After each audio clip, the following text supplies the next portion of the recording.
like extremely tasty.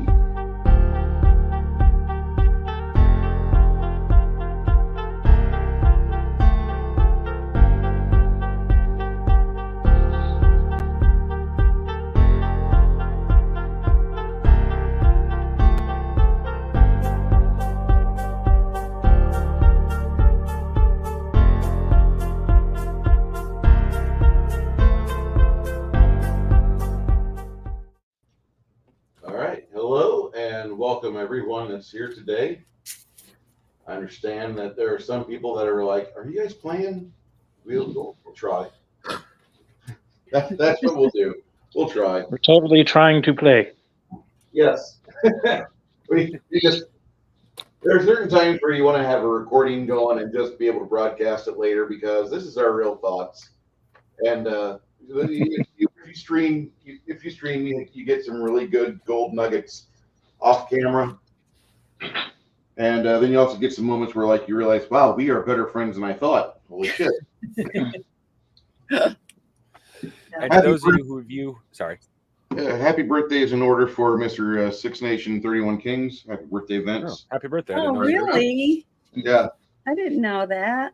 Him and I had a birthday on the same day earlier this week on Wednesday, the 10th. And oh, I got to ask you, what hour were you born? 11 o'clock a.m. No shit. Almost. I was 4 minutes to the noon hour. Guess my time. 11:12. Nope. Okay. 10:58. Oh, you're kidding me. So you were born on a Saturday. I was born on a Monday. Mm-hmm. That's wild. My mother had a period of my mom. Call my mom a pervert if you wish. She's really just kind of a really sweet lady, but she grew up in a very conservative household.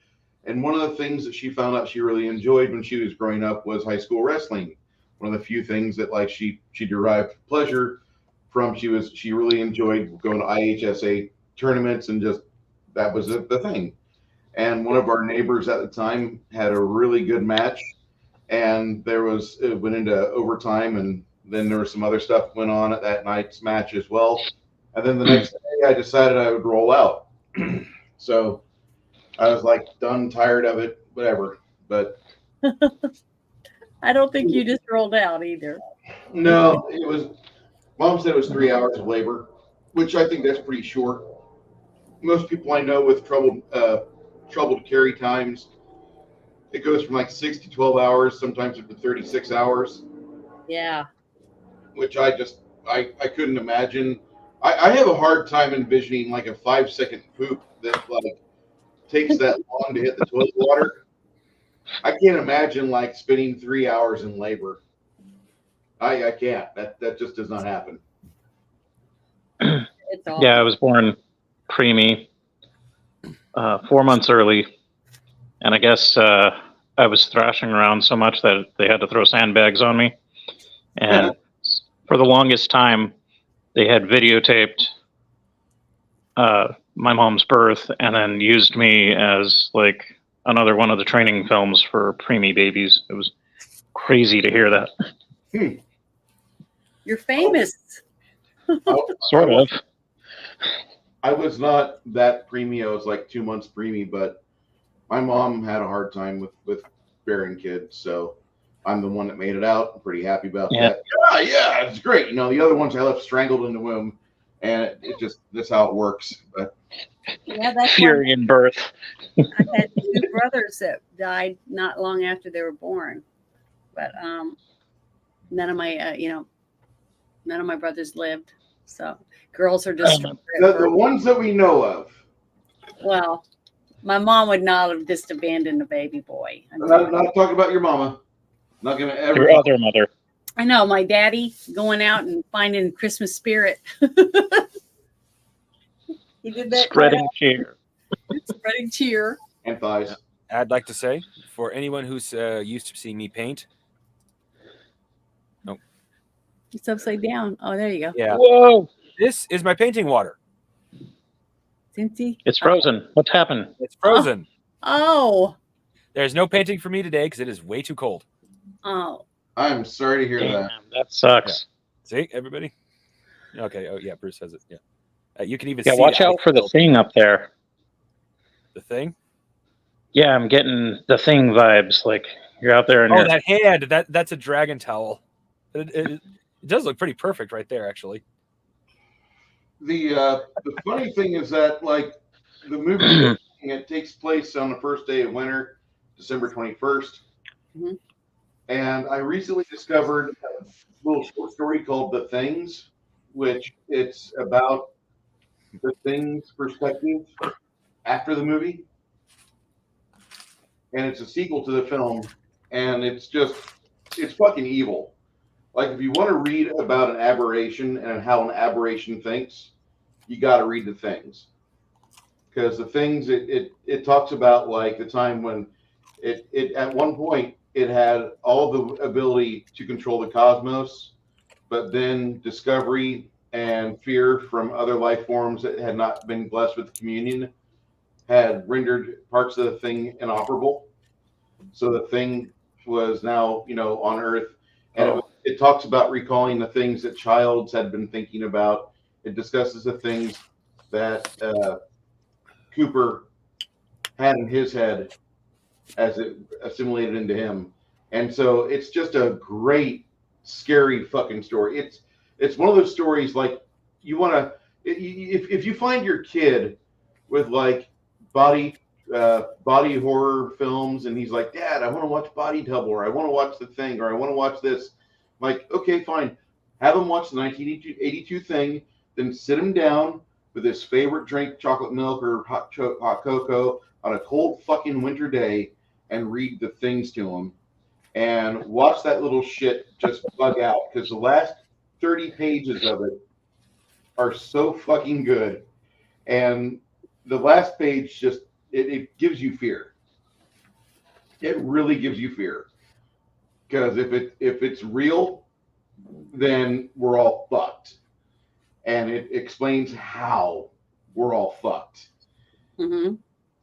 One of the best short stories I've ever read. And I've been going into deep dives on Philip K. Dick and other stuff, but I found The Things, and The Things is an amazing little book. Hey, Jackie Blue. Things. I thought you said The Thing. Yep. The Things is the book sequel to the Thing movie. Oh, I wonder why they didn't make that into a movie since the first one was so good. Janet, there's it's one thing to have like gross. Howdy, Mac. Howdy, Jackie. It's one thing to have gross and disgusting.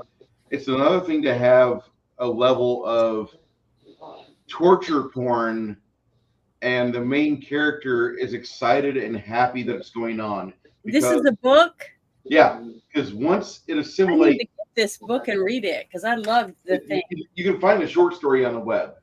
Okay. Look, I think the book comes as part of like a magazine or like almost like an Omni science fiction magazine, but I'll try to find that later. But and get you a link for it. But this is something like you read that and it just scares the shit out of you, because the author is very good at being demented as hell. It was scary enough. But does it start off where the other one left off? So was one of them actually a thing? A few hours later, it starts off. Oh, okay, cool. And I'm definitely gonna read it. The way it seems to work pretty well is that it gives you the feeling that Childs was a thing. Mm-hmm. Big internet debate there, but all right. So we Fancy. at the city of Ream. City of Ream. Yep. Is it Ream or Reme? Ream. Like a ream of paper. Yep. Not the ream I was thinking. That's what I was gonna say. We've all been reamed. Ah! Speak for yourself. That's what popped in my head. Well, I'm happy. I was trying to be a lady. Not. So, as breakfast is being prepared, you are ushered to this table. Mhm. One day has passed. nobility has started demanding an audience with you within the city, from what you understand, at the quiet little inn of Six Fingers where you were resting your eyeballs. At the rap of the door, all of you are aroused, and about 20 minutes later, you sleepily make your way downstairs to the wonderful smells of breakfast.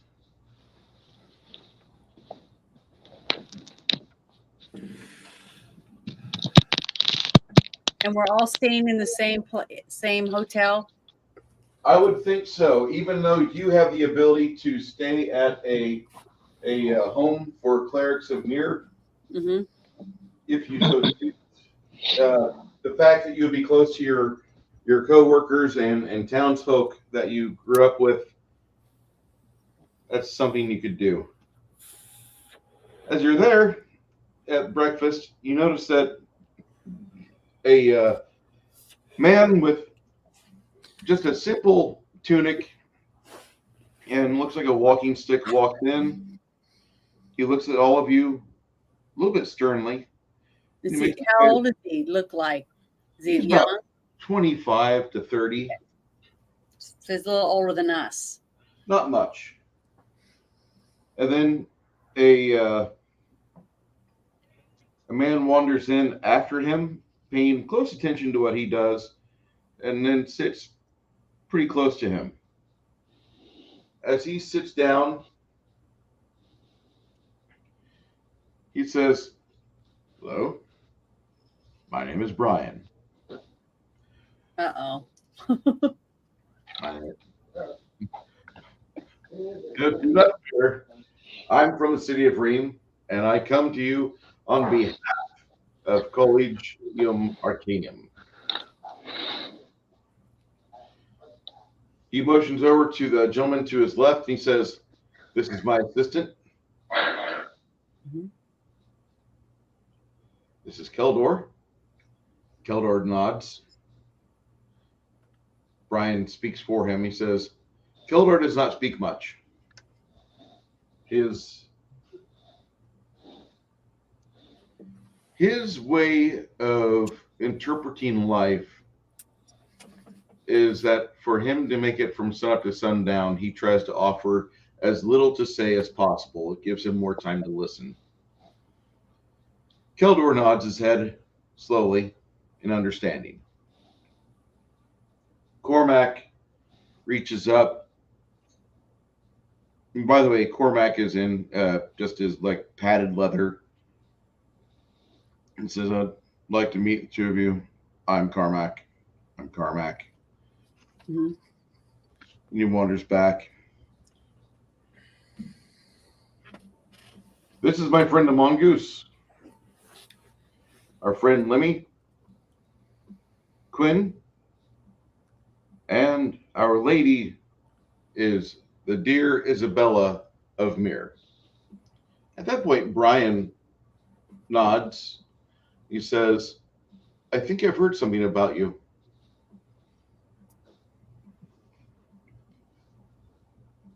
Hopefully, it's all good.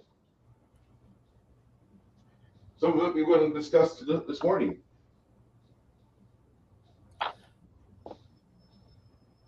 About that same time, you see waitress wander in. A couple of them, actually.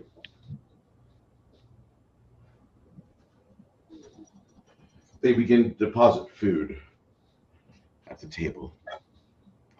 You see breads, you see dishes with eggs.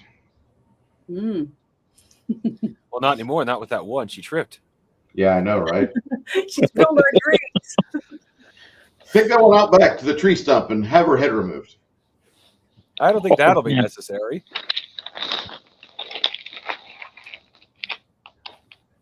Is The that floggings will continue until morale improves. food for us? Yes. Okay. The lady, And we recognize these people for working there? nope.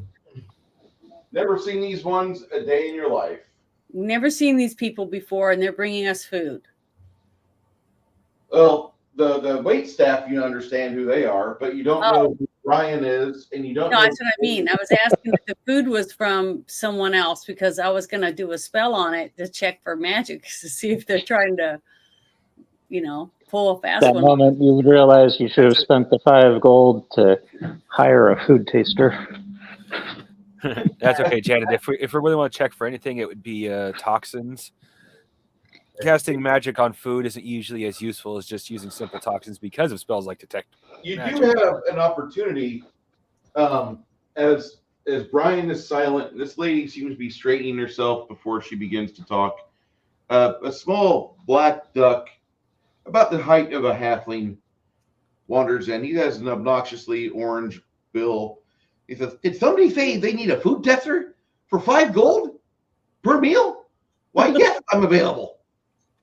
Who needs that?"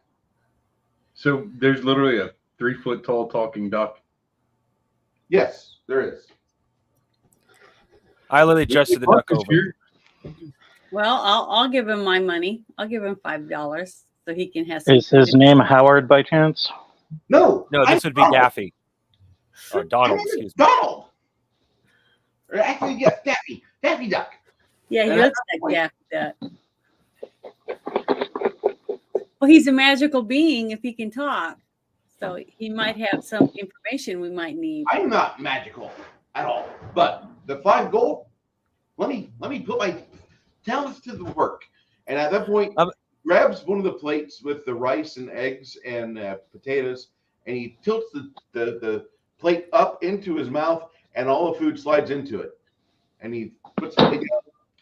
I don't taste any poison. That tasted pretty okay. We'd like another. One of the serving girls, her hands slap her thighs, and she wanders back into the kitchen. Do you want me to taste this one here? This one has looks like ham, bits of ham and pork belly. Ooh, pork belly. Yes, I'm absolutely sure this is poison. At that point, he tilts that plate up into his mouth, and that food goes away. Daffy rubs his belly for a moment. Oh my God! Oh, that was terrible. I'm so glad I saved you from that meal. That was not as good as it looked.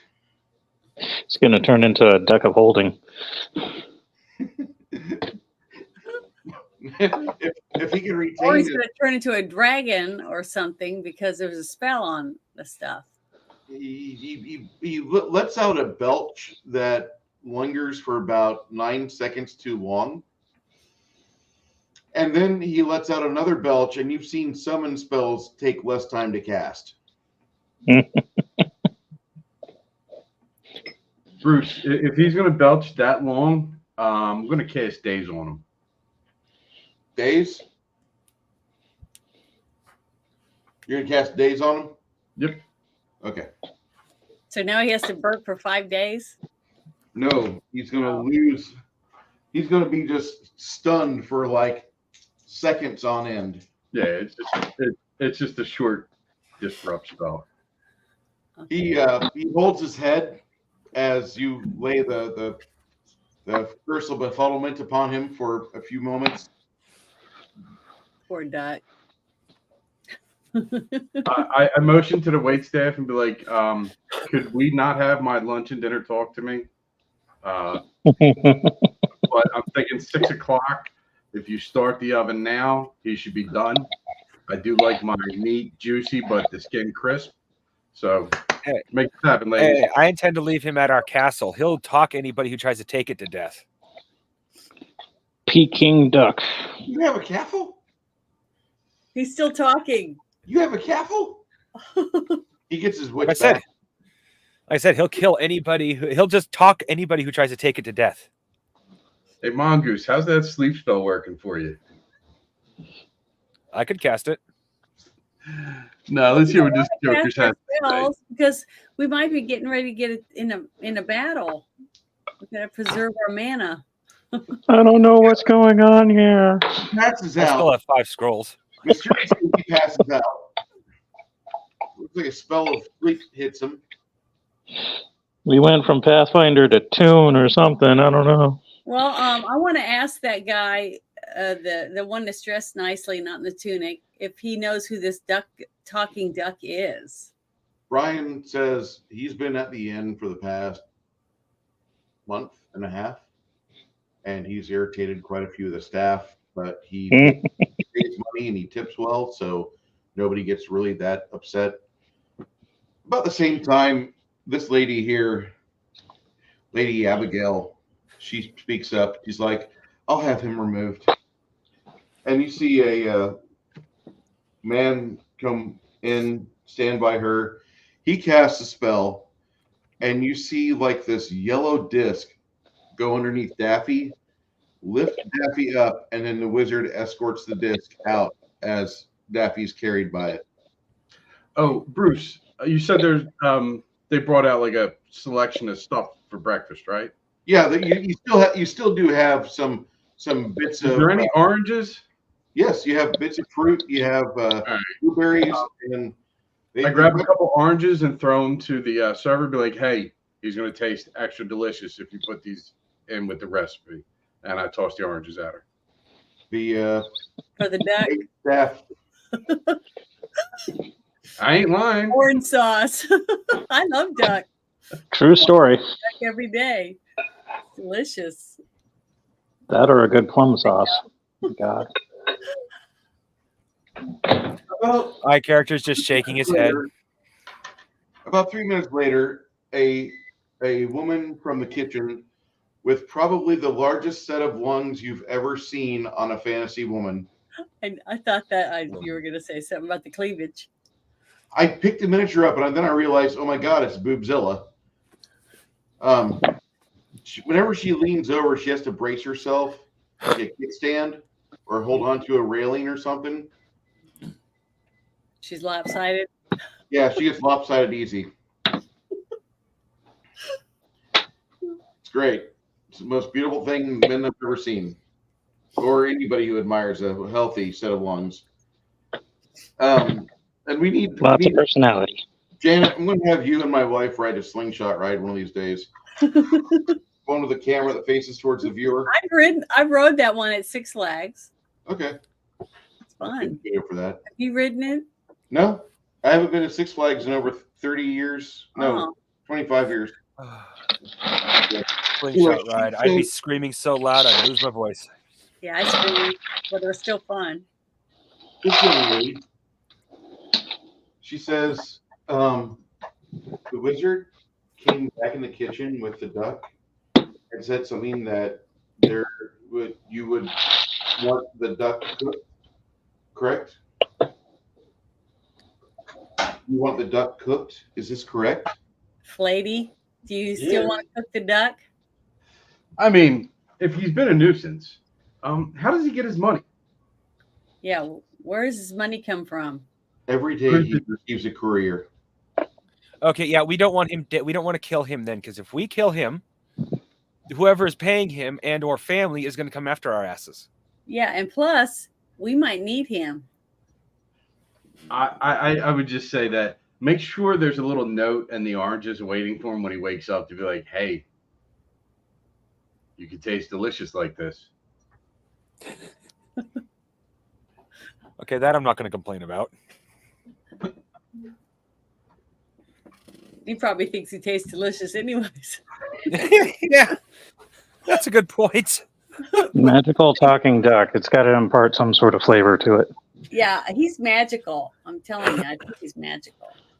I think I'll be visiting the apothecary very soon for some Well, I guess maybe orange soap. Maybe he isn't magical because we got fire giants and stuff. So maybe a talking duck is like a normal thing or something, like Rocket. Well, Janet, you by now you've heard of the owl bear. The owl bear is a magical construct of an owl and a bear, but in and of itself is not actually a magical creature. It just has magical origins. So he could be a non-magical creature, but still have magical origins. Yeah, because there was an owl bear movie that Dungeons and Dragons movie. Yeah. So, and she was magical. Well, that was a druid, so that technically doesn't count. I'm talking about the owl bear itself. Potato. Yeah, fair. Well, the owlbear didn't do anything special. I don't know much about D&D, but I do know the owlbear comes with natural abilities, but they're basically abilities to the owl and the bear. They're not actually magical. And like I said, the same thing would be here with Daffy. He's not technically magical, but he has magical origins. Well, if it quacks like a duck, floats like a duck. Tastes like a duck. About the same time that she wanders back and she's got information, she's going to tell the kitchen to just put him in a room off to the side, give him one of the guest rooms on the floor, and just let him sleep it off. So he doesn't stay there then? No, they take Daffy away. I wonder where he lives. I need to find out where he lives. He stays here. I know, but he just said he doesn't have a room there. They Oh, found no. He's got a room on the top floor. They're not hauling him to the top floor. The magician is not walking up to the top floor. Maybe once he gets to the airwalk spell, then he'll do that. But right now, no, he doesn't have that. Did you not hear Jan? This boat is 3 stories tall. I want to know why all the rat folk look like they're fucking 35 mile per hour. Like, I don't get it. Like, Yeah, you're right. They all look like they're just kinetic as hell. Okay. So, after she leaves, Lady Abigail says, I have a desire to have a meeting with the party of Garibaldi as well. Mm-hmm. Some of you feel a little happy because somebody said the name of the town you're from. So is that our Bruce? nickname, basically? You don't have a party charter name, no, but you are known in town as the adventurers from Gilboa. We should call ourselves the bullshit artists. Or we could call ourselves the Pink Wieners, like the one in the camera. That probably would go great, except for Isabel, who would be wandering around with a bunch That's of people. totally a pink mushroom. Oh, shit. I'm so sorry. What's going on? It's gonna fuck a camera. Okay. We didn't have an age disclaimer. I do. My channel says it's not for fucking kids. Bruce, while all this has been going on, I've been writing a letter to my parents that I will be sending off before we leave, referring to the deal I made with the fire giant and asking them to tell the fire giant that I would like to have a conversation with him about some land I recently obtained. Storm giant. Storm giant, sorry. Fire, I'm thinking of the other game because I watched you play it last week. All I talk about fire giants. I gotta remember, he's a storm giant. I know for a fact he would not appreciate being kissed. From my understanding, storm giants consider themselves the better of all giants, so he would not appreciate me calling him a fire giant. No, not at all. He would be irritated. The Wrath of Hungar. Yeah. Enough said. I do not want the Wrath of Hungar. Hey, Courtney, how are you doing? Hopefully you're doing well. Courtney's Fellowship of Oddballs. Let's see Courtney pulling together live streams. It's awesome. Okay, so Lady Abigail says, the reason why I want to discuss things with you is that I have business on the behalf of the Knights of St. Longus. And that's where both Quinn and Lemmy, they both are like, oh shit. There was a guy that he was a commander of Mithras and the Knights of St. Longus. They're a holy order dedicated to protecting the Grand Duchy and residents from outside threats. So they don't really deal with civil wars, and they don't rally if another civilized nation invades. But if a civilized nation does invade, they just simply fortify their temple and raid it out. And they don't consider the humanoid tribes of the north a civilized nation and will again meet them face to face in battle. like there's a wall many hundreds of miles away on the north that spans from one mountain range to another. This wall has kept out invaders for many, many years. And the Knights of St. Longus are like super vigilant about the duties about protecting things from up there. So she obviously says she's representing them, and it kind of scares the two of you. The other members of the party don't know this yet, but don't know who she represents because they're not somebody you would deal with much in the town of Gilboa. However, the fact that she's here makes you kind of worried because what could possibly be going on here? Why is this a thing?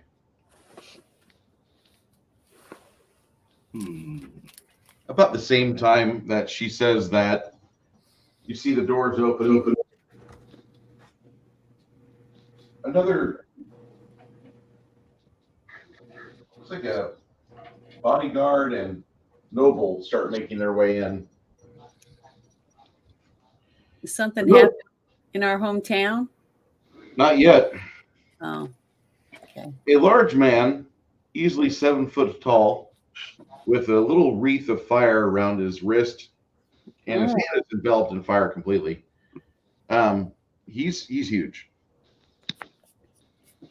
And behind him, a demure woman that reminds you of the young lady who had forcible entry with Jason Momoa in the first episode of Game of Thrones.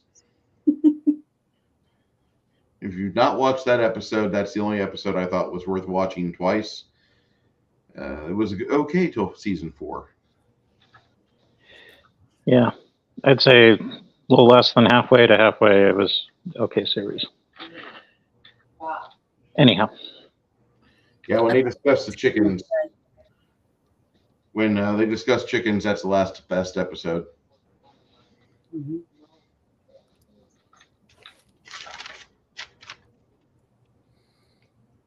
She comes in.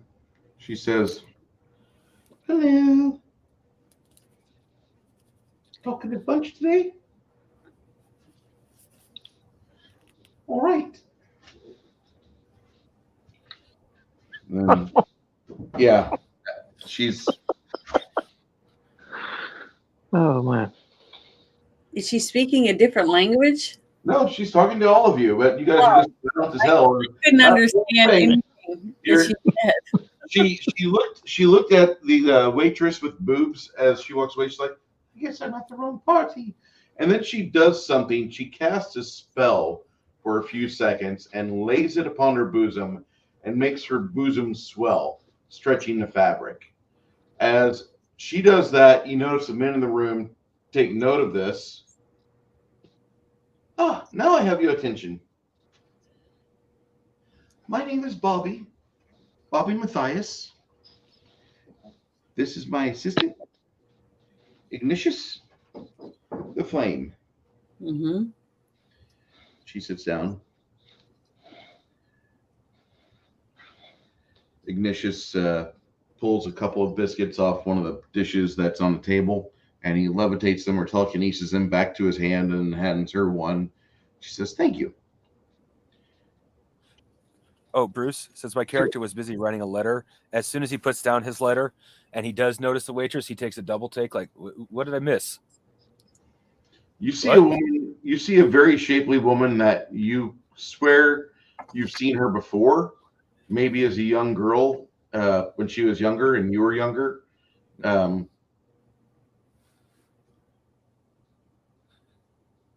The fact that everybody in the room pretty much can't remember her name, but they do recall she made her boobs grow.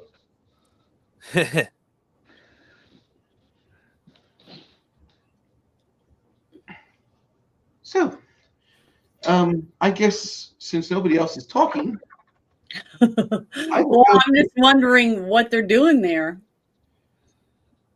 well, we were. Are you guys here to talk to us? Yes. Okay. So All what 6 of them nod. talk to us about? I thought they were going to perform magic or something. Out of game, Bruce. Our mouth is currently gone. No, it's not. I have Quinn and I have Lemmy. The two of those gentlemen right there should provide me enough RP material for the next 6 adventures. That's fair. It's just I'm used to Connell being the first one to talk. That's true.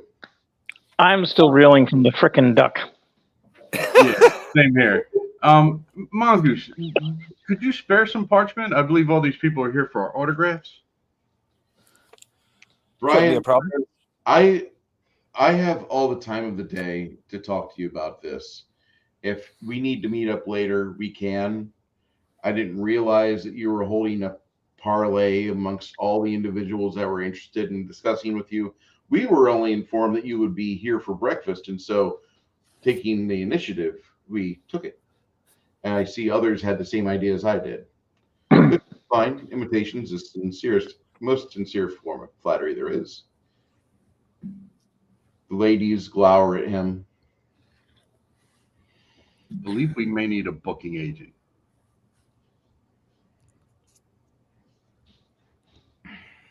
So, which one specifically was representing the Duke? I was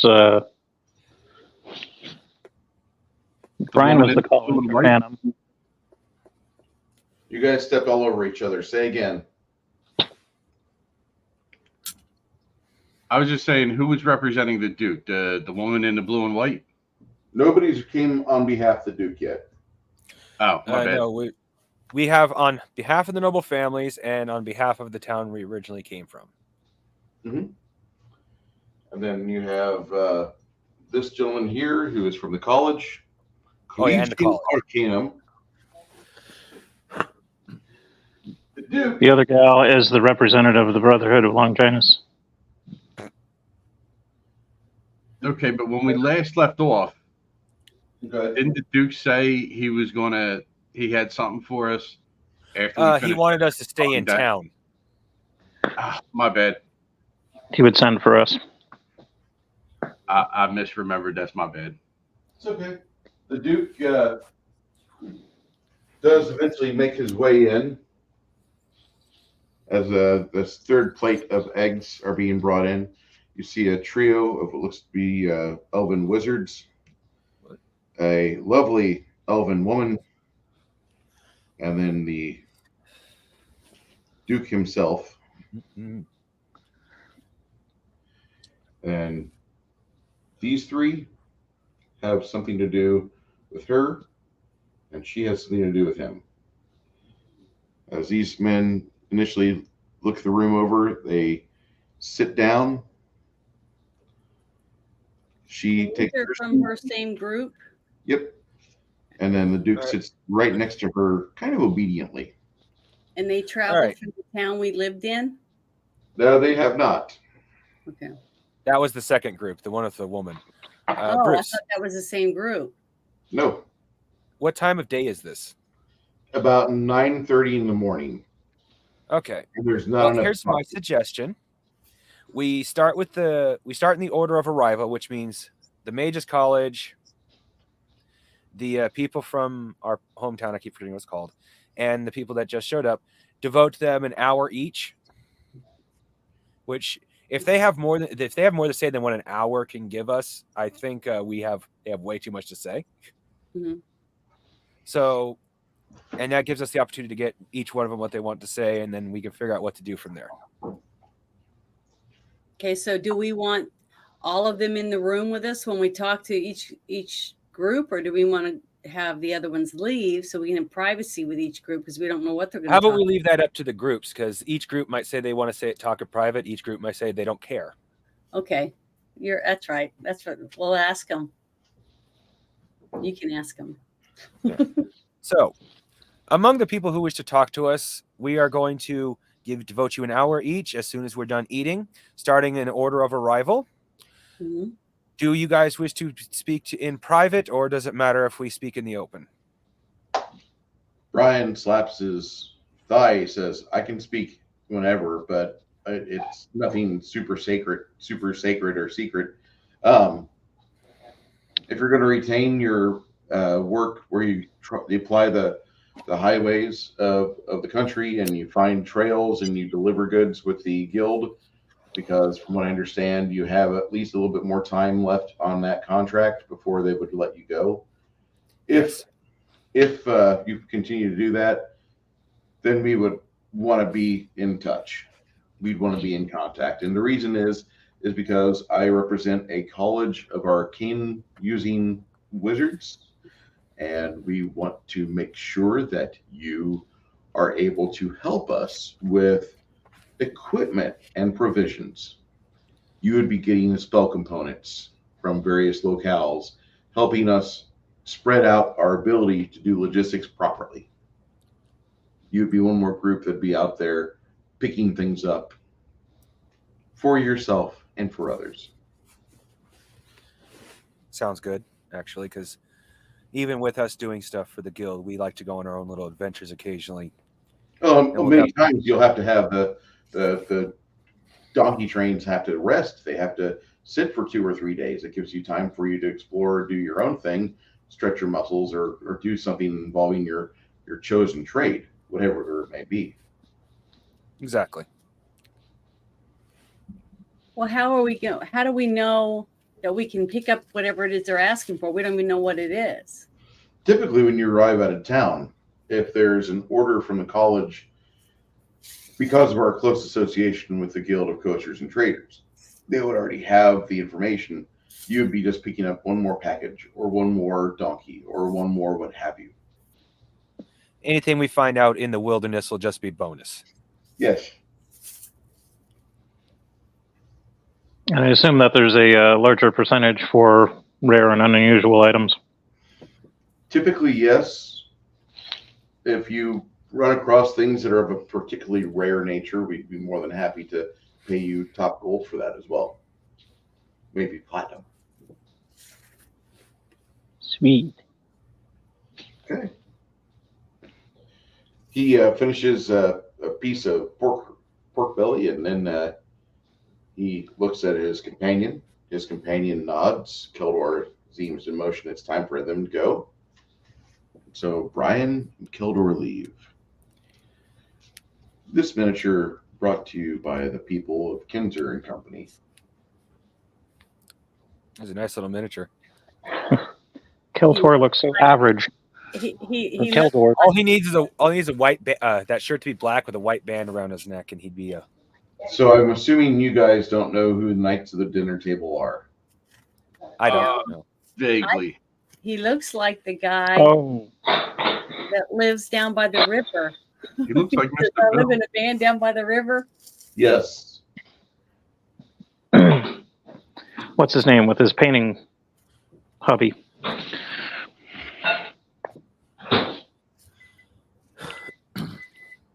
I'm drawing a blank. Why am I drawing a blank? That's Brian Van Hoos, the miniature. Yes. I still don't know who that is. Sorry.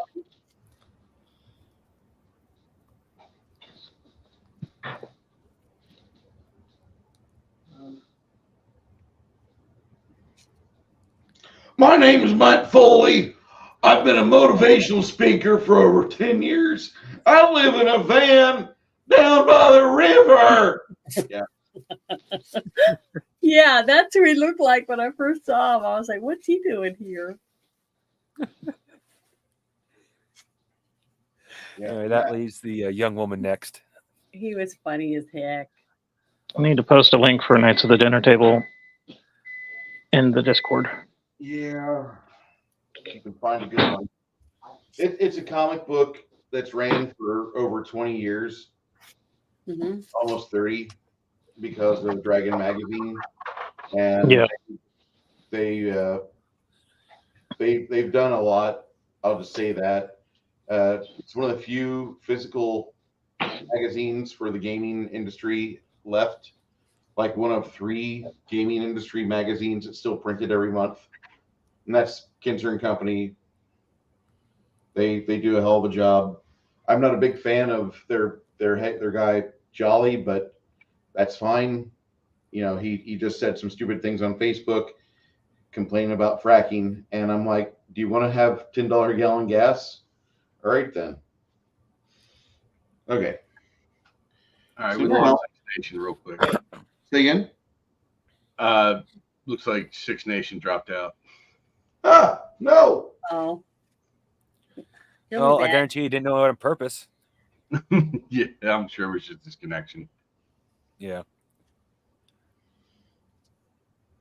Yeah, when it comes to fracking, actually, Bruce and I don't agree on a lot of political things, but when it comes to gas, it's like, yeah, most of the time I'll agree with Bruce because it's like, I don't want to be paying no $10 a gallon. I'm Yeah. fine if the Earth looks like ED Prime as long as I live well. Well, gas is when gas prices go up, everything else goes up because the That shipping. too, yeah. You know, it costs a lot more money, which means it doubles your food prices and stuff too. Yeah. Mhm.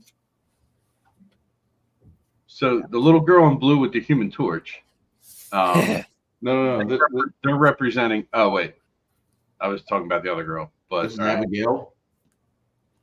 Yeah, the woman in the Talking Fire. about Bobby Matthias right here. my bad, I got the order wrong. It's all right. Abigail looks pretty sweet. She looks like a very nice young lady, probably about 28 years old, 30 years old, somewhere around there. She does not have a band around her ring finger, so some of you can still say things. Oh, there's still hope. Others like Janet. she's Could be- an old maid. yeah. If you're 28 without kids and a husband, you're an Yeah. old man. You're done. You sure. just start your cat collection now. If you're 21 and you haven't started having a family or something, you're not gonna. Janet's actually from Laredo, Texas. just to piss off fucking Ruben. I will give Ruben some credit. Like whenever he bitches about how Laredo starts her families young, like Quintanilla is usually the first night where the kids are brought into the play. And like, I mean, kids like having kids. Have be a grandma at age 31. Could you imagine that? Okay. Well, it does happen to some people. Okay. Texas leads the nation in child pregnancy. As much as I want to make fun of people that scream "Roll Tide," because that's the thing. Yeah, but is there any way to find out if they're all people just coming over the border, or are they people that were born and raised in This has Texas? been going on for years because our border has been in contest. Like, there's still people that live here in Corpus Christi area, Robstown, and they'll tell you like the agreement that was signed by Santa Ana said the river. It did not say which river. Santa Ana told us Mexicans it was this San Antonio River, which is the border, Mhm. not the Rio Grande. So like from San Antonio on south is all like Mexico still. There's still people that actually believe that.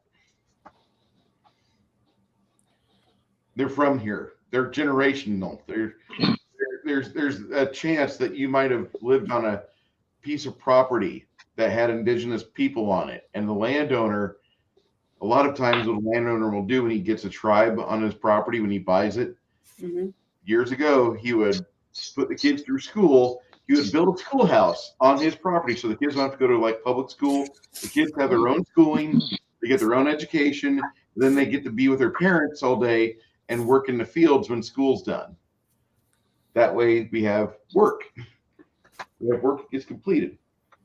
So that happens quite a bit in Texas. There's a lot of situations on ranches all over the state where you have things like that. And I forget what you call that, but some will call it indentured servitude or what have you. Others say that's a hell of an opportunity because a lot of times if the kids are good in school, they get to they do ranch work, they get to work with their hands, so they get the exercise, they're physically fit, and then later they will go into high school as a their first dip into public education. They outclass everybody else, and then they'll get a scholarship on top of like some sort of special provision where certain tribal members are eligible if they have a grade point average in high school. So the thing is, you homeschool them till like post middle school, throw it in high school. The kid does really well, scores good on the ACT or SAT, and then off he goes. And he's in college at no real pain to the mom and dad. That happens a lot. Because we used to bump into people like that all the time. Okay. Daniel Larson and EDP.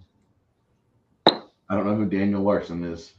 I don't either. He's talking about him, but I know, I'm running a game. I'm not going to Google for some random dude in a chat. I'm sorry, soy based. All right, Abigail. She looks at the party. She says, "I can talk to you about this in public."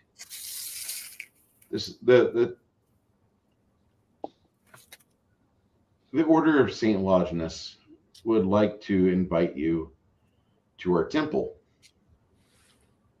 because we have a potential joint effort desire that you might be part of. You might actually be instrumental in helping us achieve one of the goals that our church has had for years.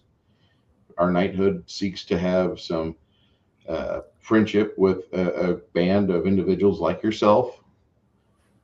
And being that you've gained a little bit of notoriety in town because you know giants, they sent me here. Also, thank you for the pork bellies. They were delicious. Not a problem. Do you have any questions about what I have to offer?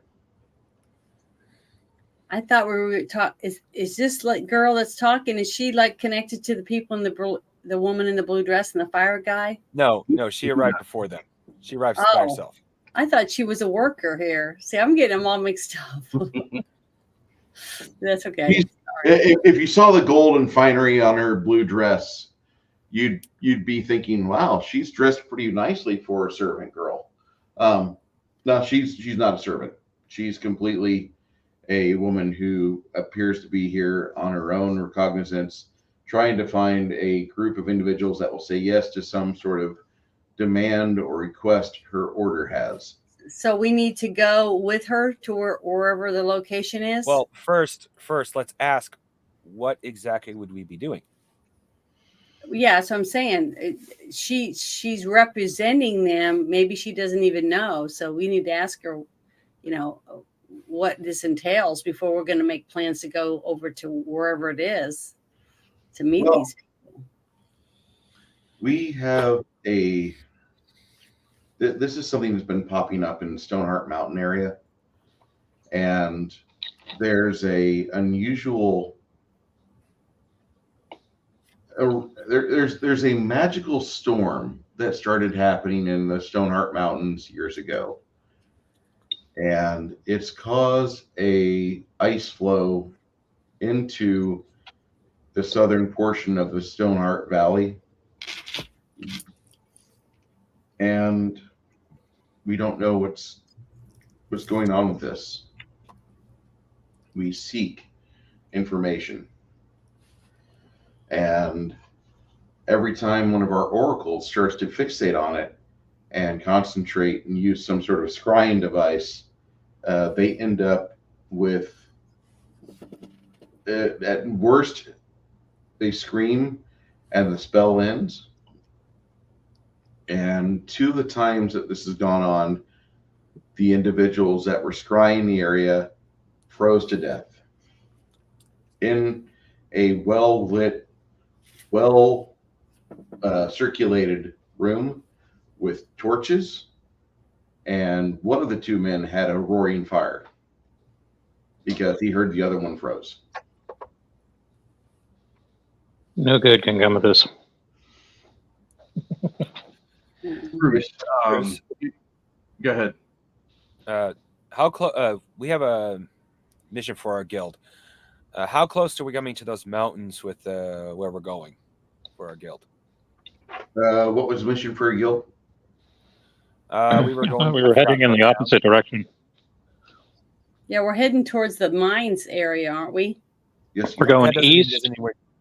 Well, he didn't say what directions those mountains were.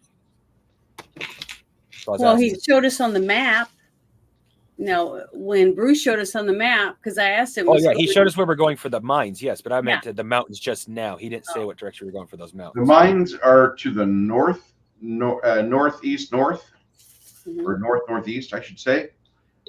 And then Stoneheart Valley, excuse me, the Stoneheart Valley is to the northeast, and the mines that you were looking at are almost due north of you. And there's a Okay, difference so- of mileage of about maybe 2,400 miles. Wow. Okay, so to go to there, we would have to definitely plan for it. Well, after basically looking at this information, telling her, we won't say no, but this is something we would have to prepare heavily for, especially given the fact we already have a mission from our guild. Yeah. That can take up to a year. Yeah, easily. So she So- might have to find someone else because, after a year, they may not want to spin. Well, it depends on how fast the ice encroaches. What kind of timeline of how fast do you think the ice will be a major problem? We don't know. I wish I could tell you. We just know that ever since I was a little girl, we've had this ice flow drifting down out of the Culver's Gap of the Stoneheart Mountains.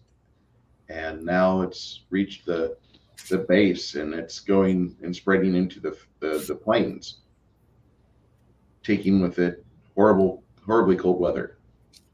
And we'll definitely have to see, looking into that at some point, because that could come back to bite us. We're winemakers. So,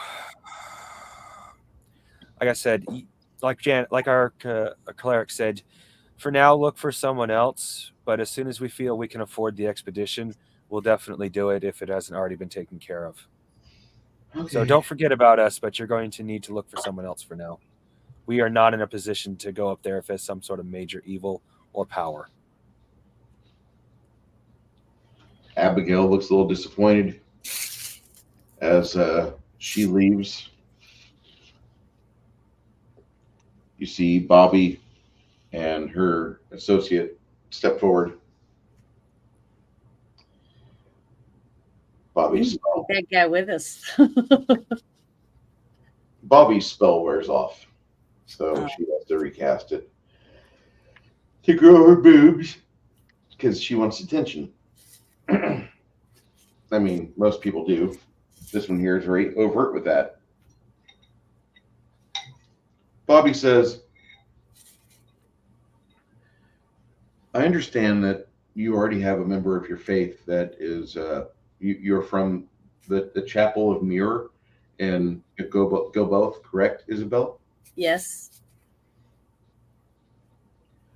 I understand that you have an interest possibly in discovering what happened to Geralt of Joboth, correct?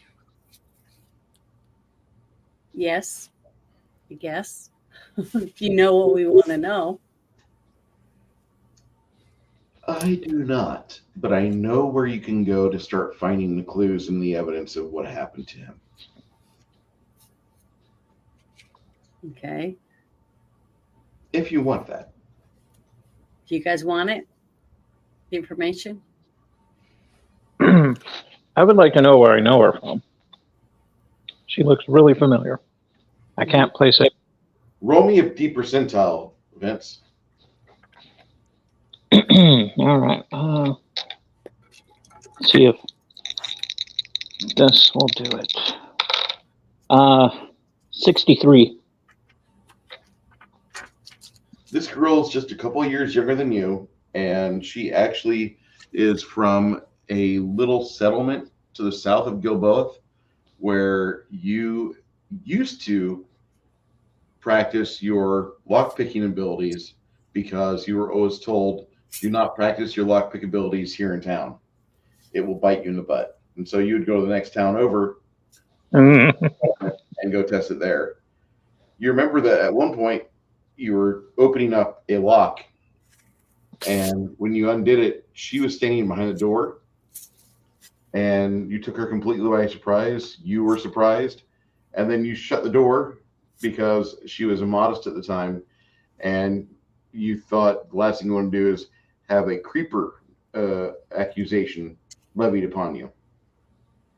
Mhm. Awesome. Peeping Tom. Just kidding. No, I swear to God, I was just testing my ability to pick locks. Well, he Yeah, must well- be good at it. Well, we already promised the mayor we'd go if I'm remembering my names. We promised the mayor we'd go after that guy anyway. So, Mhm. Go after which guy? was this the name of the guy who we thwarted last game session? Or am I remembering Oh, names the wrong? evil 'Cause I priest wouldn't dude, be surprised. Yeah, the Epstein I don't have the Island best memory for names. sorcerer. Okay. Yeah, isn't this who we were interested in finding anyways? Mm-hmm. Okay. Me, Then, yeah. so far, this is the one that is intriguing us because it might help us with our quest. We'll be helping them too, and maybe we can get something else out of that. All right. So the Duke hears your discussion and your open air thoughts. And that's when Mangela, and whenever Mangela steps forward, she says, I did not realize in the human tongue my name meant something different. Mangelus Alluvius is my name. And then she introduces, these are my three brothers. She does not have an Adam's apple. In fact, if there's ever like the Antithesis. yeah, the antithesis of like an Adam's apple and masculinity, she's it. She looks, as much as she looks like a little waif or like a waifu, like Japanese tried to draw Tolkien-esque elves. She's it. She does have a little bit of femininity about her with her small breasts and somewhat like thin and waifish like figure. The way she conducts herself, you guys can definitely tell. Mangelus is not a good name for her in this tongue. The Fordwaith and Westerling tongues do not do her any justice. She's if there was a ability for humans to completely find the elves absolutely desirable and a beauty standard, this one here is like the not Cape Capshaw. Is it Capshaw? Yeah, Kate Yeah, Capshaw. Capshaw. Not Kate Capshaw. Kate Blanchett. Oh, Blanchett. That's right. She looks very much like Kate Blanchett. Huge cheeks, wonderful smile, eyes that make you feel like you're alive for once. Like that, you shouldn't feel this confident when a woman looks at you like this. You shouldn't feel this confident at all. Mhm. There's no elves in our party. Galadriel weeboos are fawning over. Anyhow, But don't elves smell like cotton candy? Wow. I heard that on True Blood. That's the only reason I said that. That's all right. yeah, that could be totally out of context right there. But I've never so heard what that. does she want? What does she want? It's from the TV show. So Belzen, Hmm. to our knowledge, Belzen is still here in Ream. Bells. Belzen has done numerous things to the individuals that come here from various elven enclaves. I myself, I'm from Hollow Mountain, which is far to the west. My brothers have spent numerous years in the western Acadian forest outside of the community of Eklund. Some of you recognize Eklund as a big city. Mind you, Eklund's also about 1,200 miles away, but it's a big city. She says, we're from the west, and when Belzen had the opportunity to injure elves or to cause them grief, he always made sure to take extra time and do so. He is a monster. Spiteful bastard. He has fathered and aborted 21 bastard children to gain the favor he has from whatever foul thing it is he worships.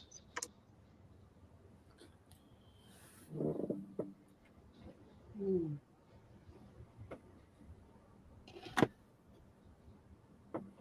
Yeah, that sewer's going to need a lot of cleaning. The Duke steps up. He says, I understand you want to stay in town for a little bit and take care of this. We're putting a formal request in to your administration at the guild to see if you could take care of some needs for us. We're willing to pay for your absence. What exactly would those needs be? Locate and eradicate Belzen. Aw. He's I'm done fine terrible with things this. to numerous people. Go ahead. I was going to say, I'm fine with this. I didn't like the fact he got away, honestly. Oh, we got unfinished business with him. Exactly. And if the guild's willing to let us do it, I'm up for it.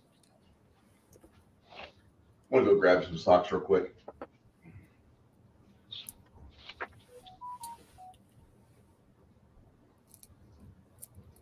And if he's still down in the sewers, I say we go down there, carve ourselves a Oh, Six Nations. rat bastard. You see that Skeletor in the background? Yes. I can tell by the paint job that's the one Bruce did. That No. is a 3D print from me, though. Yeah. Oh yeah, you were here before, not necessarily as a player. Sorry, you were there in the It's okay. chat. Connell said something in the chat. Yeah. Oh. Well, it's Con Wolf now. It should be Con All Wolves, is what it should say. The next S at the end. Mhm. Hey, Connell, if you Hey, can play this laying Connell, down, it's cool, dude. if you can play this Hey. laying down without falling asleep, you're welcome in. It's just that whenever you start to snore, we have to put you in the back couch. And we'll say your character's using a chainsaw at that moment. Like Good to Jack- see you, Anybody who's Connell. noticed, yes, I do have a very slight obsession with chainsaws. I grew up with them. They're literally my favorite power tool. They're so handy. I see no problem with this.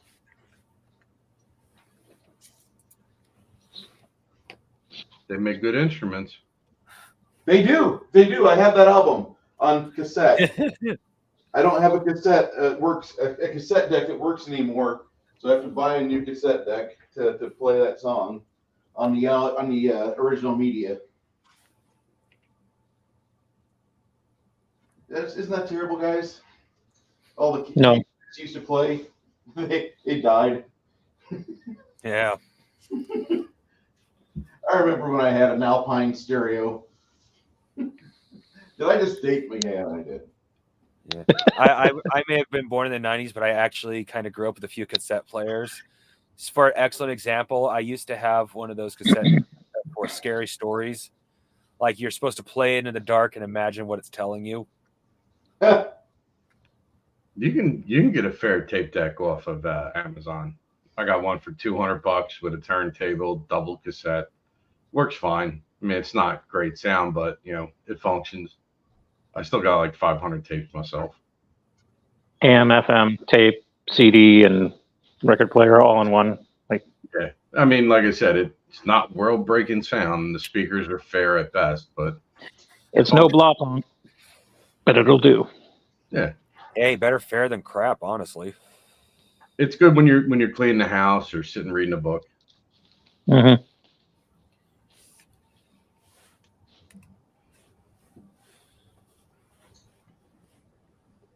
All right, so the elves have a personal vendetta against this Belzen dude.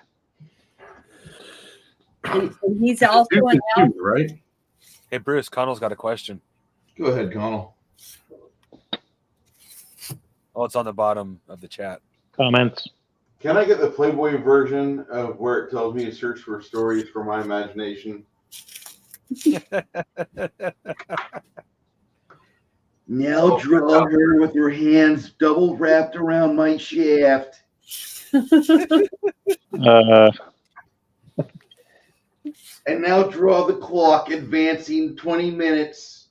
Because we all know it only has to advance 2 minutes for me to achieve erection and completion. If you're looking for that on cassette, it's called Two Live Crew. So they call you Speedy Gonzalez? They do now. I don't know what happened. I used to go 20 minutes in a grump.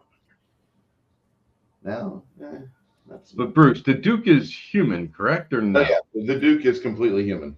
Got it. All right. And You're why is the Duke with the elves?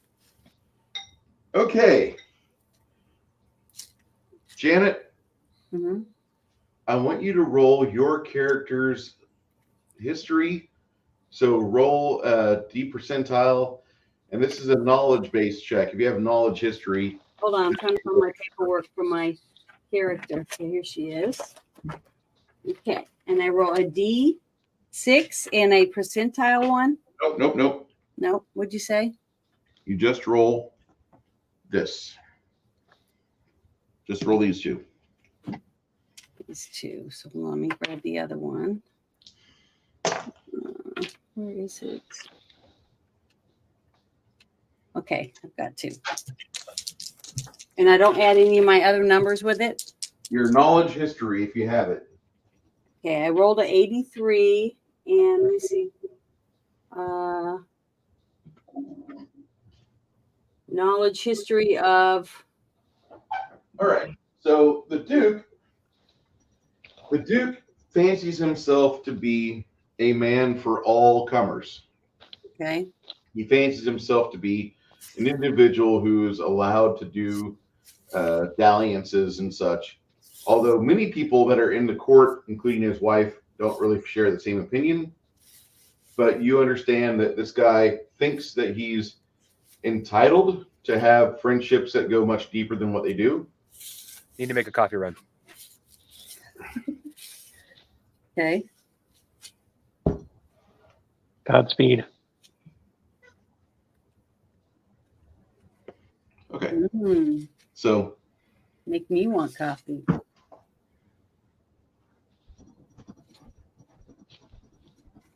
hold on, Janet.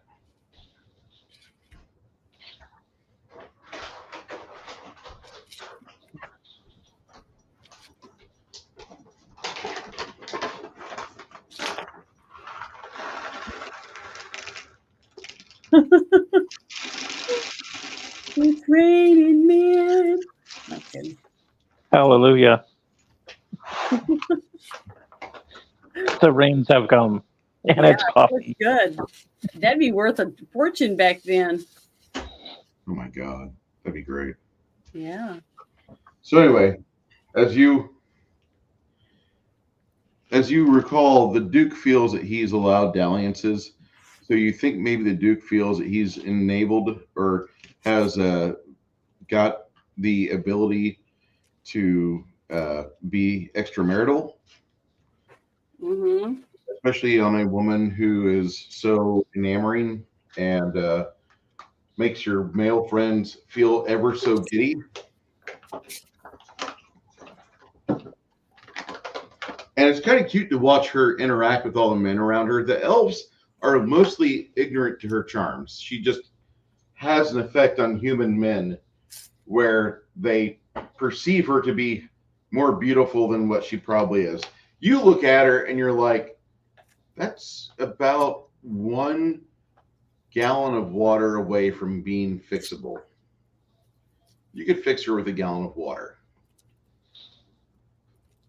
and ruin that makeup, ruin the base, take care of the the contrast around her eyes to where men seem to just fall lusciously in love with this deep aqua blue sensation. Her eyes look like the ocean at the beach, but Janet sees the ocean by the beach at Corpus Christi, where it's filled with mud and crap from Houston and the mouth of the Mississippi River. Well, can I ask a question? What? Is she using him more than he's using her because he's like mesmerized by her?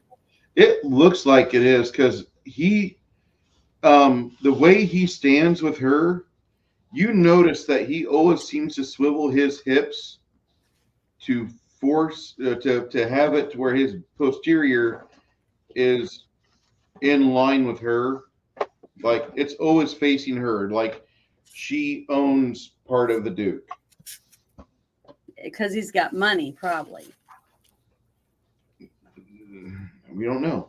And probably Politics. Yeah, that's what I was going to say. But she's using him, I think. Yeah, you get that feeling in the back of your mind, Janet, that like she holds a power over him. Maybe there is something there. Outwardly, she doesn't seem to be projecting any romantic vibration at all. In fact, she's throwing more romantic vibration at Carmack for his raw masculinity, at Lemmy for his confidence, and at Quinn for his ability to just be a charmer. She actually, if she was to rate those three, she would go, it would be Quinn, then Lemmy, then Carmack. Because she doesn't really value brawn over much else. But when you need brawn, you don't have brawn, you really wish you had brawn. And having Carmack there is just a nice thing to have. Here's a kid with 18 strength. Fuck boy. Is that high? Yeah, 18 strength for a human? For a human, that's almost the pinnacle. I mean, you can go higher, but as just a like, I'm off the farm, 18 strength. That's like a huge. That's like finding a kid in high school that's got like 7 inches hanging. Most girls want to be his farm buddy. 18 would be almost Conan level. Yeah, just about. I would actually say that is Conan level because Conan was an 18 at the wheel. That's good. I was just thinking 18. That's probably Arnold Schwarzenegger. And then we go straight to Conan. It's like, oh, well, yeah, I was partially right. Live, laugh, and love. And Pee Wee Herman would be what, like an 8? Probably an 8 or 6. So at least I have a leg up on somebody. I mean, yeah, you do. Look at Pee Wee Herman and the late Gilbert Gottfried. Those guys could clean pipes with their arms. They were so masculine. Was Pee Wee Herman, was he married or did he like girls? I think he liked girls. I'm not going to like say. No, he's into porn. That's about all I remember. Yeah, but what kind of porn? I'm pretty certain he liked girls. That's all I can say. Okay. Because I never remember seeing him dating anyone or anything. He liked cryptids because he visited the Bigfoot Museum in Santa Cruz one time. Yes. Which I thought was kind of cool. I went there to visit one time, and lo and behold, there he is, like in a photo outside of the little museum with our wooden Bigfoot sculpture. Yeah. So like, damn, I missed that. I mean, even if you like girls, do you think it really mattered? I mean, honestly. Nope. Not in the least bit. Yeah, that would take a very particular type of woman. Well, remember, Julia Roberts married that one guy that looked like Ichabod Crane. I can't remember what his name was. The horse face guy. Whatever, the singer. He was like a Yeah. singer or something. Well, yeah, but dating Pee Wee Herman is probably equivalent to dating a clown. No, I would rather date Pee Wee Herman than the guy that she ended up with. And Julia Roberts At least is Pee Wee Herman was had a personality. You know, he was funny. You know what I mean? Let's not get into the clown fetish bit either, because that will be another rabbit hole. Well, you know what I mean. Someone I could have fun with. I don't know what she saw in the other guy. You can have fun with a clown. That's right. I like being a clown sometimes. but we've cleared out the suitors of quests, so to speak, correct? I think so. That was the last group. So we got to discuss what we want to do and then get back with the ones we want to do something with, I guess. I'm assuming, yes, aside from all those 4 people, those were the senders of quests. Yes. All right. So this was like an awkward adventure hook. Pretty much, we had, instead of walking into town and everyone offering us a quest, the town walked into us. Yeah. Well, And that's when I began to drink my ale and stuff my face with breakfast, not knowing what the hell's going on. what I would like to do is go straight to our guild and find out if we have permission to pursue this asshole, because I really do want to take him out. Got away. We need to find an artificer. I know the group might hate this, because I actually do, but I'm actually starting to really regret what I did earlier, and I think we need to wake up the duck. We're not going to eat them? No, yeah, I think we need to too, because I something's up with the duck. I told you there was something special about a duck I that was could talk. teasing about that, but I also thought it was kind of snarky and fun. But Poor Daffy. I don't know. I think before we leave and make decisions, because Bruce, if I'm correct, he did say he was a courier, correct? No, he got paid by a courier. He would, yeah, a my bad. courier Okay. would bring him money. So maybe this duck was sent here to find out some information or something and was waiting around. I thought he was a courier, and I was planning on pumping him for information because I figured he traveled the realm. My bad. Remember, Bruce said he'd been there for like 30 days, or the lady that worked there, and he's been coming to this place every day. So he's been coming here waiting for someone or looking for something. And plus the fact that he's a talking duck, I think that, I need to do a check and see if he's magical, because I think somebody turned him into something, a duck, to either hide who he is or for him to look different. So the person he's looking for doesn't know if it's them or something like that. You know what I mean? Does that make sense?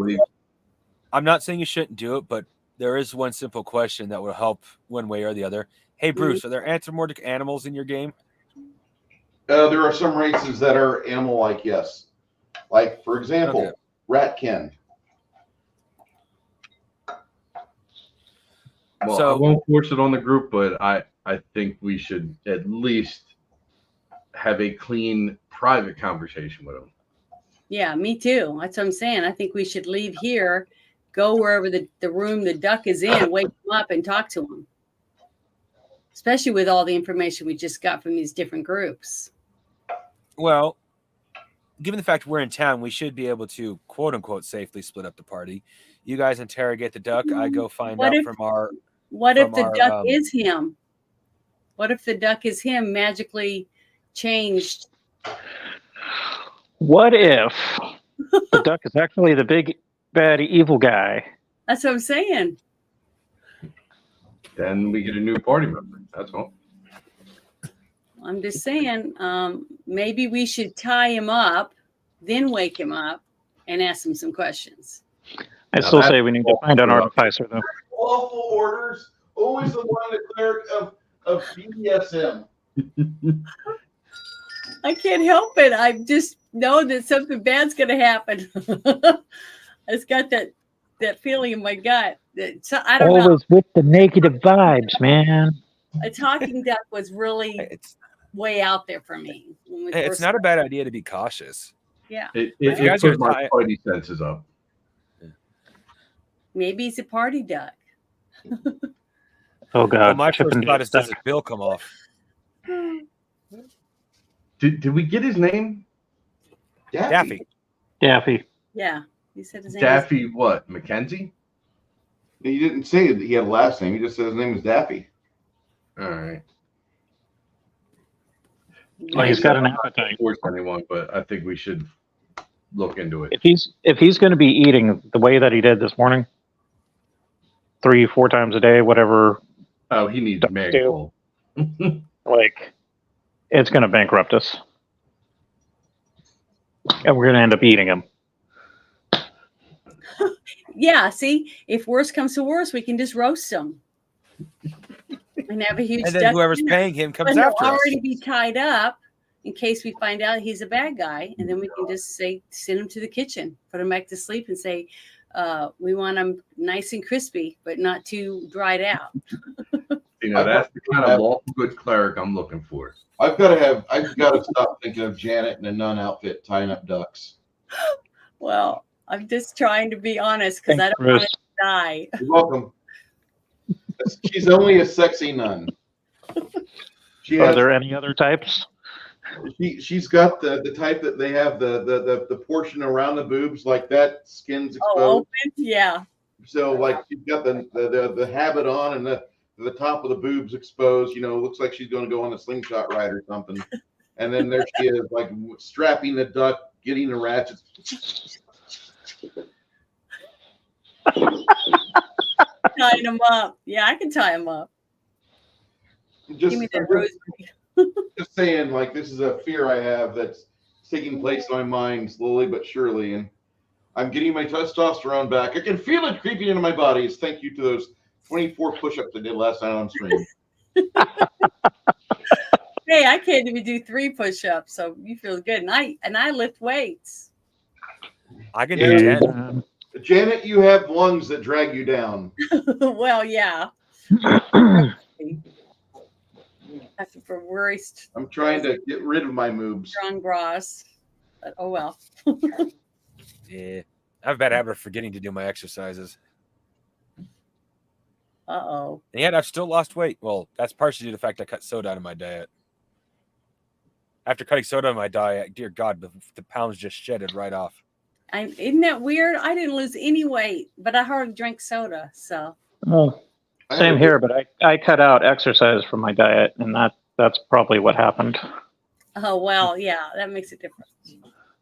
I got a little bit of sunburn. That's why I'm moving around a lot because I didn't tan the last 2 times, and I tanned really. I mean, I look really red because I'm really sunburned.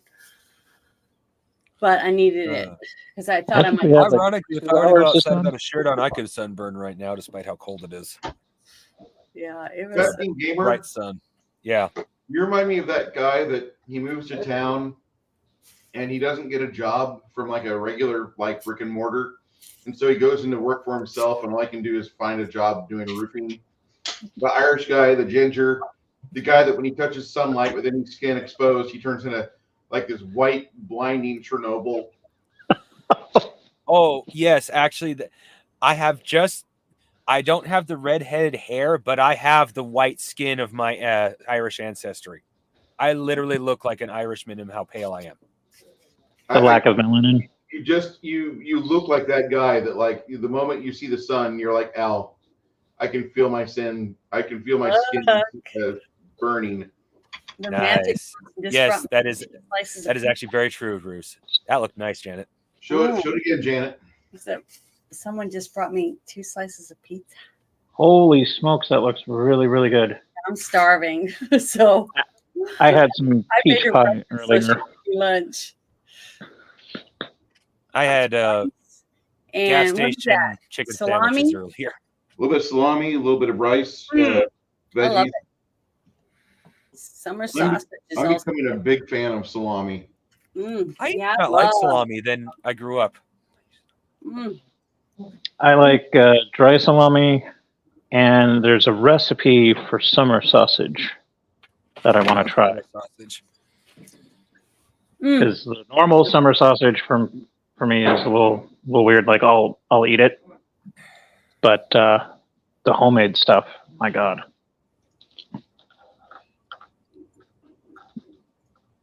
And it's fairly simple. It's spices, seasoning, and then the curing salt, and then you cook it in the oven in a log shape. So after they leave, what did you want to do? Well, Well, I suggested that we go in to the Talk to that big prick over there. big prick duck and tie him up, and then wake him up, and then ask him some questions and find out who he really given is. how long sleep lasts, he should be awake by now. Oh, so you might not even be in the room now. You might have already left. Is it really a bad thing? Yeah, because we need to talk to this guy. There's a reason he's here. And he has endless amounts of money for some reason. But do we really need to? I think so. They- Well,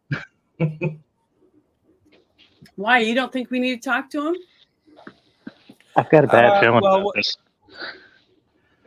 I believe talking to him isn't necessarily a bad idea, but I don't think we necessarily need the whole party to talk to him. Because if first really like, oh, this is the big bad in the middle of town, then he's either really, really messing with us, or he's going to make it so Daffy gets away anyway. So I'm just going by what I know of Looney Tunes. Duck Dodgers.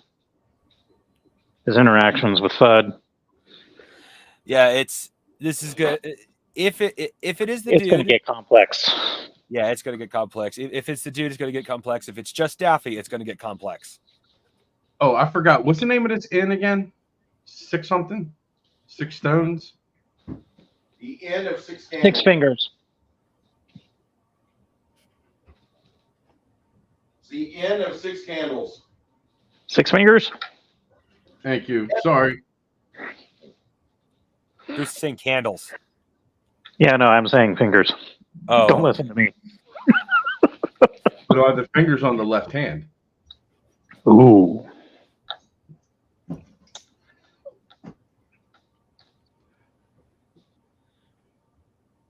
It's the Oh way my to God. go. bacon. About that size compared to our figures. Need mammoth-sized bacon slices. Then Well, that Daffy- right there would basically be dragon bacon. Rashers of unusual size. Ew, dragon tastes like bacon.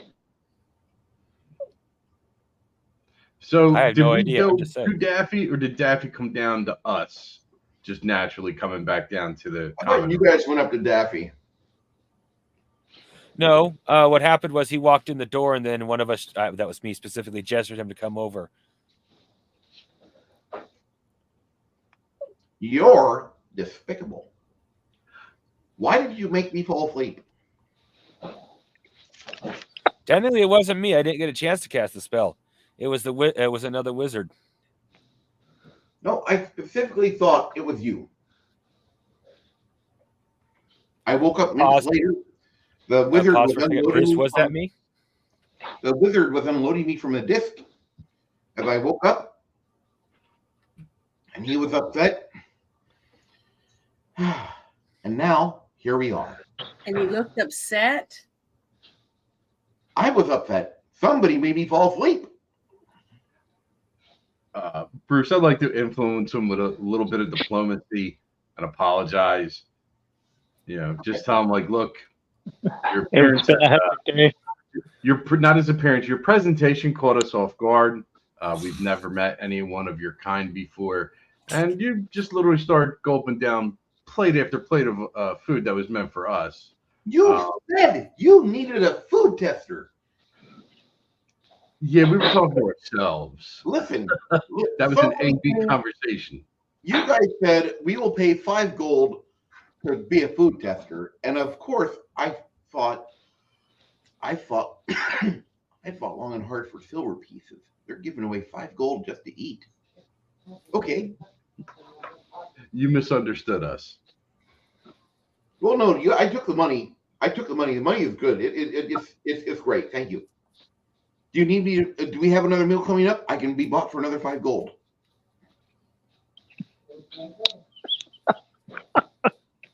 Not that late in the day yet. No. For 5 gold, would you be willing to tell us more about your arrangement with the courier that comes to see you frequently? Oh yeah, that's just my paycheck. I probably would fight really hard for that guy because he carries my money. And you get paid for? I am an artist. Years ago, the creator inked me into existence, and there I was. I had no form. I had nothing until the creator put me down. And then there I was. And now, because of the things I've said and done, and all the times I've been beaten by an old crotchety man with a horrible firearm, or a rascally rabbit, all those times, ever since then, I get gold. Every morning, the courier comes. My paycheck's there. I can be retired and happy. The creator died of old age, but I am immortal. So they say. Well, here's your 5 gold for the information, and please accept our apologies for mistreating you. But as I said, you surprised. That's the easiest 5 gold I've ever earned. Aside from my retirement funds, that's the easiest money I've ever made. We can do lunch again tomorrow. Not a problem. You also notice that Daffy smells like scotch. Duck after my own liking. Come on, let's go outside and go find. Let's go. There it's snowing. It's 63 degrees over here, Travis. Travis, I did that yesterday. It hasn't snowed yet, but we're still early in the afternoon. Yeah, all I have snowed here hard is- already. So. Who's everyone else? I don't get it. I have wind that makes my apartment sound like a freight train due to the empty grain silo next to my apartment. Oh my God, Travis, that's terrible. Come on, out. Let's go. Oh, Travis has me beat. I'm currently at -1. Yeah, we're still in the lower teens. Okay. Yeah, my buddy in Montana Oh, it's put in snowing this. now? Oh, crap. 1 o'clock? I thought it was supposed to be. Or 12 o'clock, actually. But it's- real fine stuff that's coming down. Oh, it's a light snow. Okay. Well, it is snowing now, apparently. Well, Yep, it's been going for over an hour. oh, Bruce, question about my character. Go ahead. I have It craft. says negative Would that 6. allow me to design something complicated, like say a barrel crab? We are snowing now. A barrel crab? Not necessarily build it, just design it. Yeah. You could design it. Okay, because I'm going to send that with my 2 copies of that, one for my parents, and one to be given to the storm giant when he shows up at the property as a token of my good faith, truly meaning what I meant when I offered to trade with him. Pissing me off. Come on. Given his fondness for constructs with the salt and pepper shaker golems, his own walking keg would be pretty sure he'd like that. You guys are interrupting me. All right. With that said, I will need to go get those prestalogs now. Okay. So Hey. be right back. Godspeed. Good luck. Yeah, our winter doesn't really start till tomorrow. Icy conditions tomorrow evening into Monday morning. So that's Sunday night to Monday morning. That's our winter. Because right now, it's 66.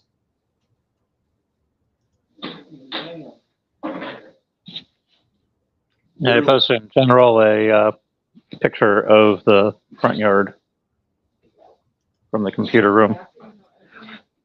No way in hell I was going to step outside with weather being 14 degrees in my skivvies. Yeah, I'm actually wearing pants today. Mind you, it's pants, like sweatpants. That's it. Where'd you put the picture at? It's in general. Okay. I think it was like 8:40 something when I posted it.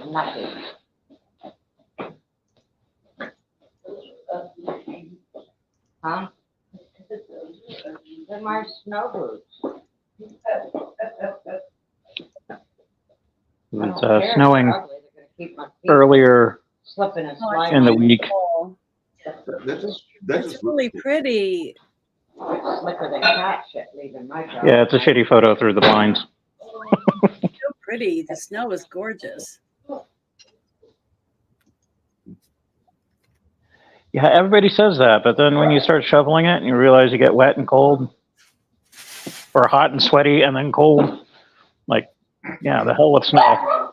I will enjoy it on TV or in passing, Well, I'd be playing out in it. or So yeah, or if I didn't have to shovel it, I might sing a different tune if I was stuck in a survival situation where I had to build a snow shelter.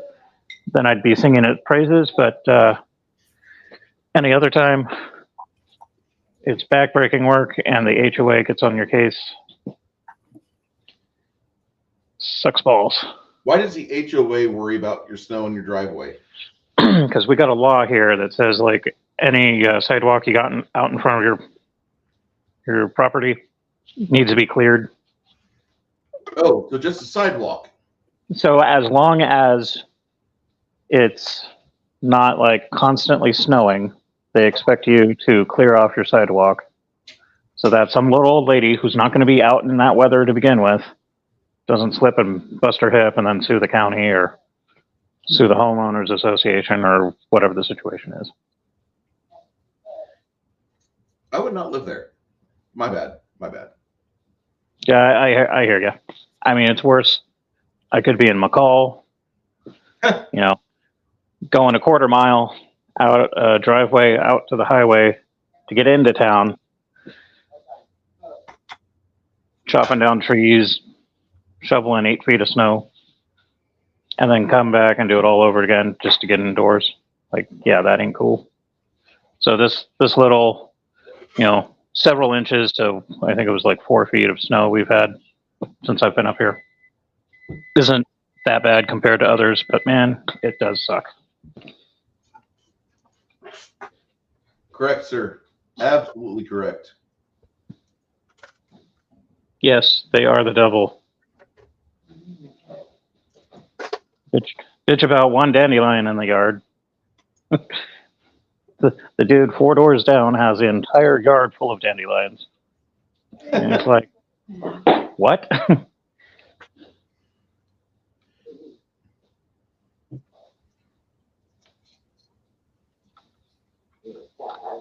So after you hear Daffy explain things, you hear Daffy say, "Listen, I'll be more than happy to accompany you for every lunch. I have no problem with that. 5 gold every time, full belly. Oh yeah, I'm there. I just can't test any more food today. I'm still full." Just home. Starts one thing tonight. I think we can manage without you, my man. I'm so sorry. Unless you're going to be doing some sort of food porn challenge where they give you different foods. Yeah, we found out from a customer that worked with Taste them. what the cephalopods enjoy. Have a cephalopod diet. First, you eat the food the cephalopod eats, and then you finally eat a cephalopod. Oh, this is great. No, it's not. Have you ever had rubber? That's what a cephalopod tastes like. Okay. So if there's nothing else I can do for you, I'll wander off. I'll be in my room, 3rd floor, first door to the left, after the stairs. My name's Daffy, and I'm your food taster. Yep. You leave. That house. Hmm. Immortal Duck. So do you I believe wonder. him? I wonder if he regenerates, Probably. and if he No, I'm regenerates. satisfied. Would he regenerate if we took bites of him? Well, Good I'm saying like possibility. take a drumstick, let it regrow, start up a food cart. I don't know. Might be some money involved in it. Mm. But I know the mongoose isn't here at the moment. He stepped to the outhouse. But Have a what good one, really, Travis. Good luck in your chores. what really is encouraging for you guys? Oh, I like the idea of, excuse me. I like the idea of us going after Belson because us killing that thing off leaves us one less bad guy that we've already crossed who wants us dead. I mean, true that. I'm not opposed to that. I find the possibility of doing that to probably have the most financially lucrative. I could be wrong, but that's just the feeling I have. Well, it could make us however- money. It could also ingratiate the people because nobody's getting their daughters taken Right. into a sewer to be ravaged in horrible, horrific ways. But I also think the glaciers are, I know it's something that we think we can push off, but it's another one that I find the most enticing, even though I'm absolutely certain it will be miserably cold and What brutal. if we could It's a meta thought. get a hold of the dragon? I'm second level. If we go up against something that's horrifically magical that's causing that, Mhm. there's a good likelihood of me getting my ass put in the ground. So I would like to level up a little bit more before tackling that. I was going to ask a question. What if, as we, after we do a few more things and we get a little stronger, if we bump into a dragon, that we can try to make a deal with it to go there and melt all the ice for us? A dragon that powerful would require more than we could possibly bribe it. Oh, okay. Yeah, if it's big enough to melt a glacier, it doesn't need us or anything we could provide. Well, I like my original idea of finding an artificer. what's that? Yeah. A guy who makes So- inventions, basically. So the guy will invent a chipper shredder. We go after Belzen. We throw his ass in there. And that's one thing off my bucket list. Okay.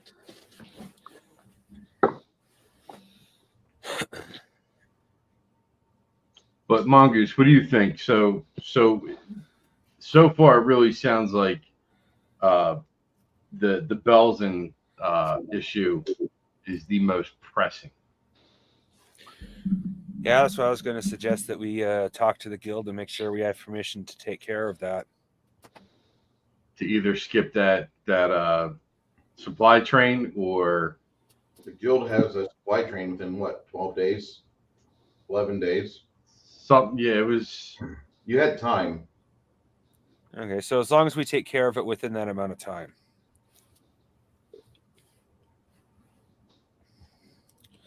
So yeah, that sounds like a good idea to me. And is there any artificers in the city? Man, artificer, that sounds like the name of a bad porno. It really does. Artificer, not artificer. Oh, artificer. Totally different occupation. What I'm is an that? artificer. That's the snow outside? Yeah. Pretty. And I'm barefoot. I got to get my shoes on. Your feet are freezing right now. Good Lord. He's all hot and bothered from the little girl's bosoms that grew. Movies. The young woman's bosoms. I shouldn't say little girl. I'm sorry. She's about 28. Okay. The woman's bosoms that grew It's not bigger. her fault. It's not her fault. She's from the itty bitty titty committee. Not anymore. Well, Well, it I mean, smells only temporary. the spells are Hey, temporary. I was a member for a very long time. Personally, I like them natural. Hers are All natural sizes have all sorts of implants. merit. They just grew. If a girl could just go like this and blow on her thumb and make them bigger, I bet everybody's. Oh yeah, I know. There's a huge joke about in One Piece. Well, I'll keep this short. But in the show One Piece, there's a character made of rubber, and there's another character that could turn men to women and women to men. There's a huge joke about when Luffy gets turned into. If Luffy ever gets turned into a woman, he looks down at his chest and just blows up his boobs because he's made of rubber and he blows himself up like a balloon. They never make that joke about his. You know what? I saw a prank that somebody was trying to do. They had a bunch of blow up dolls and guys, and they dressed them in clothes, and they filled them up with helium, and they waited. And then they were going to let go of them and start yelling and run out of their house and said it's the end of the world. People were being called to Jesus. Oh, it was kind of late. It was really bad, but it was funny as heck. If I can find it again, I'll play it for you. There's been a couple radio stations that did that. Yeah, Travis. Only with one, they used it like a kite. No, it wasn't. No, this was a bunch of them. It was like 25. What about that guy that was trying to get through the commuter lane with one of those blow-up dolls? He was driving for like didn't he get a several ticket? days. Yeah, and they eventually caught him. Yeah. Well, those real dolls, the cop would have to go reach in and touch her to see if she wasn't real or him. Because you could just have it sit there with a blanket over it and its eyes closed because they look like real people. That's a hell of an investment just to save on commuter. He probably uses it for other things, not just to leaving it in the car. Just saying. Yeah, it looked pretty real, didn't it? Yeah. It was in the movie that we watched, Real Doll. Yeah, she looked very real. Mm-hmm. The thing is that like when you die, like your best friend is forced to gather. Take her. gather the real He's doll. gonna clean her up good. He has to take her out to a burn pile and set her on fire and get rid of the last of your DNA. That's sad. Yeah, no one's gonna clone that bastard. I don't know. Gattaca, man, they do some weird things. That's a fun movie. Not really fun. Not at all.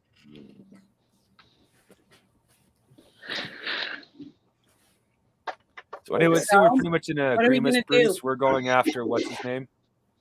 I don't know what you guys are gonna do.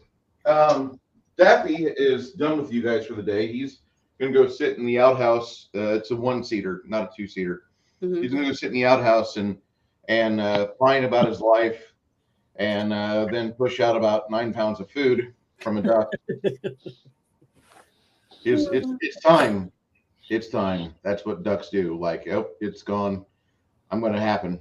It's happening right now. So that's where Daffy goes. The rest of you are sitting there, and Cormac says, "We could go talk to the Terriers." True dat. If you want, we could go talk to the Terriers. The Terriers are the guild that typically goes underground a lot, and they might be the best source of information that I would think. That's what we had briefly dealt with a session or two ago. Yeah. Sounds good to me. You know, I mean, it sounds like a fair place to start. Get your scented handkerchief and go down and talk to the rat catchers. Unless there's rat folk down there, then Hey Bruce, on our way to, I'm assuming we wouldn't have much trouble finding their guild hall. Even if we had to stop, ask a few people, we could eventually find it relatively with ease. Yeah, the hall of carriers is pretty much common knowledge for most anybody that's been in town for more than 2 weeks. All right. Is there an apothecary on the way? I could just stop him briefly. Yeah, you do see an apothecary on the way over there. Just breeze in real quick. Do they have like a collection of like exotic soaps? Well, they've got a couple. You find one. Do. If Get they some broccoli going. if they have a couple bars of either orange ginger or like lemongrass soap, I'd like to buy a couple and ask for them to deliver them to Daffy at the inn. Okay. You want them cleaned up before you roast them? Well, clean, but also start the marinating process early. Got to get that skin seasoned. That's right. But with a He's little note, immortal, remember? you know, It might end terribly "Dear wrong. friend, You please gotta use feed them a this bunch of cranberry liberally." pie.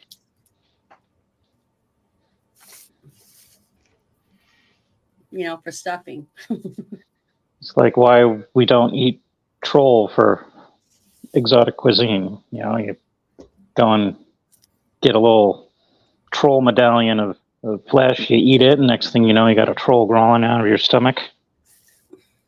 What about an immortal duck? Hmm. I don't have any experience with that. That's new territory for me. I don't think any of us have that experience yet. Oh, Jeremy's back. Hey, Jeremy. See, what I'm afraid of is that if we eat him, we all slowly morph into a Daffy Duck, and we're each individually Daffy Duck from this point on, make new characters. And now there's in this case, it'd be what is it, 5 of us, 5 new Daffy Ducks roaming the world. We are all Well, happy. the only way we can find out is by like All your Daffy Duck are belong to us. cutting off one of his limbs and seeing what happens to it. That's dark. I mean, know. he hasn't I done us didn't any say- harm. So It wasn't dark. I just said that's the only way we'd find out whether or not, you know, he's going to morph into, the body parts are going to morph into another duck, or he just grows a new one like Deadpool. See, I was referring more to the osmosis of his genes slowly taking over ours, Oh, okay. like the Thing style. I don't want to picture Daffy with a little arm either. God. Too late. Sorry. As you're walking out of the apothecary, you got your duck soap there, and you see guards shouting, and you kind of are surprised. You weren't expecting people to be yelling at you already, but they're shouting, and there's a passing caravan, and it's you see the driver frantically try to get the horses to make a little faster speed. And these guys are running full tilt. The guards are running full tilt after the caravan. So if we all of a sudden start chasing after this caravan, are we able to intercept it? You'll be behind the guards initially, unless they tire out, and then you'll be definitely in front of them. But yeah, you could possibly intercept it. Well, Cormac tells you go on ahead. I don't have that. I don't have that ability. We'll find out what they're all yelling about. So I'll go run after the guards and ask them what's going on as soon as I catch up to them. Trying to catch that caravan. He's leaving town. He hasn't paid all the fees. Would it be possible to cast sleep on the horses? You could. You're going to lose range here, so you better do it right the first time. Go ahead and cast sleep. All right. Little out of practice. What dice do I roll again? You don't have to roll dice. I have to roll dice. Oh, right. You have to roll dice. Sorry. Okay. What's the what's your saving throw? I got to add to the difficulty. It's a first level spell. What's your intelligence? Intelligence. You said actually it says here that sleep is a second level spell, and my intelligence is 14.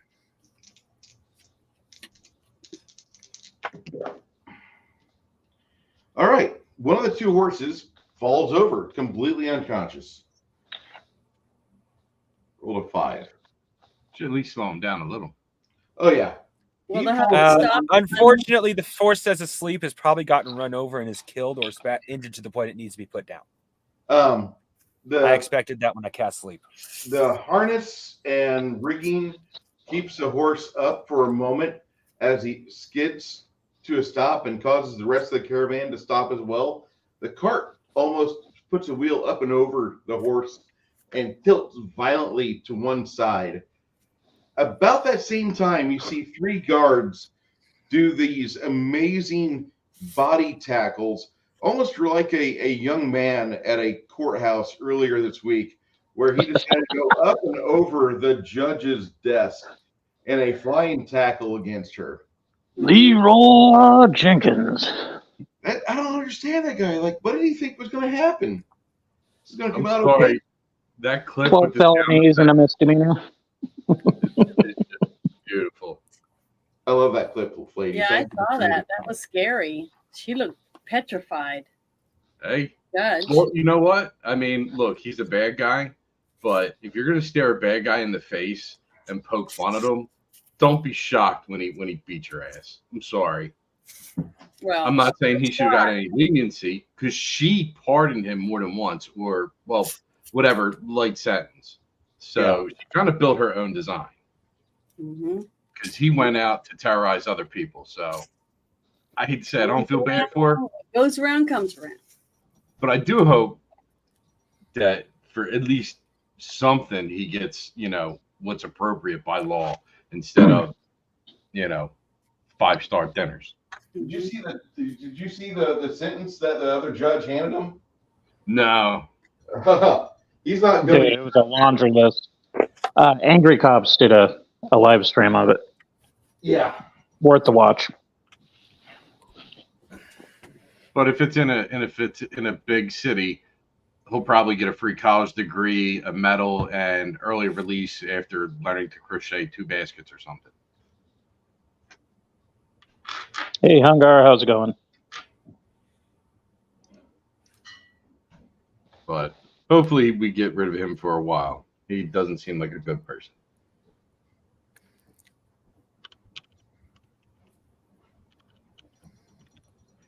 I think he's going away for a long time. I hope so. Yeah, from what I saw, it's not looking good for him. It wasn't looking too good for him to begin with, but now it's definitely. Just because he attacked the judge, you think that it's gonna make a big Well, difference? he attacked the judge. He attacked the bailiffs. That's like felony on top of felony. He got like 13 charges. One of them, I think, was a misdemeanor. The other 12 were felonies. He's done. If they have 3 strikes, he's done. But what was he in there for in the first place for him to get that mad? Assault. He was a violent criminal. He's a He's domestic good at it. user. Battery, assault, robbery, you name it. Yeah, it's almost shocking. It's almost as if we've heard this story a couple thousand times in the last 3 years. Yeah. Yeah, I heard on the news about those 2 kids that beat up that little boy to death or the young man to death and took his car, and they got like 2 years. Well, I mean, look what DC did. They burned down a church and they got paid out $5 million. The church did? No. No, the criminals. Why? So it It's all a part of the plan. Yeah, it all depends on who's in charge and when. But anyway, sorry to derail. So the guards got, I'm assuming it's multiple people on a wagon train. The Yeah. guards have like that in hand.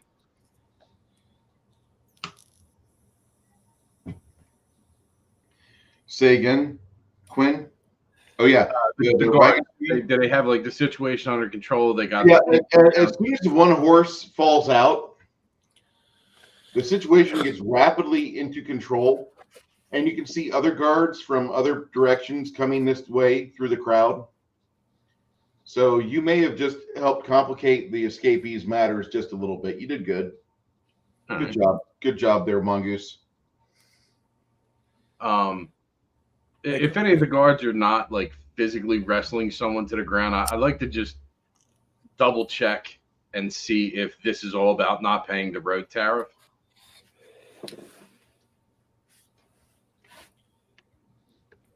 Well, Is this more than tariffs? as they're putting a few of the guys in manacles and wrestling another one to the ground, you see there's 4 individuals that get the bracelets and the ankle treatment. Once you do that, once you see that's in clear effect, you're standing off to the side, and one of the town guards says something of the nature, "Appreciate you and your group helping us out like that. Not a problem. These people had done some business earlier with one of the guilds in town, and the guild had refused business with them because the estimates that were being left were not including town fees and such. Well, when you come in town to do business, there's a price you have to pay on top of that because the town just gets a cut. That's all there is to it. The town wants a little bit of your business. If you're here to do things, we're going to take a little bit of that money from you. Not much, but just enough to cover the paperwork, because there will be paperwork for the next 90 days, and after that, the paperwork falls off. Well, they had been in negotiations, and the lamplighters and the we would call it the energy sector, but it's really just lamplighters and the guild of archivists had discussed things with them, and there was no good solution. Well, they had brought 4 of their wagons in, and they sold 3 of them along with the goods onto an unidentified seller, thinking that they could get away without having to pay taxes. But we understand that there's a sizable amount of gold that's on that cart, and it looks like one of our assessors are already there, inventory and everything. We are here to we're not facilitating illegal activities. We don't like having a black market in town. We do understand there will be a black market eventually, but we want there to be as little of one as possible, because things should be free to trade, and the pricing shouldn't be up and above to where the modern man would feel put upon. We want the change, not the main count coin of currency. Well, these people, they were trying to keep everything for themselves. Can't do that. So they're going to go, and on Thursday next week, we're going to talk with the judge. Sounds fair. We think so.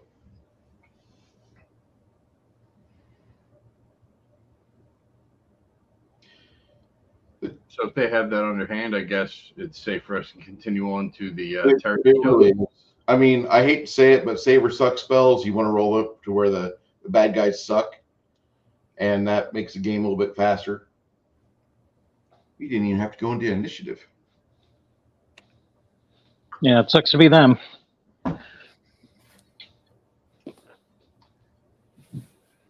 Yeah. It's going to be really awkward if I know those dudes.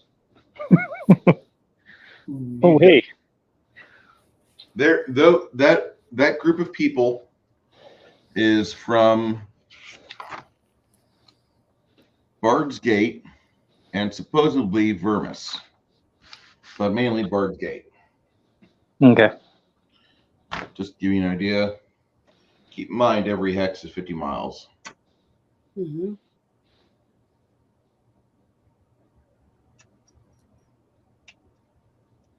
Good Lord. That's a long ways. Can't wait to be high enough level to have enough gold to hire an artificer to Too bad make we me couldn't talk to that magician and get his little Jagged floaty wagon. thing and float around. That'd be cool. Whatever it was he put the duck It'd also on. be useful transporting treasure. Yeah, it'd be useful a lot of things. That's called a mule's disc. It's pretty interesting. Never seen one before. If it But acts it like could something be solid, useful. it'd probably do some damage too. It's possible. Ooh, 2 mule discs. Squish somebody with it. Yeah, you could get on it and fly across like little openings, on the ground. They don't move very fast, Janet. I know, but let's say we go into a chamber and there's something out in the middle and there's an opening around it. We'd be able to float over to the other side. So Yeah. Pull a Susan Storm, Invisible Girl type of thing. Mhm. I'd I don't know. rather I just think it's kind of neat.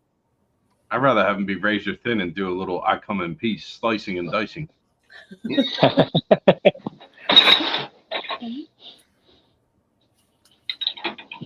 People meth. Awesome. All right. So once you finish with that, if you want, you guys have a little bit of time because it's in the midday and most offices close for lunch. You could head down to the college or Collegium Arcanium and talk with somebody at their gift shop and see if they have any scrolls available for sale. Okay.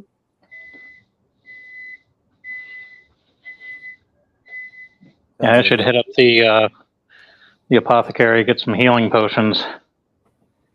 Will be a good idea. They cost 25. No, excuse me. It cost 50 silver each for a healing 50 potion. silver. What's the conversion from gold to or silver to gold? 10 silvers, 1 gold. Okay. Can I ask a question? Yeah. The healing things for that much silver, how far does it heal you? It'll do a D8 plus 1.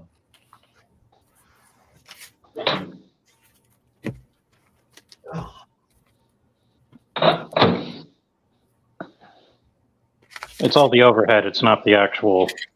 Oh my God! I just paid $16 for a sandwich type of thing. You got the rent for the space, Trying the to find my cost of picture to see shipping. how much gold or silver I've got. Say again, Janet. I'm trying to find the paper that shows how much silver and gold I have. Because I'd like to buy a couple of those. And I don't think I gave you guys treasure for last game either. Yeah, I don't remember it. Oh, I No. didn't. I got my list over here. Let me go convert it. Time to get over to the computer. Giggity. God blesses everyone. If this is a major city and we're like getting there early and they're freshly stocked, I think we should at least get like 3 bandoliers of the stuff. We've had how many people go down to almost dead? We're mostly I'm grabbing dead. 10 health potions. I don't know what you're talking about. Yeah, I've got 2 potions already, and I have 2 holy waters. So I'm going to get me like 6 more potions. And hang on to those holy waters. You never know when they'll come in handy. Yeah, that's why I wanted them. That's why I got 2 of them. But that's it. As far as I can tell from my notes, that's the only 2 potions that I've got left. Yeah. Yeah, I don't see any other ones.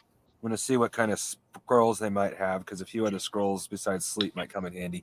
Yes, sleep has proven itself to be very handy. And I will keep using sleep until even at high level, as long as it proves to continue to be handy. Yeah, I think it's great. But it would be nice Sleep to have is awesome. something. It'd be nice to have something else for Fireball. Fireball is Yeah. just wonderful. Fireball would be nice, but something to use just in case sleep doesn't work. Magic missile, acid splash. Yeah, exactly. Oh, is Bruce gone? I'm here. Okay. I saw. I found my other notes that I couldn't find last time. It says I paid 250 gold for a blessed scroll. Remember to get that made for that spell. The blessed scroll is a second level spell, and a lot of clerics will sell you those for like higher volume of money. Mm-hmm. Right back.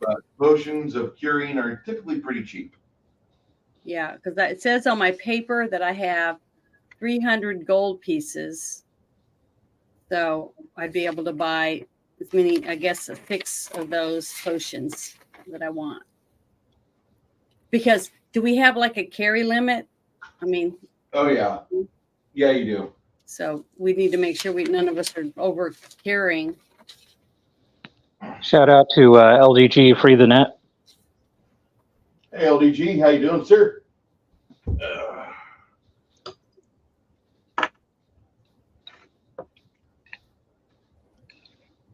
He's a large sponsor of the channel. Thank you, sir. Him and Lady One Gaming both. Hope you're doing well today, LDG. Are you in the middle of the snow zone, or are you in Florida today?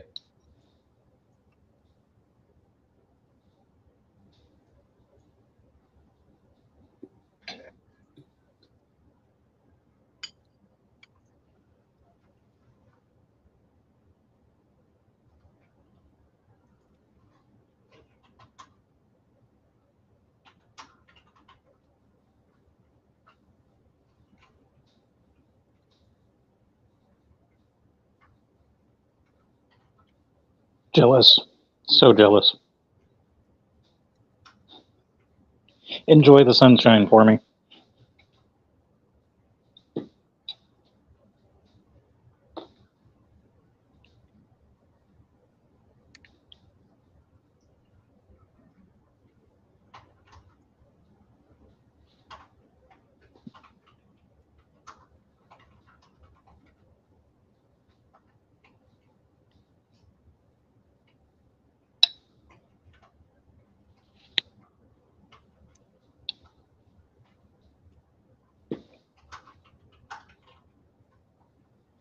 So the first time in, what's it been, 6 weeks?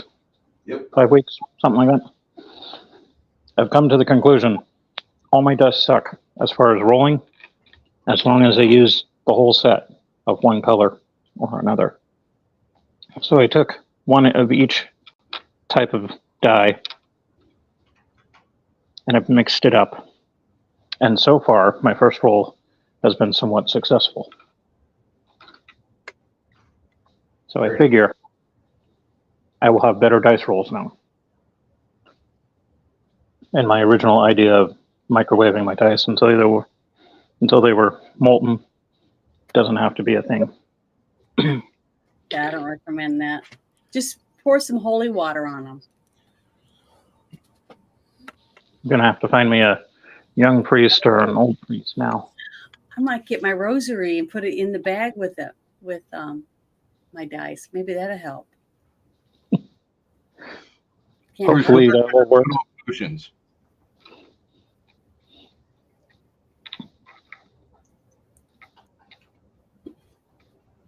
Your dice bag starts smoking,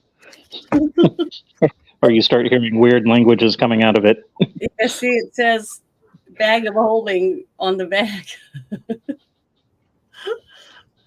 And then on this side, this says Wiz dice on it, but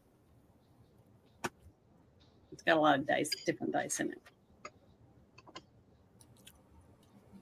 Yeah, the dice bag I'm making for you and we'll be sending. Well, I gotta finish it. It isn't that far from being finished. I'm gonna put a big, long piece of leather, pink leather, because I've seen a lot of mimics in books. They don't have eyes, but they have long tongues. And you're gonna get a mimic dice bag with the metal zipper being the teeth. Cool. Yeah, I'm excited. Thank you. Now I just need one of those things. I saw Bruce had. Did you roll the dice in so they don't go off the table and stuff? That's right. Oh, dice tower. Yeah, I have to find me one of those. They got some really cool ones online. I was looking at dragons with mouths that open, stuff like that. Just can't be real big because I don't have a lot of space, but still cool. I could actually 3D print you one with my filament printer. There's even these really cool fold-up designs. Mm-hmm. Yeah, those are really nice. And you have that out there with you too? Yeah. Cool. Yeah, see, I don't know. I might want one of them one day. Oh, if you're looking at a 3D printer, I suggest if you're looking for models, I suggest resin. If you're looking for just random stuff to print, I suggest filament. Mhm. Here's an excellent example. What would you print it for if you didn't want to keep it? Well, what do you mean didn't want to keep it? Well, you said if it's the difference between just printing something or a model. Oh, no. what's the difference? Here, let me show you. Here we go. Perfect. There's lots of things that you could 3D print. Models like- require more detail. Yeah. You get yourself a CNC machine, and you got pretty much everything you need to do all sorts of cool Get stuff. Yeah, that's This cool. is- Hammer. No. This is Oh. a filament printer. This is from a filament printer. Oh, it's a vise. Yep. Clamp. Yeah. Cool. It's in 1, 2, 3, 4 pieces. Uh-huh. That's and cool. You can print the pieces out and then put it together. Yep. Wow, that's pretty cool. And I don't know, filament's I best for this because I have to it's look actually around and see what I want to do. Because when I finish with my Superman, I'm going to start putting together my Enterprise ship that was given to me 2 years ago as a gift that I haven't been able to work on because my table's always busy. and this is from a resin printer. My filament printer could not print this. It could not print this tongue. It could not print it this high a detail. These fingers would look like absolute garbage if I tried to use my filament printer for this. But my resin printer, since in such high detail, it looks good. Yeah, it's gorgeous. And to anybody who notices it, who thinks it, yes, it's the froggy girl from My Hero. Academia. Academia. Academia, thank you. I was always told Academy, so I keep forgetting Academia. Same difference. Provided it's warm enough, I'll be painting her next Thursday.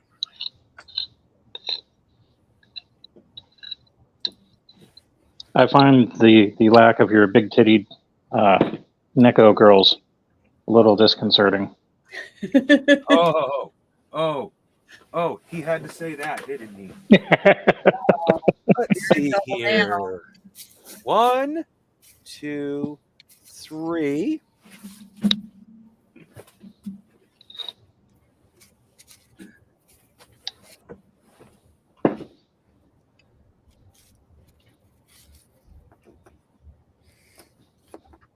I stand corrected. That's your that's All not, You're three a of them gentleman pretty and a scholar. those I'm are sorry, the what, ones Janet? with more detail. Yeah, these are filament prints. I mean, And you resin prints. painted those? Yep. Wow, those are nice. Did good. Thank you. I like the one in the middle. She's That's adorable. Bowsette. Yeah. She's adorable. People say that's wrong to like Bowsette. It's like I can't help it. There is just something about what I know to be a dominant, powerful woman. Because she can beat the crap out of you. Yes, there is to a degree. Yes, I do like the idea of a woman who could beat the crap out of me. Not would, just could. Yeah. Like, admittedly, I have the same type of taste as Bruce Bruce and I have has almost the the same same exact taste in problem. women. Yeah. He wants to get his head squashed with someone's thighs. He's always picking them big thighed girls. I'm more of a new big thing. breast, but still. Yeah, snoo thing. Yeah. Bruce and I love girls with clothes. I like that. And I like women with muscle. Not Arnold Schwarzenegger. Once you start getting into big muscles, you're like, that's just no. But nice defined muscles, Like I put in a meme about strong women acting weak around me, around guys they like, I should say, and they all all act strong around me. Like, joke's on you, I'm into that. Oh shit, it's somewhere in the meme section. But either way, it's like, and I broke the hair off one of my characters. Oh no. Thankfully, the glue, but that sucks. Hey, you glue it back on? Yeah, I can. That's why I'm not sounding upset about it. It's like, man, now I got to glue it back on.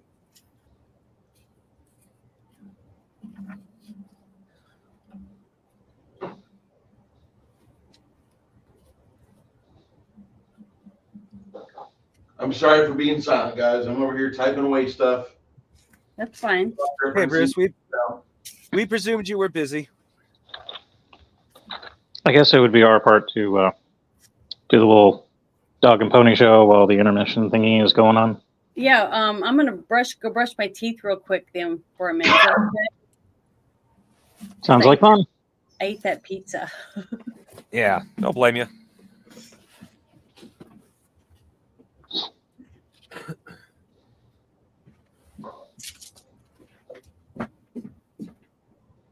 We got any royalty-free music that we can play? Give me a moment. Yeah, that'll be an easy fix.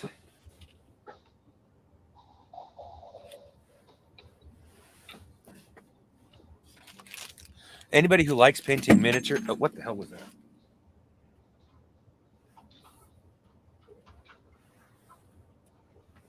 Oh crap! I thought it took care of all that.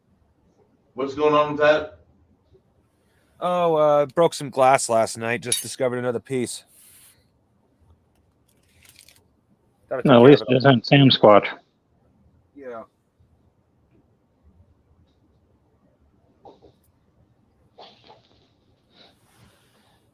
And at least I didn't discover it with my foot. Yeah, been there, done that. That ain't fun. No. I busted a glass, and then a little shard got in my sock. Ooh. I had washed the sock thinking that there was no glass in there, but it somehow survived the wash and the dryer. And then when I went to go put it on, I cut open my toe.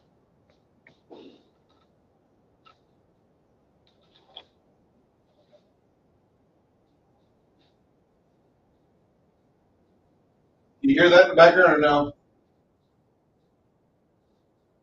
You guys hear me? No, unfortunately.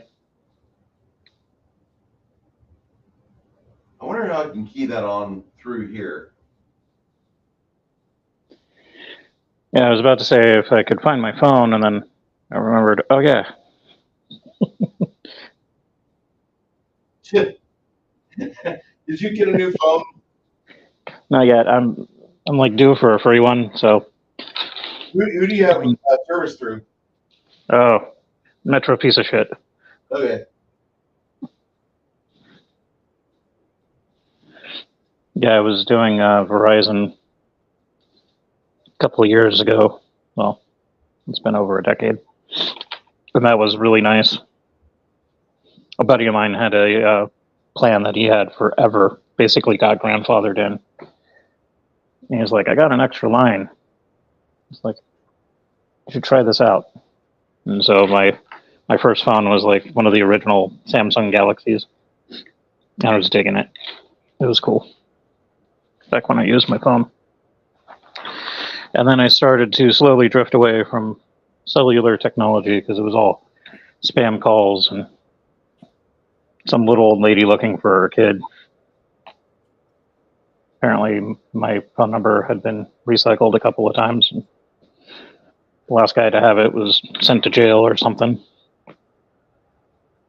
Really awkward.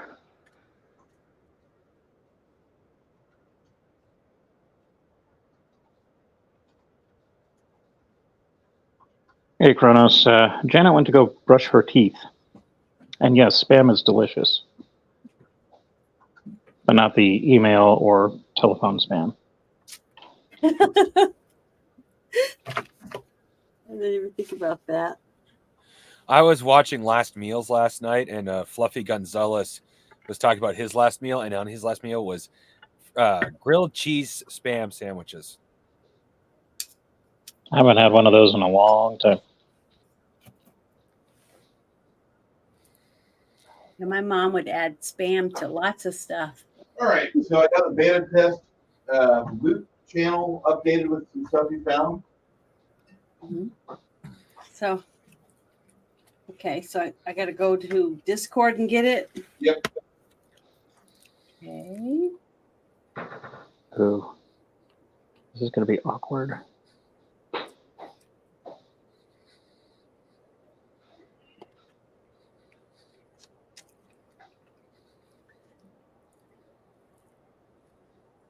The only thing is, see, I don't know. I can't remember what kind of sword I have. If I'd want one. Longsword. Can't find my- Should have a longsword. So I already have one then. Yes. So I don't need any one of them. We can sell them, I guess, if we don't want it. What? And those are small weapons, so they're not even sized for you properly. These weapons are like weapons that are like the size of like a kid's weapon for you. They're balanced for a gnome and a halfling or a kobold.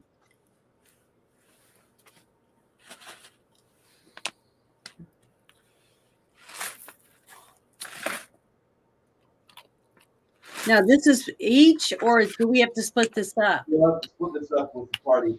Oh, shit. Okay. Sorry. I just took a look at it and I'm like, man. That it'll end.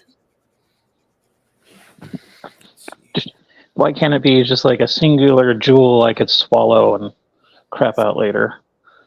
Because you might have diarrhea and lose it somewhere.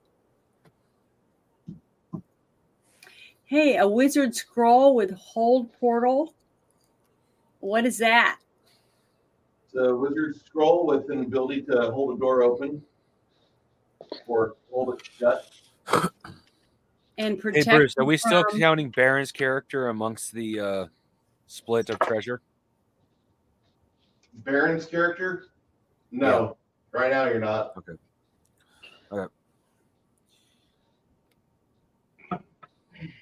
All right, we each get 99 silver with.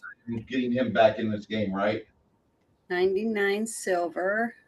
What was that? I should put a better effort in pulling Baron in this game.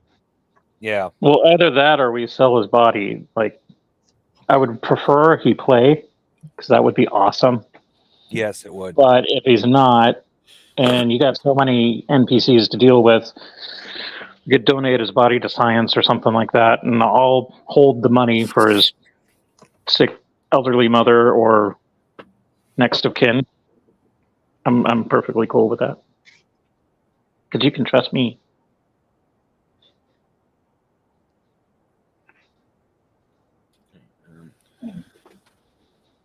Oh.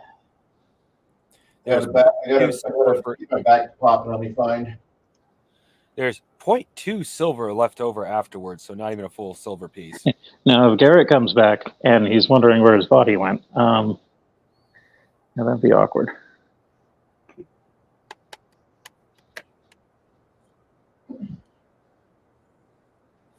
So we got. And we each get 99 27 silver? gold. Oh, we get What? 27 gold. Okay. 99 silver and 27 gold. And also, Oh, yes, and there's 25 experience each. That's already written. Yeah, still a level 2 peanut. How many? 27? Yeah, 27 gold. No, 27 experience. I'm getting ready to put the experience points in right now. Oh, I thought that's what that was above. No, sir. Okay, my mistake. I want to add it to my score or my experience that I already have. Yeah, and that's the gold and silver as is. I don't know the prices other than what the 10 gold for and the 5 gold. Is that per That was already person or is this got to be broken down too? 415 experience points. That's for each of you. Okay. Okay.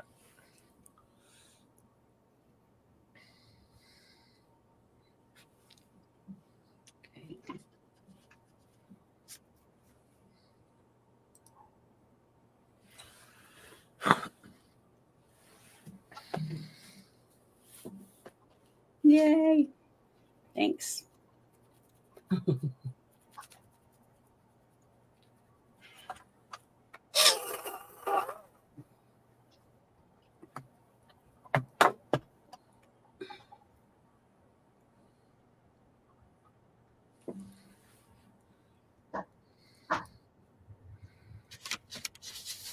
keep thinking I hear a puppy or something.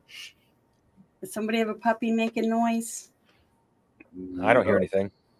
Okay. You, I don't know what it is then. It just sounds like a little puppy growling or something. Somebody's stomach growling? nah, I just had some chili. You hear Bruce, that? agates. Are they would I know if they're used in like spell crafting for like instruments, armor, stuff like that?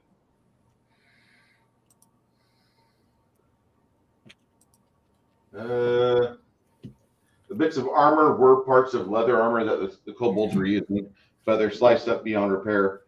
Cormac is a blacksmith, and he could work on it and make it to where those of you that use leather as either a primary form of protection, or if you have a heavier set of armor that has leather components, he can put that to use. Also, Okay, no, I was asking about the stones, the agates. the agates are just small ornamental gems. They're not worth much. Okay, they're not used in any like magic or anything. Not Or really. enchantment. Got it. Not that you've seen.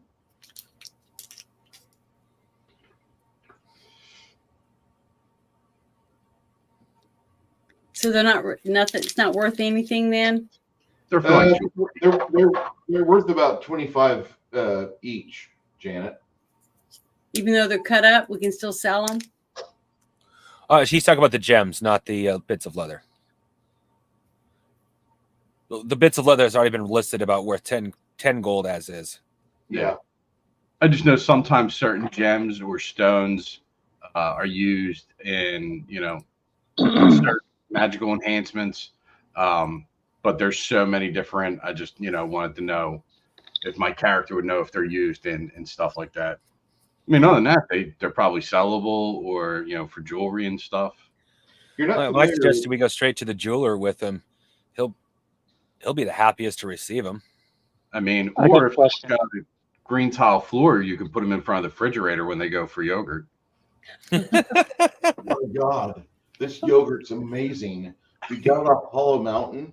This little Westerling girl went up the side of the mountain with this treasured goat, and then she milked it, and it curdled.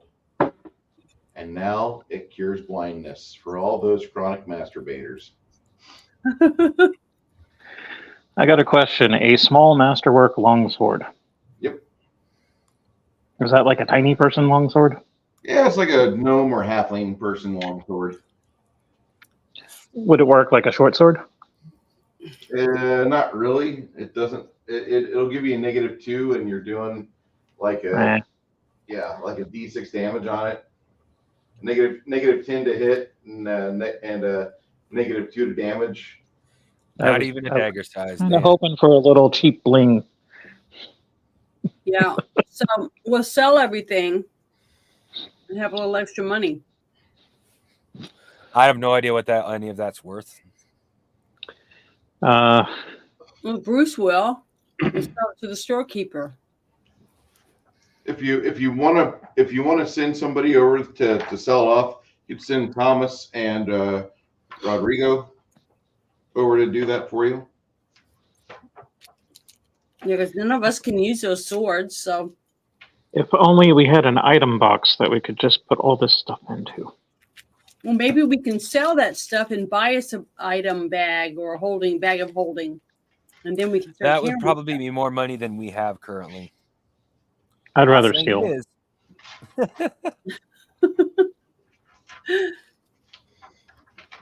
But all I'm saying is don't get your hopes up. Wait till we see the price tag before you start getting excited.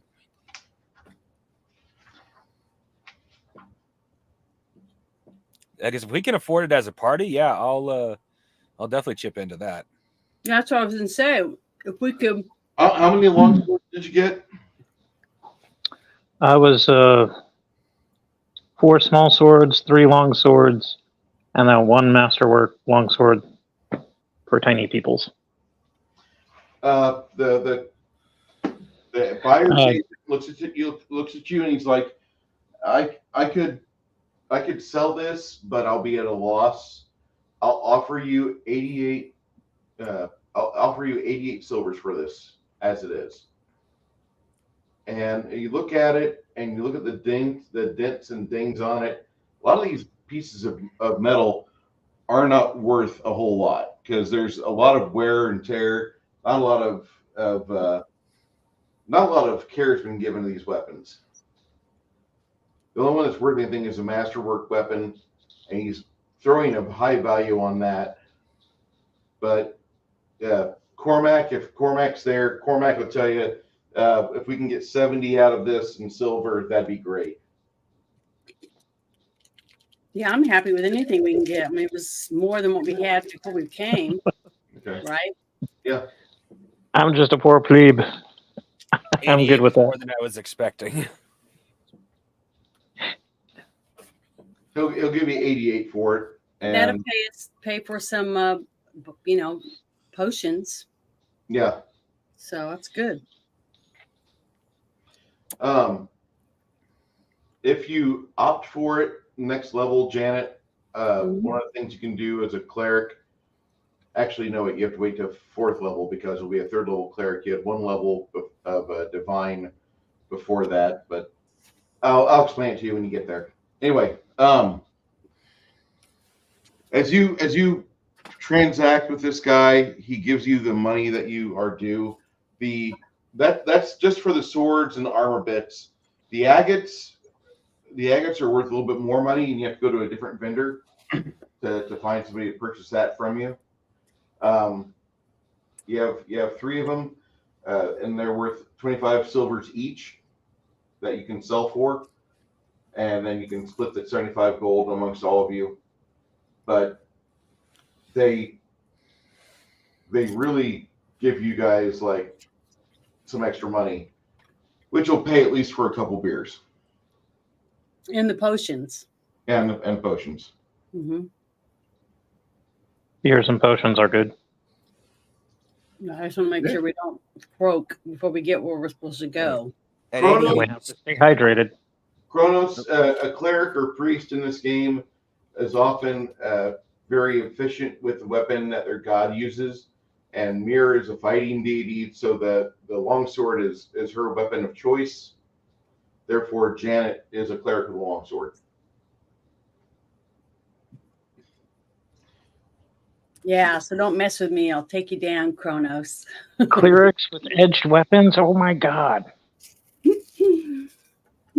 I know. Going against the grain of the Gygax. I get it.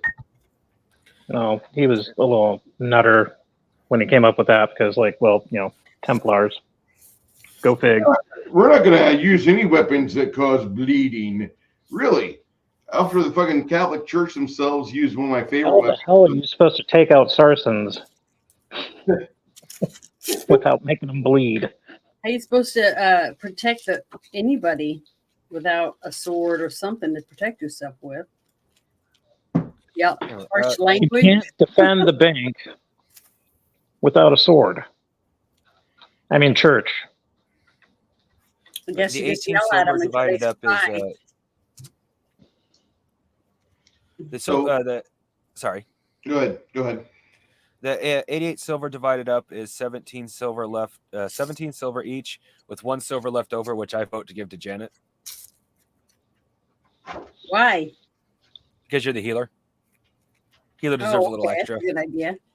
Somebody wants to get healed. Well, not now, but yes. How dare you want to get Later. Okay, 17. I'm going to add 17 to my. a weirdo wants to get healed all the time. Ugh. Well, for you, it's 18. Everyone else gets 17 because there was Okay, 18 to my. basically with the division, there would have been a silver piece left over. Where's my paper I just wrote on?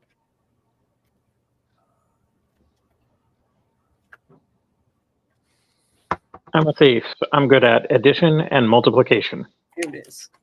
Don't like division. I'm just using a calculator. Bah, you and your newfangled wizardry.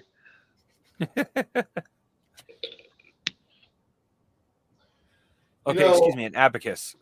do you have Steam, Who, me? Vince? Do you have Steam? Yeah. Okay. Do you ever play a game called Heavy Barrel when you were a young kid? No. Okay. I played it in the arcade. Yeah. It came out at the same time as Ikari Warriors. Yeah. Yeah. They got on Steam now. So God, what version is it at now? arcade? 4 or 5, something like that. No, Heavy Barrel. It's the original arcade from 1987. Oh, I'm thinking of Metal Slug. Oh God. Heavy Barrel. That Yeah. was. God. You get that gun for like 30 seconds. And after that, the gun goes away. It breaks. Yeah. Yeah. That's cool though. I lost a lot of change that way. Yeah, I've completely put the same amount of money in that arcade as what it cost to wash my sewage truck at the car wash. I could probably buy my own upright with the amount of money I wasted on those things. I don't want to My think about biggest that. arcade dumps were Rastan and Kung Fu. Ooh. And how Not much? the Kung Fu from NES. The other one where it was just a one-on-one combat. Yeah. And you had the Bruce? guy who did the split and punched you in the nuts. Yeah, more like Karateka. How much is it again for the healing potion? They'll cost you 25 silvers each. Oh, Janet. Yeah. They're The not- 75 gold from What? the 75 gold from the gems split 5 ways is 15 gold each. 15. Okay. Thank Yes. you. Write that on here. And Uh, then they're It's not gold, that's silver. each 20 silver. So, okay. Hold on. No, Bruce. I thought you said the What's it say? gems are on sold there? for gold. What I just thought I saw it say silver. For the agates are silver pieces. Oh, okay.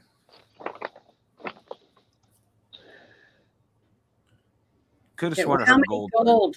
How many gold is that? For each 2.5. no, I Yeah, mean so- each so- potion. 15 silver. Well, the conversion from gold to silver is 10 silver to 1 gold.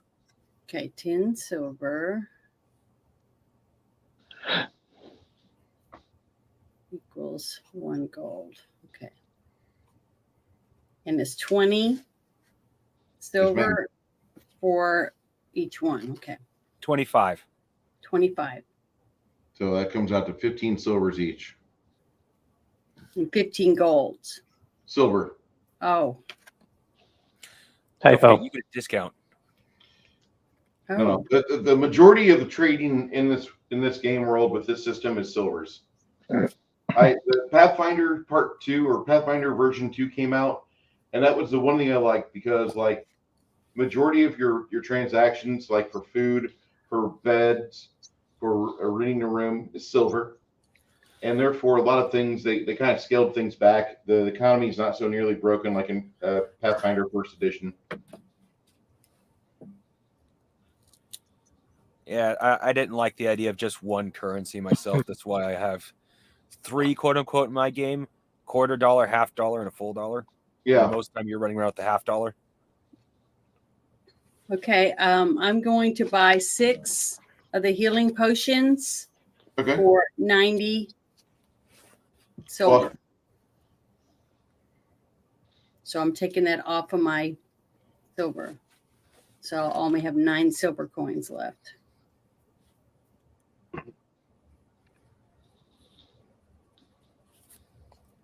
I got, because I already have 2, so I just know I can add 6 more. So I have 8.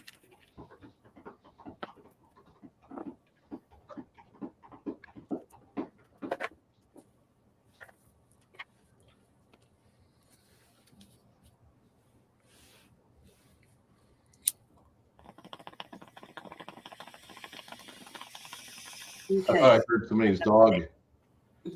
Like, no. I thought I heard a dog. So did I. What was it? I don't know. It sounded like somebody was like slapping their ears against their skull when a dog shakes its head. You sound like a dog's shaking. What It was sounds, it? it sounds just like Kaylee, Chris's little pup, the little terrier girl. I'm smoking out of a water pipe. Okay. Oh, that's what it was. Yeah, so I didn't know I gurgling. could hear that. Yeah, I Okay, can hear I'll it. mute next time. Sorry. No, it's all right. It just sounded like a puppy shaking its head, just like you said. Just next time play Sublime so we know.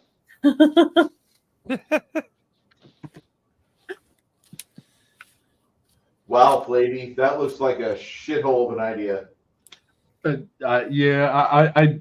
didn't want to mention it because I know it could derail, but I just thought that you should see that. If you want to know what he's talking about, it's in politics on my Discord. You'll probably talk about it next Friday. Oh my God. I got to go there now and help it. Now, under the political stuff, Yeah. Yeah. And I didn't post derail. I just didn't want to forget about it and lose it. Oh, you're good. You're good. yep, I believe that crap. Yeah, I did say on Friday's show, we were talking about how they said Holy intimate domain on that one rancher's property for like 200 acres. And he lost his whole, one of his whole pecan crops. Wow. And they paid him very little money. I've got a feeling that they're just pushing us towards something that they've been talking about for quite some time. Well, the thing is, listen, think about it. You had those boys, older boys, that beat that one kid of a different skin color to death, and they took his car, and the judge gave him 2 years, right? And then you have the rapes of the toddlers. Okay, we don't know how much time they're going to get, but then you have this thing with the intimate domain in Texas, a state that everybody says is not going to go blue for next election, but I've been saying that for a while. But it's like this election year, they're just ramping up all the crap so that they can go, oh, we're going to put a hold on the election because look at all these problems. They want us to go, because see, the whole thing with the insurrection wasn't what they wanted it to be. So they had to fake it. That's why they hid all the videos. They made it sound like it was 10 times worse because they thought we were going to be all Antifa on them. You know what I mean? They thought we were going to go in and burn and loot and tear shit up, but we didn't.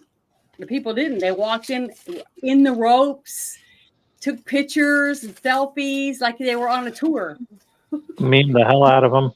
Yeah, so it's like we didn't do what they wanted. So now they're trying to stoke us to do stuff. They want you to get upset and go out in the street and start causing chaos so that they can blame it on the maggots. You know what I'm saying? That's not a good plan because a lot of people that aren't expecting what's happening are going to get hurt. I know, but they don't care about them. Well, I'm not talking about the Joe averages. I'm talking about these people that underestimate the kickback. Like, I understand. With the 2016 election, that was a major upset. And now you've got a polarized division between the two. Mm-hmm. Yeah, it's scary. All of it's scary. And there's a lot of innovative people out there that just got booted from various expertise.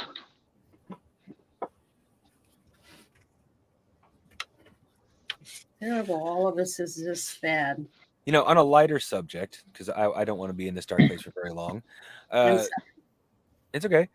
I have thought of a way to get, because I'm trying to get my name out there before my book that I'm working on now goes out, because it's going to be a full book. I've been thinking about doing little things. I'm going to make it's admittedly based off the song Riding a Laser Shooting Dinosaur, but I'm going to call it Riding Cyborg Dinosaurs. It's going to be, hopefully, I'm going to try to keep it under 10 pages with 9 pre-generated characters and a basis for a sort of Chronos. I'm very amateur at it, and I stress very amateur.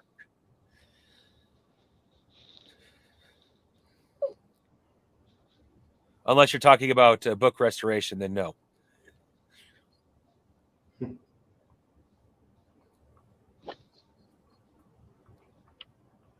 But I don't know. Has Kronos ever heard that I'm working on a game book? I don't think so, actually.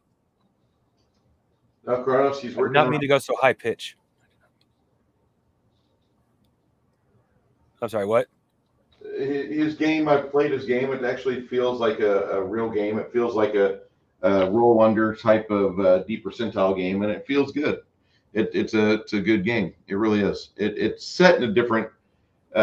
It's almost like the campaign and the rule set are together. They're locked, so they work pretty well together. Yeah, admittedly, there is no real changing the world. It will not really go well for the game itself. Mhm. Okay. Oh, if I haven't announced it, I'm getting 3 healing potions. Okay. Let's see here. I'm getting 6 healing potions, but paying with 10 gold and saying the 10th piece of gold is a tip. Okay. Oh, I forgot about tipping. It's a place in China. I'll go for 6 too if they have enough. That's one of the things I was concerned about. Which is why I was hoping, since it was still earlier in the day, we could beat other adventurers to the counter. Mm-hmm. You can get a couple of them. The one thing you guys, Cormac said to you is like, after we're done messing around, we could go to the Hall of the Terriers and discuss things with them. What did they offer or want us to do? Well, that's where we were on our way there when we just decided to Oh, make a pit stop to grab some potions, because they were the ones that had hold on, notes. They may have information or even assistance with tracking down or locating the Besling character, or maybe some other hideouts he has or something, because they would be the ones to go to for dark and dirty work. Correct? Or am I wrong on that? You're absolutely correct on that.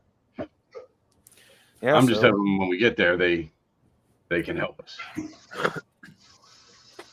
Yeah, the Hall of Terriers is down on the Western Marine Road, almost by the Western Marine Road gate, headed out of town to the east side. Give you an idea of what I'm talking about here. You guys are in this grouping of houses here. You have to kind of go down a street of decadent smells, and then through the inner gate, and then the Hall of the Terriers is number 32, right there. And this is the city of Ream. Kind of sucks that it's a glossy paper, but it works. All right, so you head over to the Hall of the Terriers. After you arrive, they allow you a couple drinks of a few glasses of water. While you're there in the lobby area waiting on your council, you notice that there's a rat catcher in the front room, and he's just looking through a broadsheet, which is basically this world's version of a newspaper. It's a 32 by 24 paper with printed. They've got a printing press. They print these on, and it's got some news stories on it. The terrier is dressed in, he's got like a chain shirt and a leather jerkin on underneath it, has breeches, and looks for the most part like the type of guy that goes out and does dirty work every day. At his feet is a dog of unknown heritage, but it's definitely a terrier type, and it's got the little snout, which has some. He hasn't cleaned the dog up. It's still got some rat's blood on it or some other sort of blood on his snout. Mhm. The dog is looking at the five of you, and he's wagging his tail. Well, I want to walk over and try to pet the dog, and then I want to ask him if there's anything interesting in the paper or whatever it's called. As you approach, the old man says, "It's better off if you get down on one knee. That way he doesn't think you're trying to discipline him or something. I have to approach him on bended knee if I have to do anything with him. Okay. Unless we're at work. Whenever we're at work, it's a little different, but he's just got his own way." Okay, well, I've been down and pet him, the dog. Dog's wiry fur is kind of rough. It's like you're petting a Burlap. yeah, you're petting like a burlap sack basically. And the dog is mostly pretty well cared for. He probably gets a grooming every other week. Probably gets combed out every other day. Hmm. And you know that he's got some scars on his skin under his double coat of fur that he's had his share of excitement.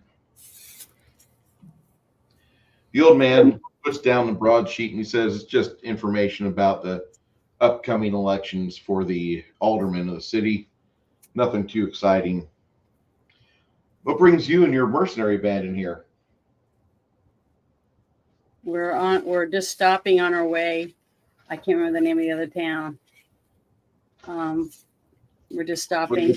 Which town, Janet? The one we're on our way to. No, Janet, what we're looking for is information on the what's his name that we're looking for that could be in the sewers. I can't remember what his name is. I'm terrible with names. Belzen! Best Belzen! Walden? Belzen! Belgian? Belzen. Belzen. Kind of like Richard Bel- Okay, well, I'll ask him if he's heard of anyone named Belzen. He just kind of his face goes a little bit white, and he says, "We found a place down in the sewers on the east side of the river. Mhm. We think it was his. Why do you think it was his? We took a bunch of authorities down there with us after we discovered it because of all the women's bodies that we found in various states of distress. 4 of those women have perished since then. There was a total of 8. The other 4 are in an infirmary, and the doctors at the hospice don't think they're going to make it. Okay.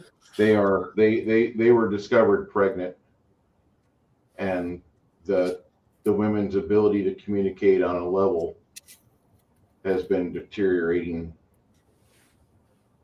There's not a whole lot we can do for them. Okay, well, thank you for the information. And I'm going to tell the guy. The type of guys, the type So of people that take can, care of the garbage. well, maybe we should go to the hospital where the women are at, and I could help one of them maybe, and I'll be able to talk to them or whatever. I don't know if I have any kind of spell or whatever that make it so I can easier speak to them. Janet. Okay, this is Mirror talking to Mrs. Isabel. Yeah. I've been on mute the entire time. Damn. Hey, I've done that myself, so don't feel bad. Okay, there's a 2nd level spell you have, Janet, called Comprehend Languages. Okay, I can get that. Yeah, Okay, because I don't have it on my list. write it on there. Comprehend Languages. It's something that you have. Okay, let me write it on here. Pro streamer move right here. Oh, Bruce, Sir? this guy, I walk over and hand him 3 gold coins and said, "If anything seems a little extra suspicious, will you come to tell us first?" All depends where you guys are located at. if you're at the Hall of Justice or some similarly located happy fun time place, sure, I'll be there. I'll even Well, plug because he's part of my, he's part of my retinue. But if you're hanging out at some place where like the orphanage of rape and pillage, no, we're gonna pass. no, well, if you can't find us easily, the best place to leave a message is at 6 Candles Inn. That's where we're currently staying. Okay, interesting. Okay, I wrote it down. What does it mean? What can I do with it? Comprehend languages. What comprehend languages does for you? Is it? I was gonna say, should I look it up in my book here? Yeah, it's actually in there. Okay. Basically, the same exact thing.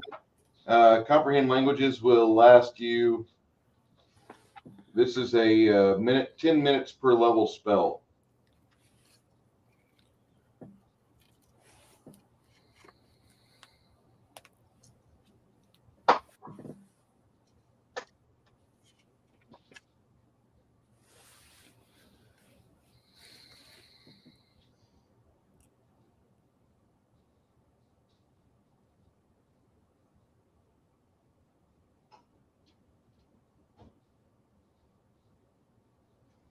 Yeah, you use a little bit of dirt and grime.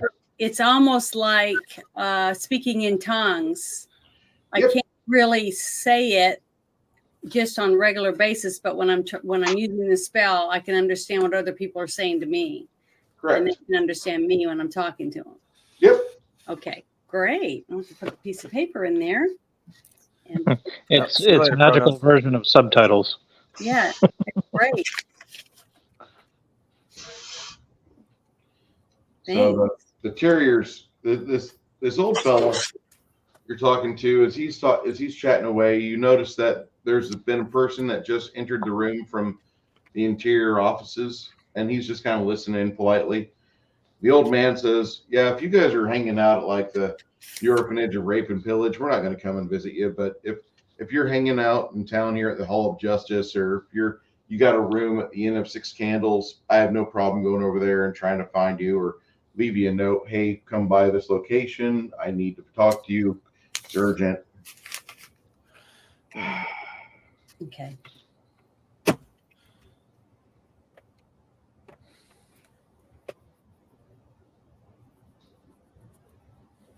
I mean, not everybody wants to prowl the city waste dumps or go in the sewers. So the fact you guys are willing to discuss this and explore, okay, you're probably all right in my book. Well, thank you, because we are. When I had my microphone off, I was having this little role play session with the dog. I was giving him a bit of jerky to chew on, and then I was kind of hitting the guy up with the paper. And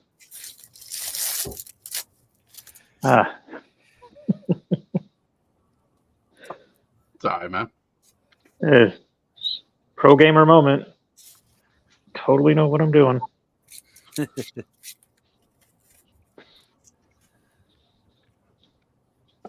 So the guy we were waiting for, now that he's out, like, does he have any more information, or are they pretty much tapped out and it's just that tunnel Well, to the east? The girls are in the hospital, so I'd need to go see one of them or all of them and be able to speak to them, find out if they know anything more than what they've been able to tell anyone else. Apparently, they're not able to. They're incoherent. Well, my suggestion is not directly split the party in this instance. I don't want to say let's bunch of us go down the sewer just in case. No, it's not in the sewer. It's at the hospital. Well, no. What I'm saying, while you're at the hospital. Oh, okay. But I think it's a good idea we stick together for the moment. But Janet's the only one that sees the girls. I think right now none of the girls should see a man. It's going to be awkward, no matter what. So, more power to her. Yeah, I can go by myself. I don't think there's going to be any problem at the hospital. I pick the locks. I steal the stuff. I'm not a social worker. But so I want to go to the hospital and talk to the girls. All right. you guys could follow along with her, and just wait in the waiting room at the Yeah, hospital. and just stay out of sight. Exactly. Just the orderly, when you guys get to the hospice, it's getting towards the late evening. And they take her up. Most of the people recognize you when you're I don't you guys are in your armor, or what I call battle dress. Mm-hmm. If you have armor, you're in it.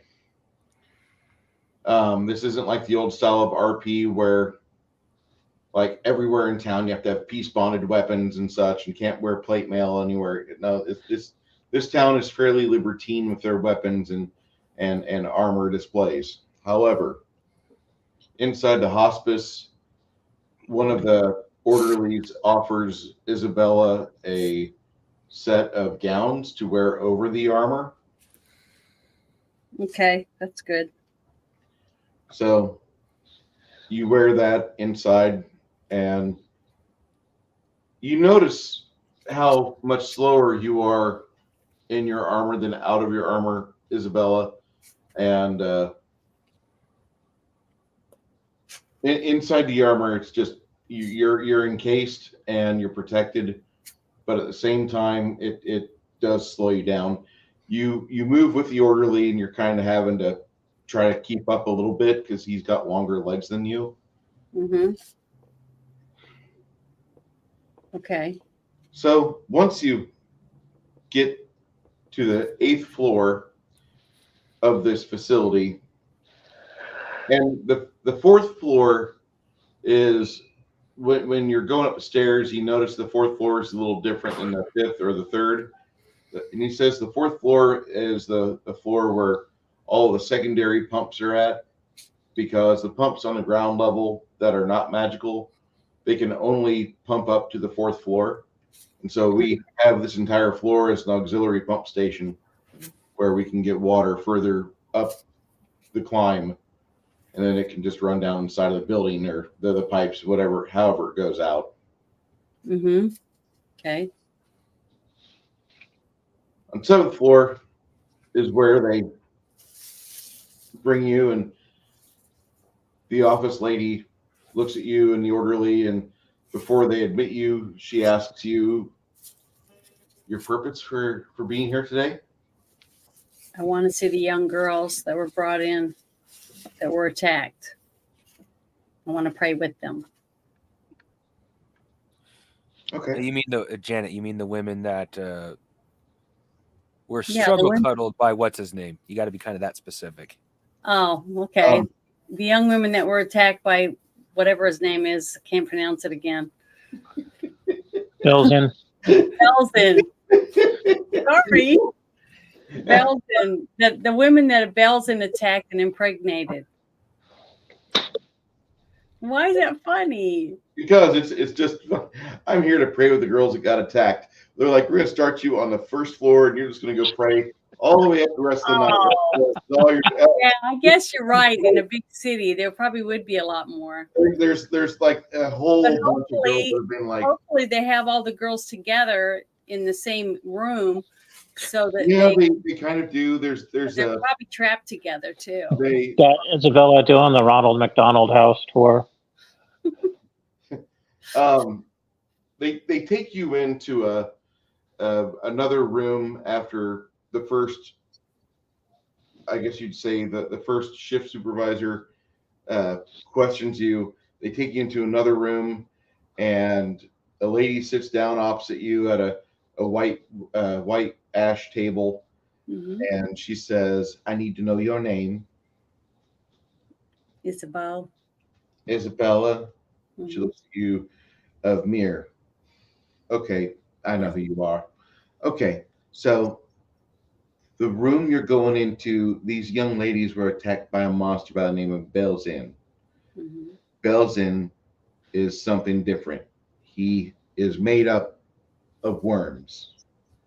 And he put worms in the bodies of people whom he was torturing and capturing. Now, at this moment, we don't know how long the gestation period's been going on. We're estimating they have about another 8 weeks before they start giving birth to whatever Belgian is fathered. Mhm. It's not our normal procedure to want to abort or slaughter the child, but we are fairly certain we need to be ready with the downward thrust if these things come out and they're anything more than a human. They just need to be gone. But they brought you in here so I could tell you what you can and cannot do. Mhm. You can be there. You can be supportive. You can pray for these people. You do not talk about Belgium, the individual who attacked them. You do not talk I about this. won't mention his name. You don't talk about the trouble. You don't talk about all the issues that he's caused. The four of these women are together, and apparently they're very close. They almost seem like they're telepathic.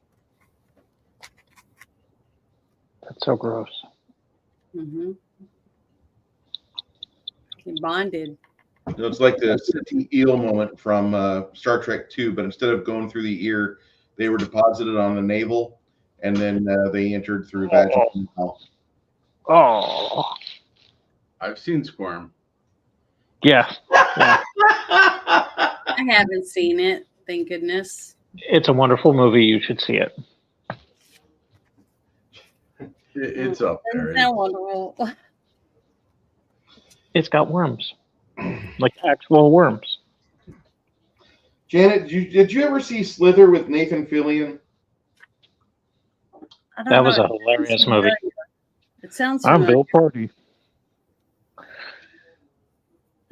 Came out in like 05, something like that.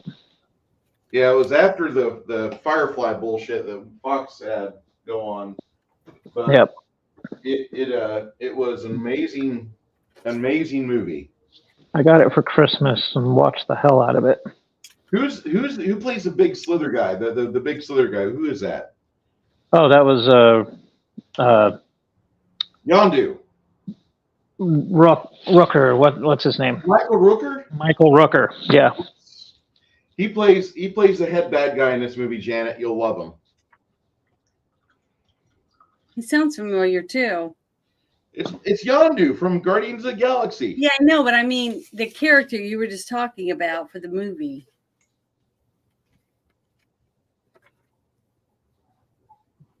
Slither.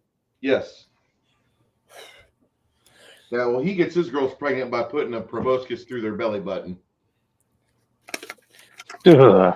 And then I thought it was a weird movie, personally. they swell up to like 600-pound balloons full of little slithering 600, more like 6,000. Dear God. Yeah, He didn't look like that, but he didn't look that way. he looks like Michael Rooker if Michael Rooker was like the alien if the alien out what is that the makeup on the alien was wearing off, Michael Rooker would look like that. Because Oh. it's like some of the makeup scenes are really good, some of the makeup scenes are really bad, but like the way that they do him up in the very end is great. My favorite part of that movie is that when the movie's over, like it's up to Nathan Fillion and the cute blonde girl to have a civilization. So Nathan Fillion, Captain Mal is going to get some finally. I love the outtakes. I need to see the outtakes again. That's good quality fun. So basically, he didn't impregnate the girls. He just put in a baby into the womb to grow, because I don't think that actual normal ways of producing a baby would produce one between this creature and a real human, Well, unless you're magic thinking- was used. First off, it's a worm that walks. This is a worm that walks. So this is a humanoid thing, but when you take all the clothing off, it's nothing but a bunch of worms and night crawlers and like grubs that are all interconnected and writhing. Like was in Constantine in that one scene. Yeah. Yeah. Yeah. It's constantly going at it. And then when it finds a suitable victim, it will engulf that person. It'll just like put all of its worms around them. And so like it'll bombard the victim bombards the victim with thoughts, and it gets in their ears and shoves a mouthful of worms down their throat. But then the worms squirm against the taint, against the asshole, and then the worms get in the cooter, and in the cooter that's where the worms go, and then they impregnate it, and then the worm that walks will shuffle off. Yeah, but you said he puts it into the belly button, which would go right down. No, that was Slither. That's the movie. Oh, Slither. Oh God. okay. Because I don't have a single spell that can repel or anything like that. So I have no way. All I have is a mending spell. I don't know whether to throw up or piss myself laughing. Looking for fetus deletus. No, I'm trying to think of ways to help the girl get rid of their ailments. Okay. You know what I mean? Yes. But I don't have any spells that will do any of that. I could make him drink holy water, sip holy water, and see if that helps. Does anything? Because I do have 2 bottles of holy water. So Janet, I put a picture in the Discord, which might help. No. Oh no. Where is it at? It's in the test. Yeah, Oh, that's what he looks like? that's what I'm envisioning. Given Bruce's laugh, I'd say it's pretty darn close. That's disgusting. He's wearing a cowboy hat and he has a huge chain that he beats you with. Yeah, that's pretty gross. So And that's a speaking playable of- race in Palladium. Yes, it is. I'm your dingleberry. So speaking of bad guys, I'm assuming this is not an opportune time for me to serenade the people in the hospital with "Fade to Black" by Metallica. you can strum your guitar and do some little tunes here and there. And after about maybe 45 seconds, one of the young ladies, she'll walk up to you, Quinn, and she asks, "You don't happen to know Dust in the Wind, do you?" I mean, like you probably be soon. Sure. Dust in the wind. About that same time, 4 women strike the tinder stones to their torches, and they start waving their torches in the air slowly. Dust in the wind. I asked him after he finishes that, can he play riding a laser shooting dinosaur? No, I I want to don't hear know that one, but I'll make it up as I go along. play the When Planet I of hear the it, here it Ant-Man. goes. So, Janet, they admit you Mhm. into the room, and the lady who walks you in there, who's got some, she's not a Westerling or Ford Waith. She's from the south, far south of the Kingdom of Sewell, down in the Greenlands. You see her caramel colored skin like reach into her pocket, and she grabs a key and takes you to the door where the rooms are at for those that are traumatized or in some way self-destructive. As you're led past a row of doors going to individual rooms, she takes you to the end of the hallway where it's a large room. It opens into a huge room, actually. And there's 8 beds, and 4 of them are vacant. The other 4 beds are occupied by what appears to be 4 young women under the age of 25 in human years. Mhm. And all of them are belly busting pregnant. As the oil lamps give you a little bit of room a little bit of illumination to figure out what's going on here.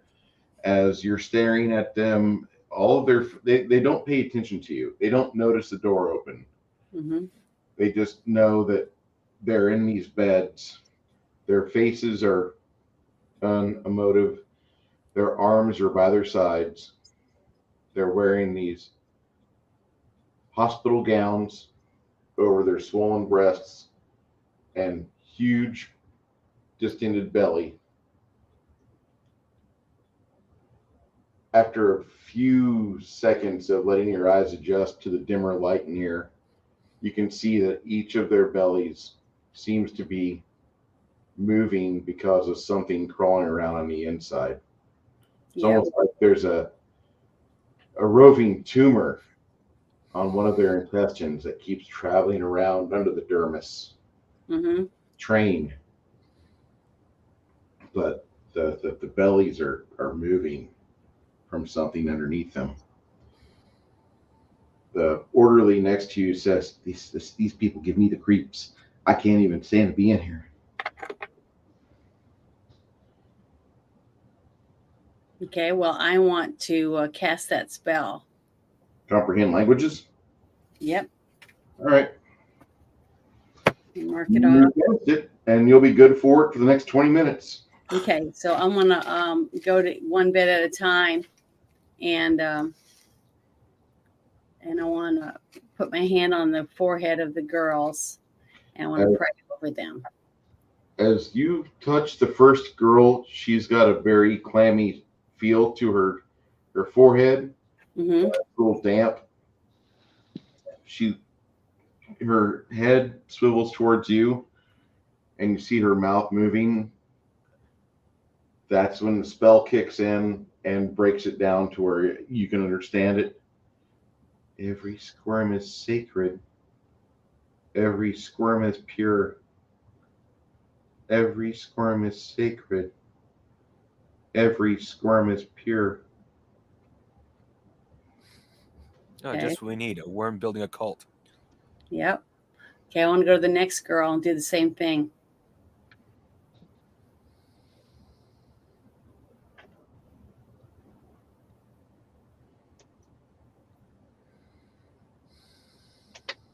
You lay your hands on the second girl.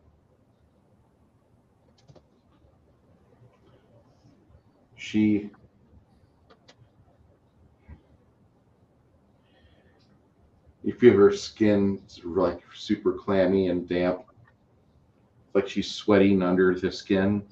Mm-hmm. And you can feel her anxiety ratchet up as you lay your hand on her.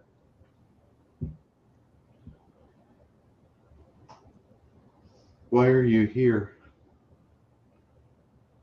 I want to find out what happened to you so we can catch this guy.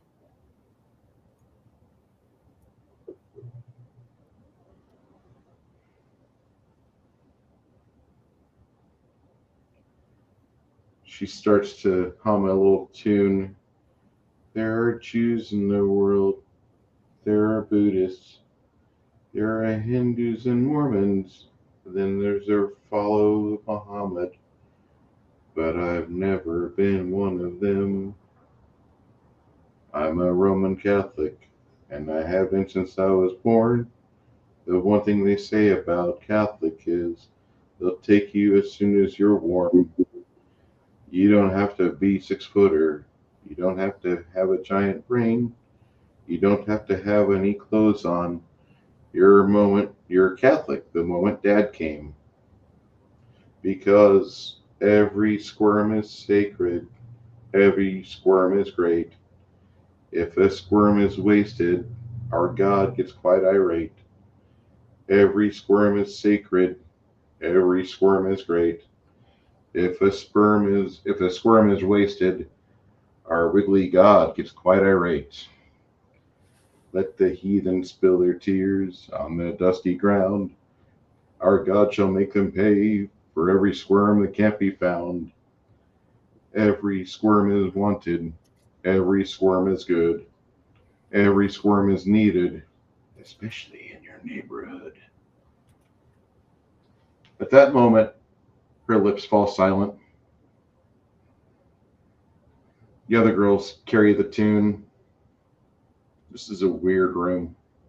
Okay, well, I want to put my hands on her stomach and see if I can understand what the babies are saying while the spell is still good. You feel a yearning, a desire, a hunger.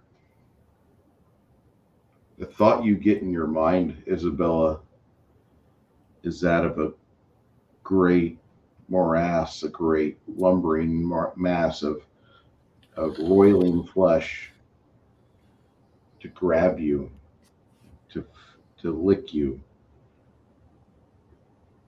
to lay its primordial juices upon you, to envelop your hands, grab your elbows, pull you in by your shoulders, fill your mouth as you try to scream, start dissolving the hands and digits off your fingernails, off your fingers, start ripping your clothing and armor off. No, don't need that anymore. Just totally debone you because there's a great total need of consumption. It must consume. It has to consume. This is hunger. There's flesh everywhere, and it begs to be eaten. All of it. So they definitely are going to cause havoc when they come out. Period. So I want to go down and tell the guys we've got to take them out and kill them. Not the girls, but the babies. Nice touch with the Monty Python, by the way. But I don't know how to take them out. We got to figure out a way to take the babies out or to poison them somehow without killing the girls, if we can. Well, by the sounds of it, the holy water idea might be a good trick. We think I should try it? Yes. Okay. Okay. Worst So happens, it does nothing. the girl that I already have my hands on her stomach, I'm going to ask her to please take a sip of this water, take a few drinks of water out of the one bottle I open and hand to her and help her sip it. It's, like pulling her up a little bit and helping her take a couple sips. You cradle her shoulder close to you and you pull her in, and you notice that her wrists are restrained so she can't really Janet get away helping. from you. And then you administer the vial to her lips and tilt it back, along with pulling her hair so her head goes back, and she unconsciously just, her mouth opens up and she lets the water slide down her gullet. As soon as it hits her throat, you see a marked change in her physical biology, as the squirming that was a little subtly going on the stomach, now it starts to roil and completely press against the flesh. It's like it's trying to get away from something, and it almost squeezes your hand. It's trying to wrap around anything it can to pull itself free of the skin containing it. The woman is sighing uncontrollably, and she's got tears coming down her eyes. She doesn't know what's going on. You see her hips buck, and soon she shits the bed right there like Amber Heard. The restraints do not let her do a whole lot. Her ankles are completely immobilized, pulling her four corners. As she's doing this, something on the bed animates and yanks her completely spread eagle, as the stomach that she's got seems to be deflating, seems to be just going down. And there's a horrible smell, and it's you can tell that she's going into shock. As something's rotting, and there you see around the bed, as you let her go for a moment, you step back, there's just a massive dying things ankle deep all around the bed mattress, as stuff came out of her body and could not escape the terrible blessed water that you gave it. Okay, well, I'm going to rush to the other bed, the one that was right next Janet, to her. before you do, and I give her suggest that. you give the women you just helped a healing potion. She's going into shock. I'll give her a healing potion, and then I run to the next bed and give her the drink of the holy water, so I can get to the other two girls who are on the other side of the room and do the same thing with each of them. I was going to make spaghetti tonight. I don't think I'm going to be doing that. I wouldn't. Ew, it's disgusting. But if I can save one of them, that if I can just get one at least. Lost my rice. As you're wrapping up the process on the third girl with the other two ladies, like they're being pulled off their beds by other orderlies as they see what's going on. You're administering treatment to the third, and the two orderlies that are on the second individual, they get her on a stretcher and cart her away from the site of the mass kill of dead crawly things. Mm-hmm.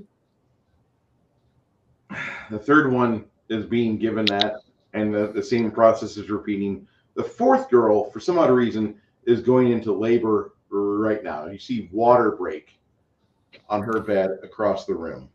Get prepared to pour that holy water. That's what I'm going to say. I'm going to run over and start just going like that with my 2 bottles of holy water and covering all of them as they come out.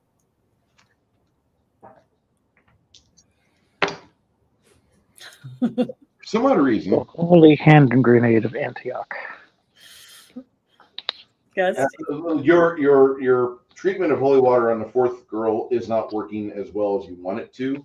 In fact, you can see that she's in pain and trembling as the worms are being birthed and devouring her body from the inside completely. Like they're going for the everything but the bone. Yeah, they're eating her. She's completely being devoured from the interior, and as she does that, you see her wrists turn into worms, and like the restraints don't hold her back any further. As the restraints fall down, she swivels her face to you in shock, and then you see worms burst out of her nasal cavities and her eyes, and she's completely consumed by this fledgling worm that walks. What are you doing, Janet? Well, I don't have anything to burn them with, or I just don't have anything besides a sword. And I guess I could just cut her head off so she stops suffering. You try hewing her head free from her shoulders, which you hew her head, but you chop right through her neck. But that does not stop her. It looks like discombobulation or dismemberment. It's not going to be a good thing for her. She the sword slides right through her shoulders and neck, and the head should be flopped off, but the head just kind of reattaches itself. And the foul woman looks at you and decides to try to shove its arm down your throat, which you didn't realize how quick you were, and you don't have a gag reflex either. I should let you roll for that. Roll a fortitude save 15. And that's which one is that? The 20? Excuse me. Fortitude save 75 on here. 75 on here, better. I can't see them. No. These 2 dice here, the 10s, the 1's dice. Okay, hold on. These dice. The 2 that say up to 10. Yeah. And 2 of them? 75 or better. Okay. With your fortitude bonus. You get 2 of them that look the same. Hold on.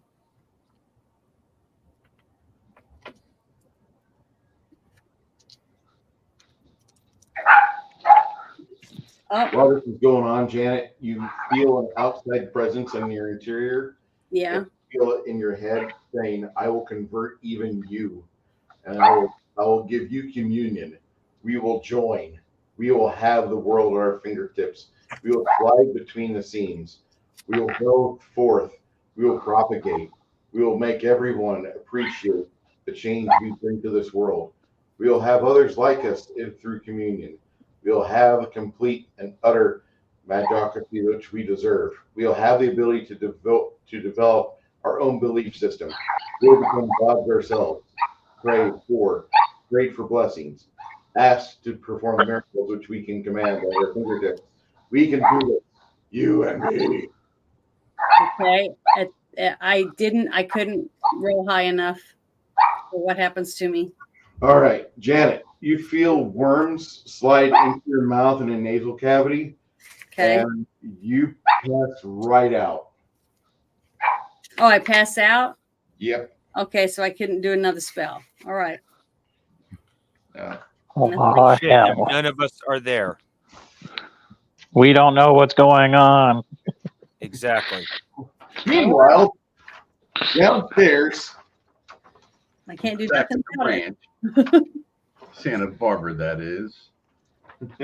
in the town of Santa Barbara. Wow. Sorry, I had to go old school there. Nice Frog Brothers reference. I got it. Oh no, that was the Rappin' Duke. Like 82. So All how right. long has Janet been gone? About 15 minutes in, and you guys start feeling like this is taking a little bit too long.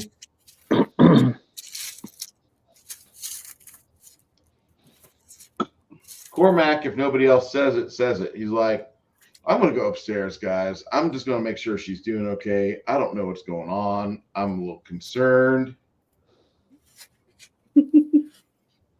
Oh, at this point, I have a handful of gold, and literally anybody who gets in my way, I pop them a few gold and say, "Get out of my way."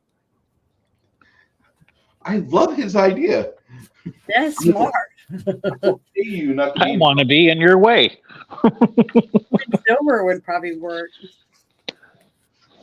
I will pay you not to be an obstacle to me. Oh well, at least I saved 3 girls. I will let the GM decide how much in the end that ends up costing me. The young lady from the Greenlands to the south, initially she tries to stop you, but not long after you throw the gold in her pocket and say it's hers to keep, she's there unlocking the door, and the two of you guys hear a commotion upstairs, up the stairwell.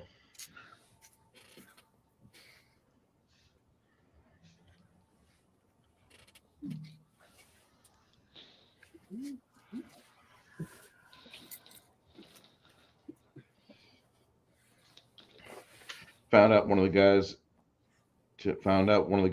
that I knew he was a older brother of a kid I went to school with. He died in 2022. Found that out today. That was kind of sad. Yeah. And that sucks. I mean, he's one of the few people I know that died doing the exact thing he loved. He was racing a sprint car at the time and had a heart attack. Oh, damn.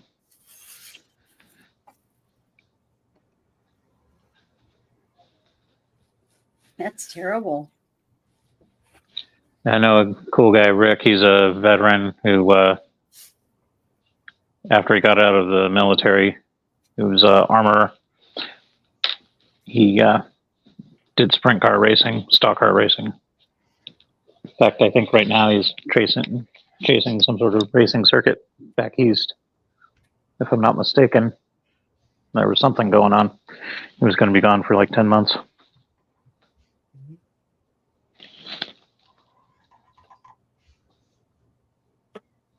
And one of my high school buddies, his dad was an ex-racer. The shit he could do with a minivan was amazing.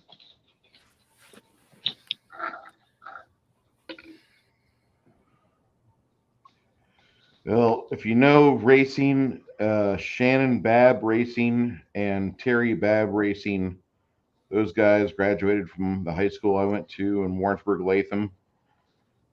And the other famous person I went to school with was Chad Gray, the lead singer of Hell Yeah. He lived about 800 feet from where I grew up at. Damn.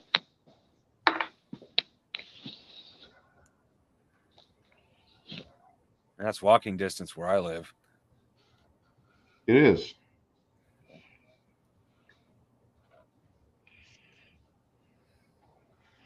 Some people love Chad Gray, some people not so much. That's fine. I like Chad Gray. The Logan County Sheriff didn't like Chad Gray that much. Kind of funny thing though, once he got up to Peoria and lived with his aunt, all the shit that he used to do as a young and dumb kid, all that stopped. He stopped doing stupid things like borrowing the family truckster and wrecking it on the railroad tracks. Because I saw him do that in Latham, Illinois. Destroyed the fuel tank of a station wagon with wood panels. Completely obliterated that.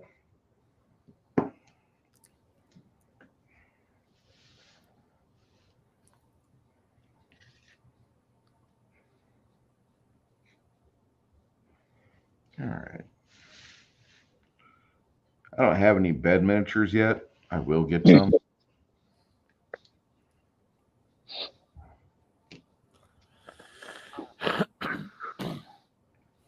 Well, furniture is pretty easy to find on Thingiverse. I noticed that. That was kind You of also cool, get creative, do some crafting. having the That's table and the cabinets and stuff. I thought it was pretty neat. Well, I've had this. Mega Miniatures is the people that made these, and like that's been Really nice. I love Mega Miniatures, but even Noble Knight has ran out of Mega Miniatures stuff to sell. What do you mean? Noble Knight Games is the premier place on the internet to go look for old discontinued miniatures and shit. Hmm. If they don't have their STL files publicly available for download, that's the only place you'll be able to get them, is Noble Knight Miniatures. And so nobleknight.com is where I go, and even they ran out.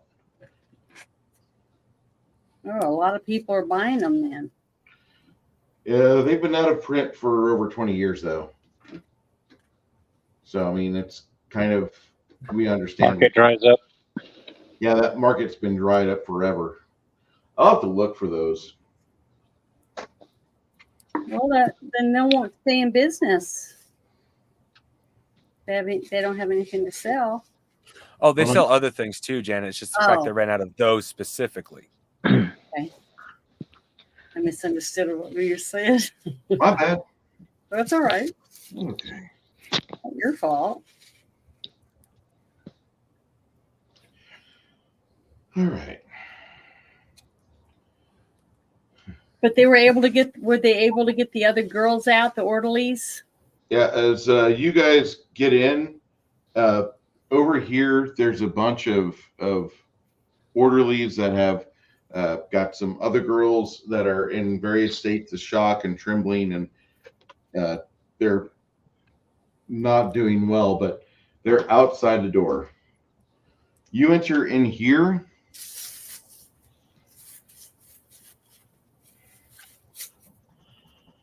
Ew. Yeah, the bed would be covered too, wouldn't it? Oh yeah. There would be ichor and gore and Yeah. squirmy things. Hold on, I got someone for that. Oh man. Oh no.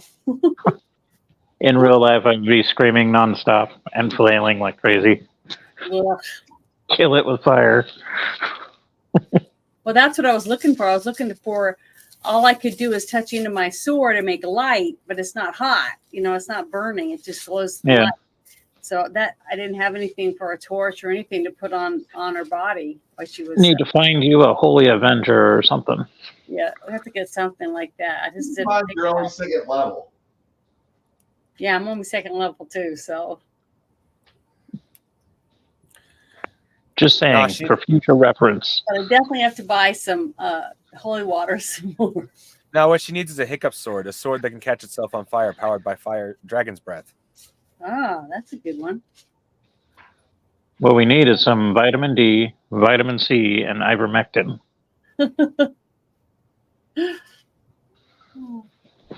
Also, what we need. Don't forget your super alpha beta prostate male. Super beta prostate. or some what is it? Jamaican jerk prune juice. Oh, Man. I've never had that. I don't like prunes. It's Futurama. Oh. I love Futurama, but I don't remember that. It was the worm episode. yeah. Oh, with Squirm. When they go into the place and she's trying to get all of them to drink it and get addicted to it. That one? No. Mm. No, it's the one where the worms. Oh, infect. it's inside of Fry, and he's Fry. trying to. They got the miniaturized ship and go in there and try to get rid of the worms. We're at Finger Alert 5, people. They ate that egg salad sandwich. That was fun. Yeah, I remember that now.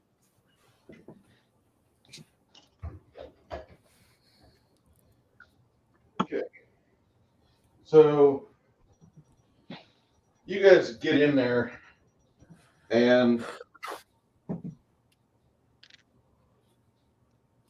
Lemmy, Yes, sir. as you bust in the room first, you hold the door open and let everybody else in. And as you shut the door behind you, you see this horrible shambler of a human being or whatever it is, just dripping all over, and it's standing with its smock just totally enshrouding the upper half of what you think is your friend Isabella. Worms just like all crawling all over her body and in her body and just swiggling all over. What are you doing next? Aside from retching, I'm Burn going to off. quickly look around. Here we go. Okay, that's the only And thing that's in here is the worm that walks or whatever this thing is, and Janet, and then Covered with after- worms. you see it shuffle off her, tangled up on her body is this red blob. It looks like initially like a big ball of red yarn. It's about 2 feet in diameter. But then you realize it's like a spaghetti ball where all the noodles are animated, trying to get in any possible crevice or craw. All like just invasively going for Isabella. Like Both maggots. Yeah. Yeah. Yeah. Gross. God. Okay. Yeah. Just pretend it's rice. Yeah, it ain't gonna work. The Chinese did no wrong. Maggots, worms, creepy crawlies. China is asshole.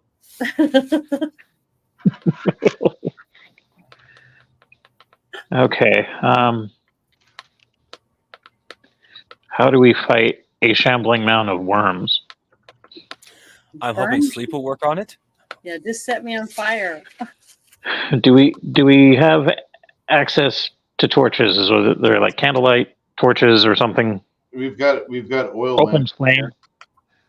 You've got oil lamps in here. Oil lamps. Good. What else do we got? I'm carrying my short sword. I don't have my club. Okay. Well, shit. I'm gonna try and bust a oil lamp on this shambling mound of squirmy nastiness. Okay. All right. That involves you're gonna have to run over to here. You're gonna have to about 5 seconds running over here. You're gonna another 5 seconds grabbing the lamp, and then doing whatever it is to get the lamp and oil over here. Okay. All right. As you're gonna do that, Mongoose, what are you doing? I'm hoping sleep works on it, and I'm gonna try casting sleep on where Janet isn't as well, in hopes that it'll put the little red worms to sleep. Okay. God, I hope they're not bloodworms. Those things sting. Ew. Oh. Oh. You're cracking me up.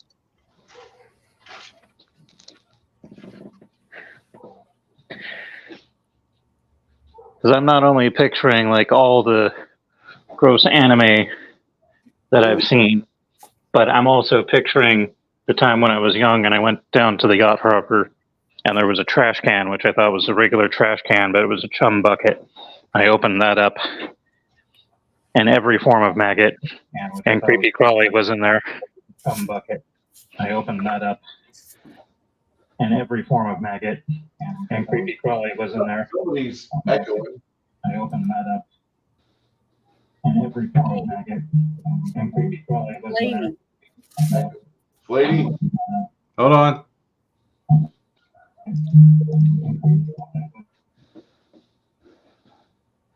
yeah, Flady, you've got like two YouTubes open.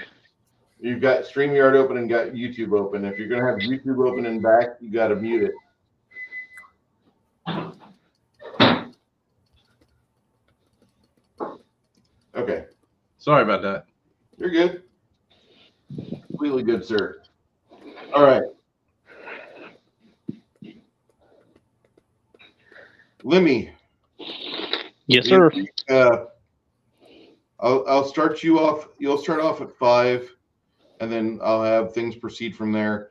Mongoose, what's your speed? What's your speed on your casting sleep?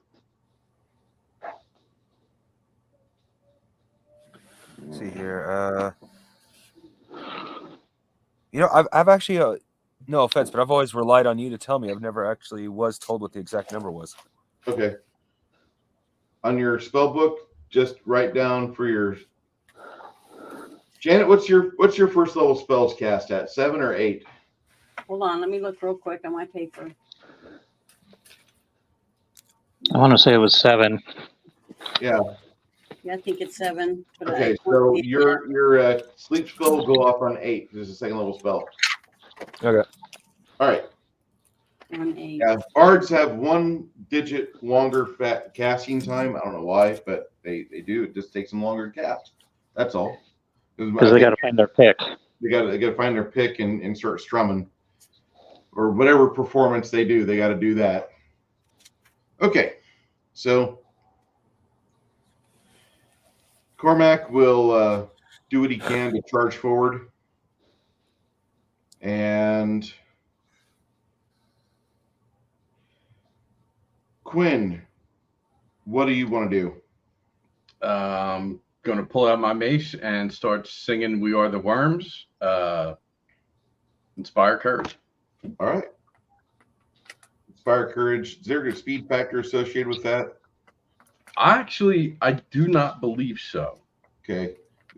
Speed factor for doing your natural bardic abilities, I believe, is F5. It's like a move action in terms of speed, but it takes like 5 seconds to get it going before your effects start to kick off. All right. Okay. So what's going to happen is Lemmy runs over to here. About the same time, he starts to strum and inspire courage. Lemmy, what are you going to do next? You're going to grab the oil lamp and you're going to head over here, or get it over here? Yes. Yeah, I'm going to get it within tossing range. All right. Hopefully not set my ass on fire. Okay.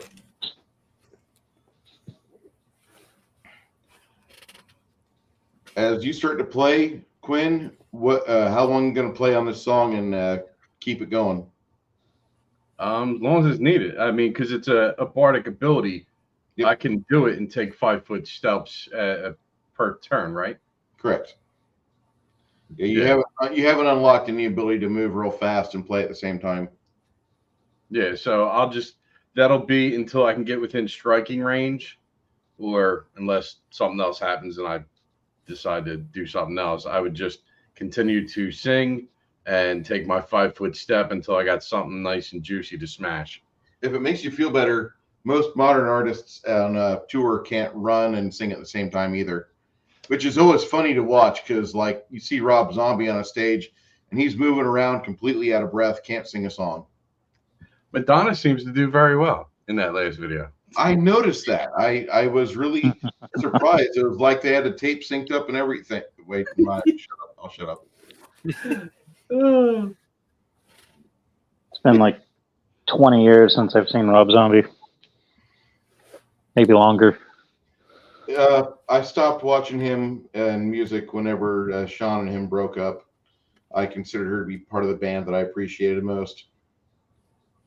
Yeah, I liked it better when it was White Zombie myself. Me too.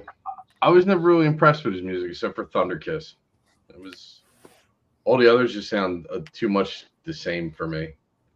I mean, there's different ways to look at it. Like Rob Zombie's songs do have a very similar sound to them and similar song structure. The folk metal band Alluviate manages to make all their songs sound the same but fresh. And therefore, when you add a new song to their library on your iTunes or Google Play, and you play all their music at once, it's like, wow, this album got really long. And you're like 6 albums deep. Yeah. Like, how the fuck do they manage to make it sound so good for 6 hours? And it's the same song. I don't get it. It's kind of like AC/DC. You got a signature style, but 3-chord riff. you manage it enough to where 90% of the songs are still distinct, because they do have a few songs that's like, until they start singing, you could mix it up with any other 3. There's a great thing about AC/DC, and that's no love ballads. Yes. Actually, I would argue that. I would say the Jack.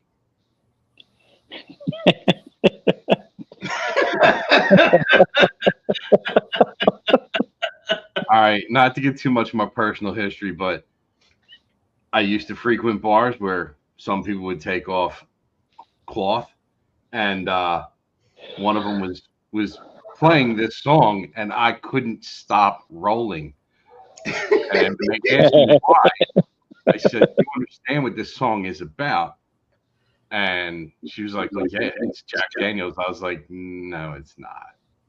And so the bouncer had the DJ play the live version. Yeah, the look on the face was priceless. That was pre-cell phone cameras. I'm sorry. I'm so happy that there was a period of time that was before cell phone cameras and video was uploaded to the internet. For shame. My family would have so many shame points if we would have had video and shit from me in the 90s. Oh, God. Yeah, no. Okay. Back to the story. Yeah. You're playing. He's getting ready to throw this. You cast sleep on the worms, and nothing seems to happen. Mongoose, what are you doing next? That's not. I was afraid of that. He might be that variety of creature that's not affected by sleep or mind-affecting spells. You don't know. Well, as Consider me plan B. spellcaster, I actually need to widen my setup a little bit because I do not have much in the way of combat. My only option, in fact, to combat-wise, is to get up into his face, which is not a good idea for me. Or magic missile. Or burning Only hand. if you're willing to give it to me, GM, because technically this character didn't come with it. I cast it the first time because I screwed up the spells. I thought you had magic missile. No, this character didn't get magic missile. I cast magic missile the first game because I mistaked and grabbed the wrong spells. I look back later. Oh shoot! I grabbed the wrong spells. Okay. Hold on. We're going to rewind just for a moment. Between levels 1 and 2, you managed to snag a hold of magic missile. Okay. I have no problem with that. Also, do you have burning hands or not? I have shocking grasp. You have shocking grasp? Okay. Fair enough. Burning Hands would be another one. If you want me to roll for a chance for you to have it, I will do it right now. And you picked that and Magic Missile up at second level. Do you want me to do it? Yes or no? Sure. All right. All right. You did manage to pick up both of those. No other additional spells were found. That is fine by me. Those are But still Burning two Hands very useful does spells. is that it gives you a 15-foot arc of a 45-degree radii. You have a 45-degree fanned arc where, like, it's not very wide. It's not quite 90 degrees. It's 45, but it goes out for 15 feet, and it's fire. Okay. What do you want to do next? Well, I'm going to hit the main worm with Magic Missile. I'd Okay. love to hit it with fire, but I don't want to risk hitting Janet. All right, you could probably come off the side and go for Burning Hands. That both that and Magic Missile are second level spells. Keep that in mind. Okay. Are you saying it's safe to try to hit him with Burning Hands? Yeah. The reason why is that if you move over to here and then cast Burning Hands at that angle, she's right there. She's not getting hit by it. All right. I will. However, if you want to do that, if you want to relocate now and then cast that when you arrive, that'd be fine.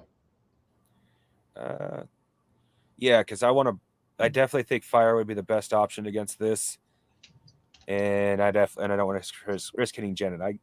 Sure. Yeah, I'll definitely do that. All right. I just hope I don't regret getting that close. All right. As you do that, he will run over to here.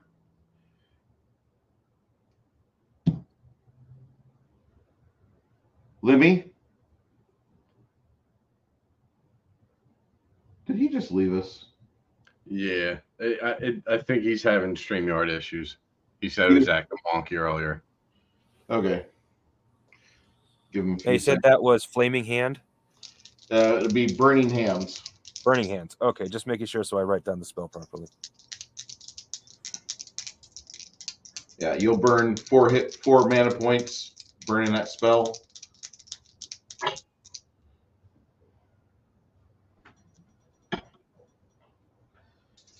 Lemmy takes a few steps and then throws the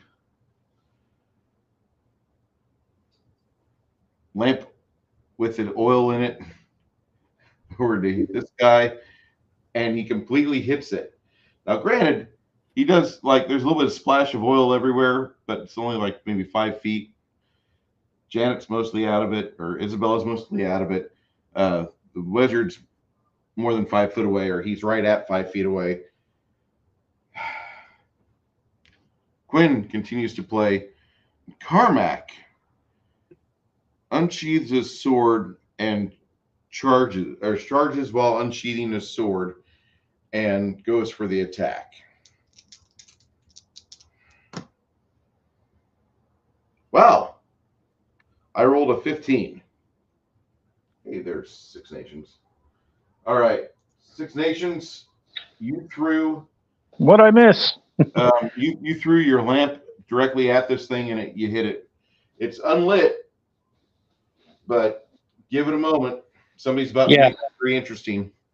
That's what I was going for. Thanks for the assist. The wormling tries to attack Cormac and manages to batter Cormac pretty hard. And you see, wow. All right, that's a full 8 plus another 8. That's 1. Okay, so Cormac gets smacked for about 20 points of damage. Good thing we bought them potions. Yeah. You see like blood come out of Cormac's mouth. That's why I wanted like Chewbacca bandoliers full of them. At this point, What we The- need is something like I can't remember what movie it is, but where you just straight jab it into somebody and it automatically injects it. All right, we need to find an officer and turn Cormac into the first medieval juicer. I love that. Roll me your second level. Roll 2d4 for burning hands, Mongoose. Okay. 2d4, 2d4, 2d4. And yeah. Fire. 2. All right. Roll me an additional die 8 as the lamp oil ignites. 8. Roll another. 7. So additional 6 damage. And All right. throw in another one for inspired courage. Yeah.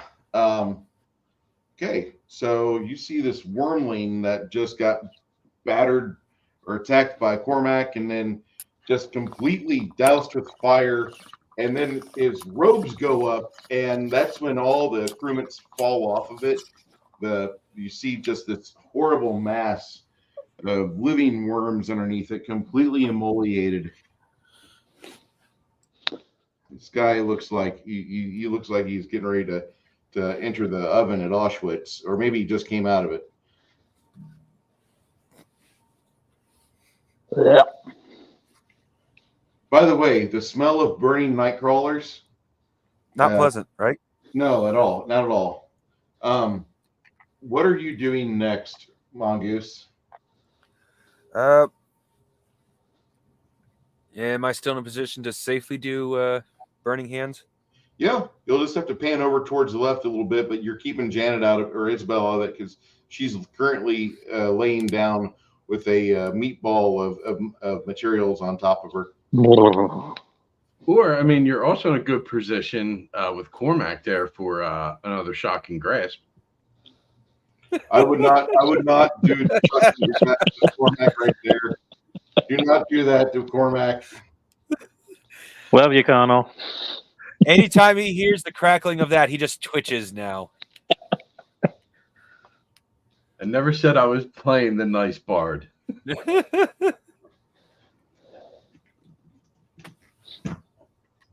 Oh boy, Mr. Nice Guy.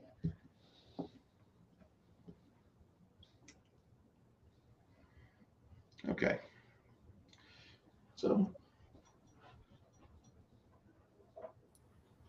Okay, yeah. Yeah, I'll go for another burning hands. all right. I'm hoping it'll look pretty dead after that. All right. At the same time, Cormac will be trying to swing a sword. Lemmy, what are you doing next? All right, so we got this burning mass of squirmy flesh. Is there a way I can maneuver around that thing and get to Janet and try and knock that whatever the fuck it is on her? You possibly could, yeah. I'm thinking like the sooner that thing is off of her, the better off she is than to have frickin' tentacle porn spaghetti all over her. Question, Bruce. Does Lemmy notice the vial of holy water in Janet's hand?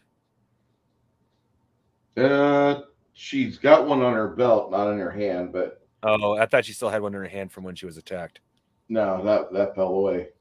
Oh, okay. Never mind then. I was hoping there might be some sort of clue, but I'm trying very hard not to metagame.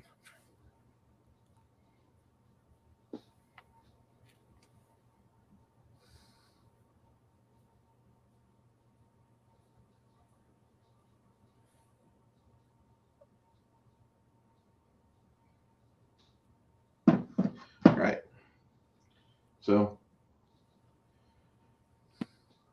as you guys are hearing the strums in the background, you will dive across over here, and you see this big ball of stuff on her. Looks nasty. Yeah, if you want to see what it looks like, Six Nations, I put a video in Discord for you. Yeah, no thanks. Maybe later. When he's near a toilet.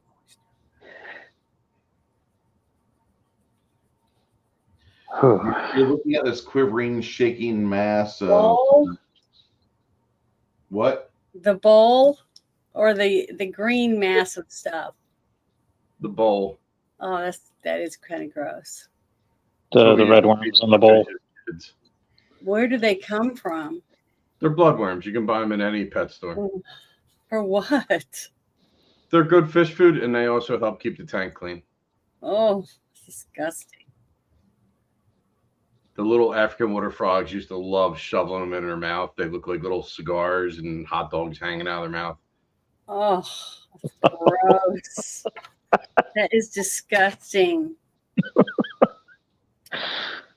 Now Okay. that I have visualization of it, it's like really Is there a way for me to like wrap my cloak around my body to kind of keep the crap off of me, and then bulldoze that mass off of her body? Roll me in 6 seconds. Roll me a D percent. I'll tell you when to roll a D percentile here. Go ahead on. This is for Mongoose. Mongoose, roll another 2 die 4 for the burning hands. So he starts off 5 feet. Double 4. Roll them both again.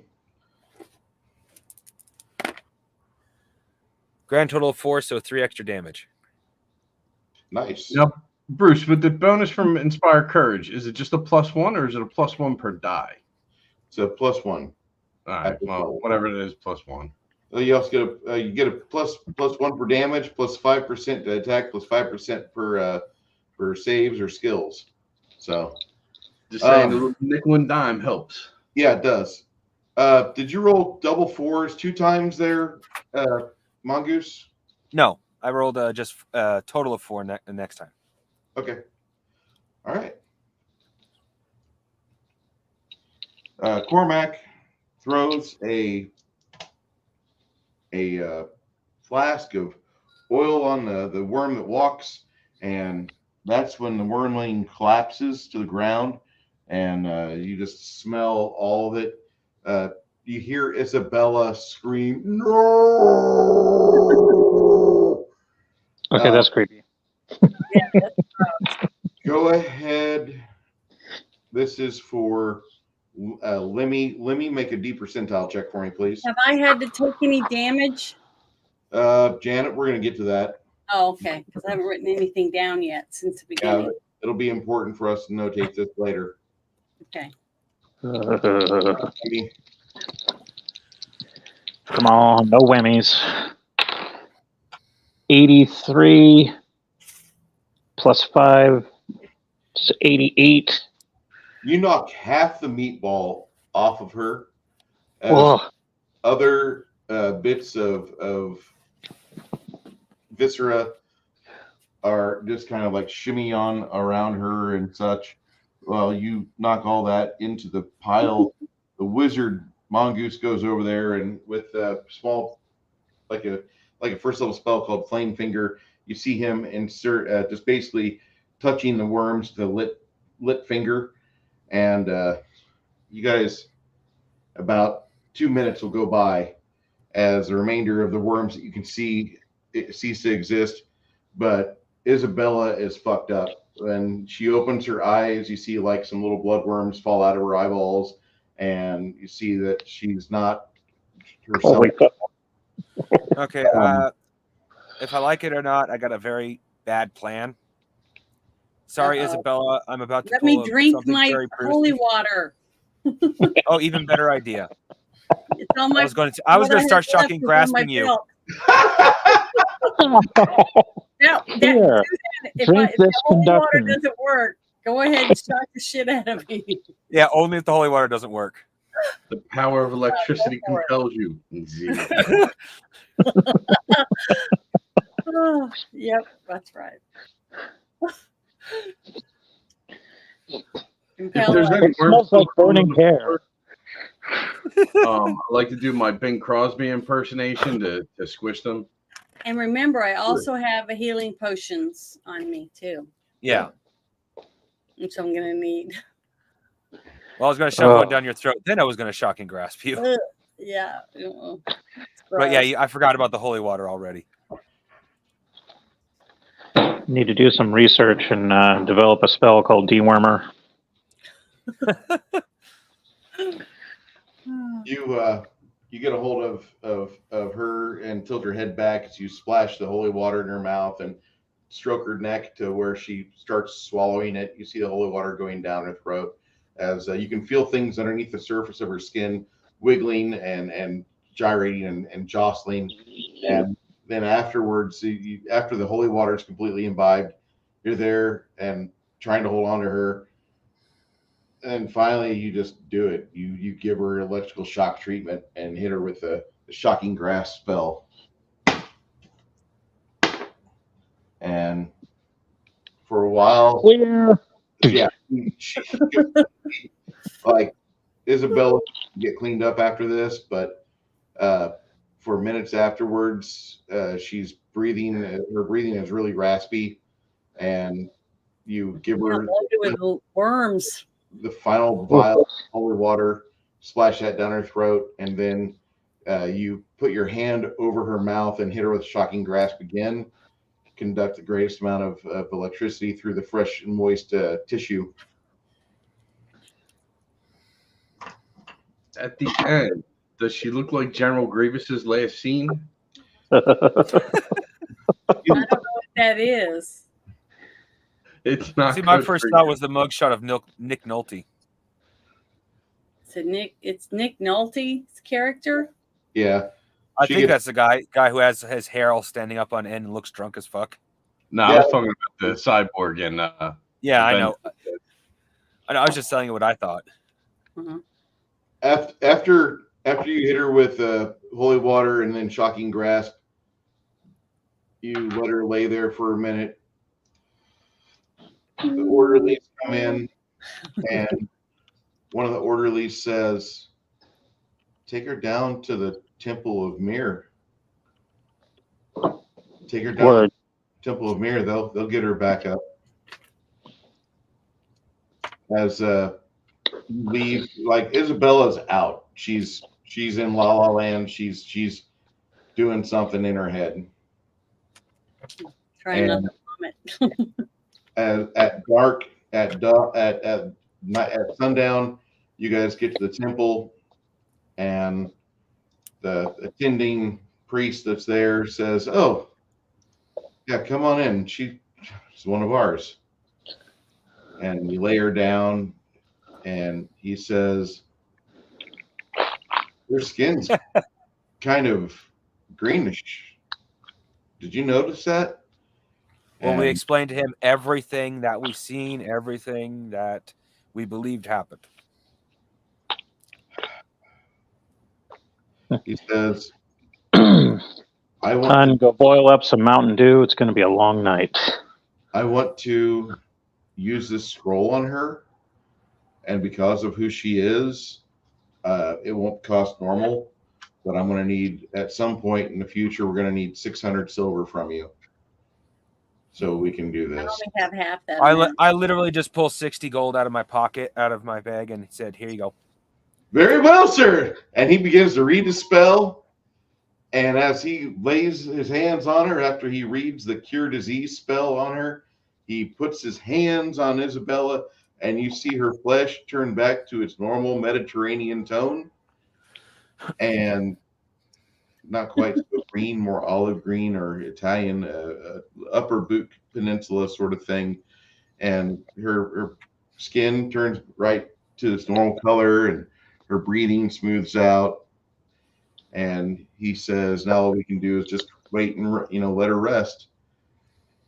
And so Man, there are advantages to forgetting to spend your money between sessions. There are.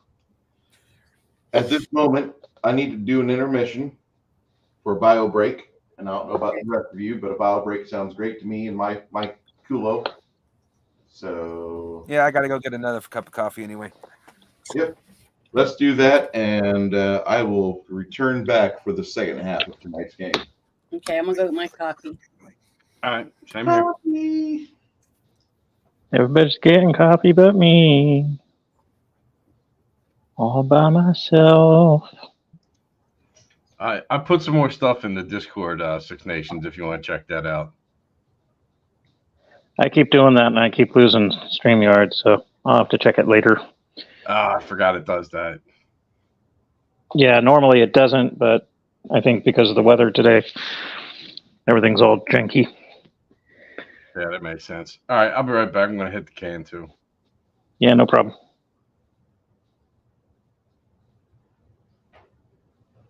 All by myself.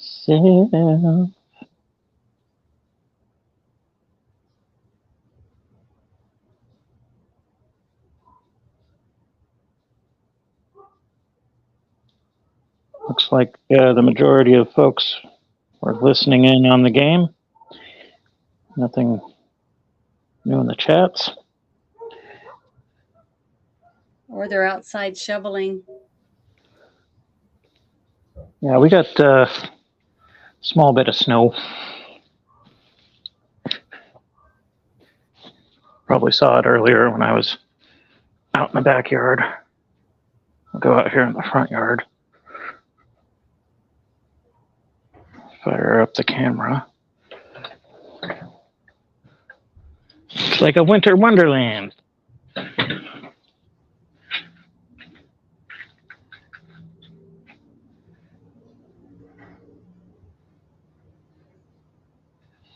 At least it's small flakes. Slow and steady. The big stuff seems to pile up real quick. But it's lighter. Easier to shovel. So you like the powdery stuff, not the wet stuff. Yeah, if I have to shovel it, because it's easier to scoop. The wet stuff tends to stick. Then it melts, then it refreezes, then you got ice.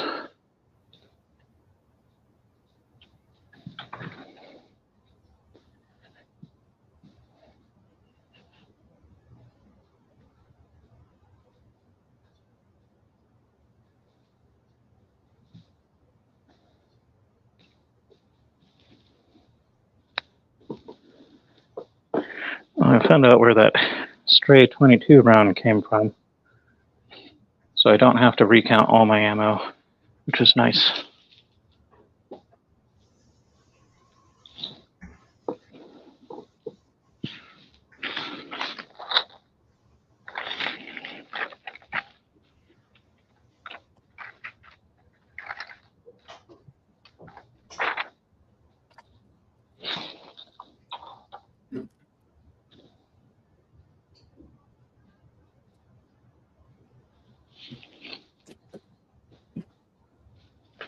And these combat situations are getting more and more intense and gross. Hey, for those of you guys that received soap, how did you guys like the soap? What was that? The soap receivers, the people that received soap, how did you guys like it? I Haven't sent it to you yet, Six Nations. I apologize. That's okay, no worries.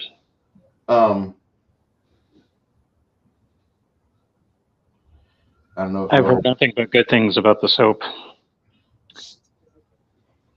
it cleans the body good, I'll say that much. Nerdy Ogre's back. Soy-based Jeremy's back. Travis asked, did I forget to mention it's cold outside? Yeah, I can say yes. Yes, it is cold outside. Not as cold as your area because you're in the negatives. Soap is for sissy girly men.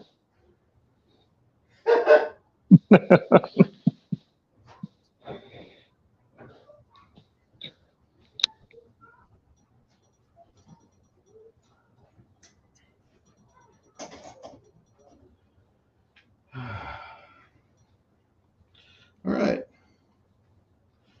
Wait for Flay to get back here before I start running again. Soybase asked if you've ever had gnocchi soup. Nope. Link it in Discord, Soy. Link me a recipe.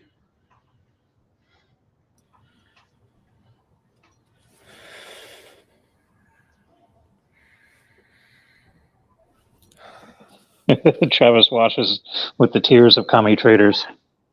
I can get down with that. Yeah, I like that. The only good commie is a dead commie. Indeed. We're gamers. We don't use soap. I don't know. Maybe I'm just a little too old school, but I could remember not having a hygiene problem back when I was a teen. I thought this was like a newer generation kind of thing. Yeah, I agree with Fluffy Gonzalez. I'm twice the guy, so I got to do twice the work to keep clean. I love Fluffy. He's one of my favorite comedians. Oh, yeah. Oh, what's this? Nampa cold temps will be below normal Sunday evening. Well, thanks. Frickin' Yeah, interesting enough, they'll actually be warmer here Sunday evening, despite being below average. Look, last night, though, was going to be the coldest of all. We dropped to 17 below here with a wind chill of 25. My old the home. lowest that I remember experiencing was like 8 or 9 degrees. It's supposed to be 6 tonight, so I'm looking forward to that. I am so happy we're not in Peoria, Illinois. Yeah. Yeah, my buddy in Montana said it's pretty rough there, or at least it was the other night.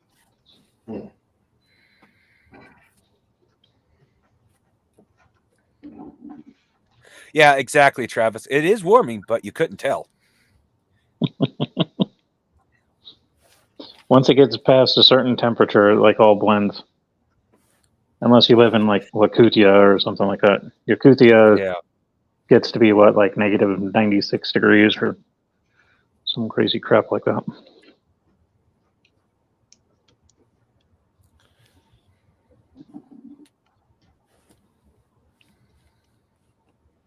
Tomorrow's coldest temperature is going to be at 9 a.m.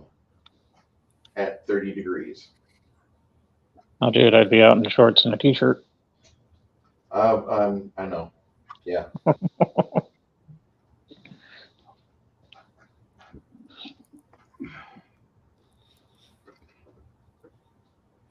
Freezing rain starts tomorrow night at 11 p.m. Oh, wonderful. Oh, wow. We get snow tomorrow. Oh, we're not going to get Starting. snow until like Tuesday. But It it's supposed doesn't to look like snow much, for the rest of the week. Sorry, what? Doesn't look like much. It's only showing for 3 hours. Yeah. Yeah, And I then said again on Tuesday. Yeah. Tuesday, just like us. And then Friday. Yay. Then on Monday, 4 a.m., 5 a.m., 6 a.m. is supposed to have freezing rain. Just what I Oh, want. lovely. Degrees. Oh, and that continues on in the mornings. 27. Freezing rain at 7, 8, 10 a.m. Freezing rain stops at 10 a.m. That's awesome. Thanks. At least it's not boiling rain. Yeah, that's true. I can still go to work with boiling rain, though. I mean, I could be in my car with boiling rain. Mm-hmm. Reminds me of my trip to Orlando way back in the day. And we had a couple of rain showers, and it was actually hot, and I was like tripping out. Like, wow, I've never had hot rain before. Oh, this is pretty decent. Reaper's not bad people sometimes. What did Reaper do? I did their last Kickstarter, Ooh, and we didn't get one of the stretch goals, and they just sent out an email saying, we're going to give it to you anyway. That's cool. you know, Reaper's gone through shit this last year because they lost they lost Ed Pugh in the last 18 months, and then they had Kathy Wappel just died earlier last year. That's so fine. like they've had like some real losses. Not that I cared too much about her. Like I liked her games he made. Paul Jaquays, Janelle Jaquays just died. And like the entire Alphabet Wi-Fi community is talking all sorts of happiness about him. And I'm like, I wish Janelle wouldn't have been such like, you know, a lightning rod of attention. You know, I get it. Like it's the first fucking transgender fucking gamer designer that they had in the industry. And like her products that he made were really fucking good. But paying more attention to the fact that like the transgender. And I said, why can't you pay attention to the content? Like nobody's talked about central casting, which is the best character creation tool for RPGs ever. If you're running a game that basically is all improv, that's the best. That is the absolute best character creator to do, because you will have so many things to base your game off of because of the damn roles you make creating your character. The DM has got like all this backstory to fuck with you with, and it's great. Central casting was amazing, but nobody talks about it. Everybody's talking about Janelle was a pioneer in the industry. No, she wasn't. She was a very unhappy man at first, and when she became a woman, she was medically fucking like in and out of the hospital, like every other TS person I know, because we don't have the tech to make transgenders medically stable where they can function and do shit. Like you have if you get a dick cut off and put add a vaginectomy operation, like it continuously seeps. A normal vagina doesn't do that. I would love to have a normal vagina woman that had a vagina that was constantly moist and seeping. Like, yay, I'm here. Okay, cool. I guess I shouldn't be eating this granola bar while you're talking about seeping out of control bonus holes. What type of granola is it? Is it got the raisins, or is this a no? Chip? This is a Quaker chewy chocolate chip. A good kind. It's okay. It's like probably 6 months past date, but still edible. Now it's just a meal refusing to exit. Once you eat it, you'll carry it the rest of your days. So, I mean, I'm sorry about Janelle Jaquays. You know, it sucks that she died the way she did, but I don't remember ever reading about her to where her life was medically like she's in the hospital or she wasn't medically sound. Like, yeah, it's all experimental shit still. Like as much as Hungar's in the hospital, like Hungar isn't in the hospital with nearly the severity and frequency as she was the last 10 years. And that's like her quality of life was down, was severely down. I don't know. Like, I think if you ever feel like getting your sex change, just get another puppy. Just buy another puppy. You'll be too busy cleaning up dog shit and getting puppy kisses and getting dog kisses, and like your dog will steal your fucking favorite chair for you to worry about. Like, I don't know. I want to masturbate with the clitoris where my dick should be. You'll completely forget about that. Simpleton for simple ideas. You might. I'm pretty happy. My life is great. I just wow. Gotta get your whip. Another 12 inches. And I guess because of the way the Weather Channel works there, he expects double. 2 feet. Where is that? Dude, I would love to have another 12 inches. No, you wouldn't, because nobody could take that much. I could hang my laundry off of it. It would be awesome. Nobody would be happy with that. until I got it stuck in the zipper of the door or Or peanut stepped butter or on whatever. it, or stepped on it while you were walking out to your car. Yeah, I don't know where Travis is at, but I'm going to make the assumption either it's like super Midwest or maybe Kuskia. He typed it in the chat. He's in Kuskia. I have no idea. I've never heard of that. It's a PNW area. That's all I know. He lives up in Shitville. Not like in Shitville, but he lives on the outskirts where he could like have a good sniper What, around. is that like in Philadelphia or something? Pacific Northwest. Yeah, he's got to be like out Portlandish. Oh, so it's on the other side. Yeah. Yeah. Well, I remember The living in other place where it gets snow. snow. Got lots of snow there. And Philly is usually protected by the snow, by the fog, smog. It does snow in Philly all the time. It just never reaches the ground because the smog burns it up. I mean, and now we have all the shambling walkers, so they generate heat as they just kind of shuffle around. As they're stealing catalytic converters, all that energy gets expended and warms the city up. I'm sorry. I used to be so proud of being from that city. I feel I can no longer say that with pride. Sorry. I mean, I'm going to mention some things that are good things about Philadelphia. You got the Rocky statue that they haven't torn down yet. They just tried to get rid of Willie Penn. They're trying to get rid of Yeah, that was ridiculous. Yeah. The founder of the fucking state. Willie Penn got to go. And guess who? What? That was the Fed, by the way. That was attempting it. The Fed. But so was the Fed, leftist, it's all the same thing. But the state, I think it was the state that interceded.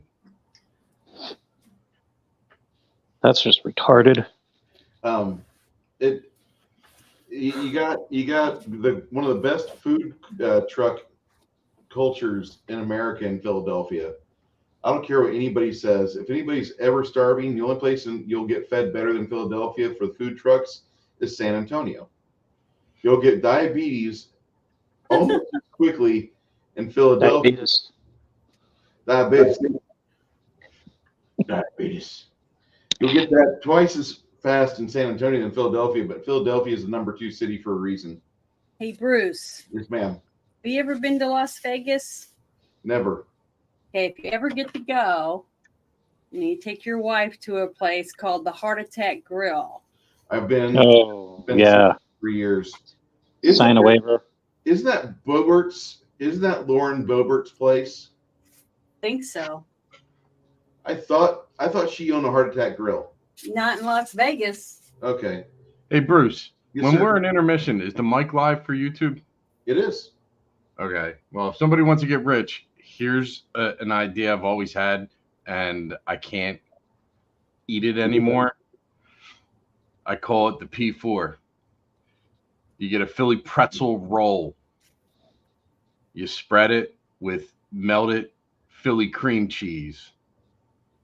Then you hit it with scrapple and then a cheesesteak. Damn. God.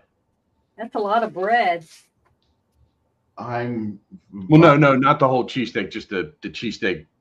The meat cheese. The steak. The roll is a pretzel. And the pretzel. fuck.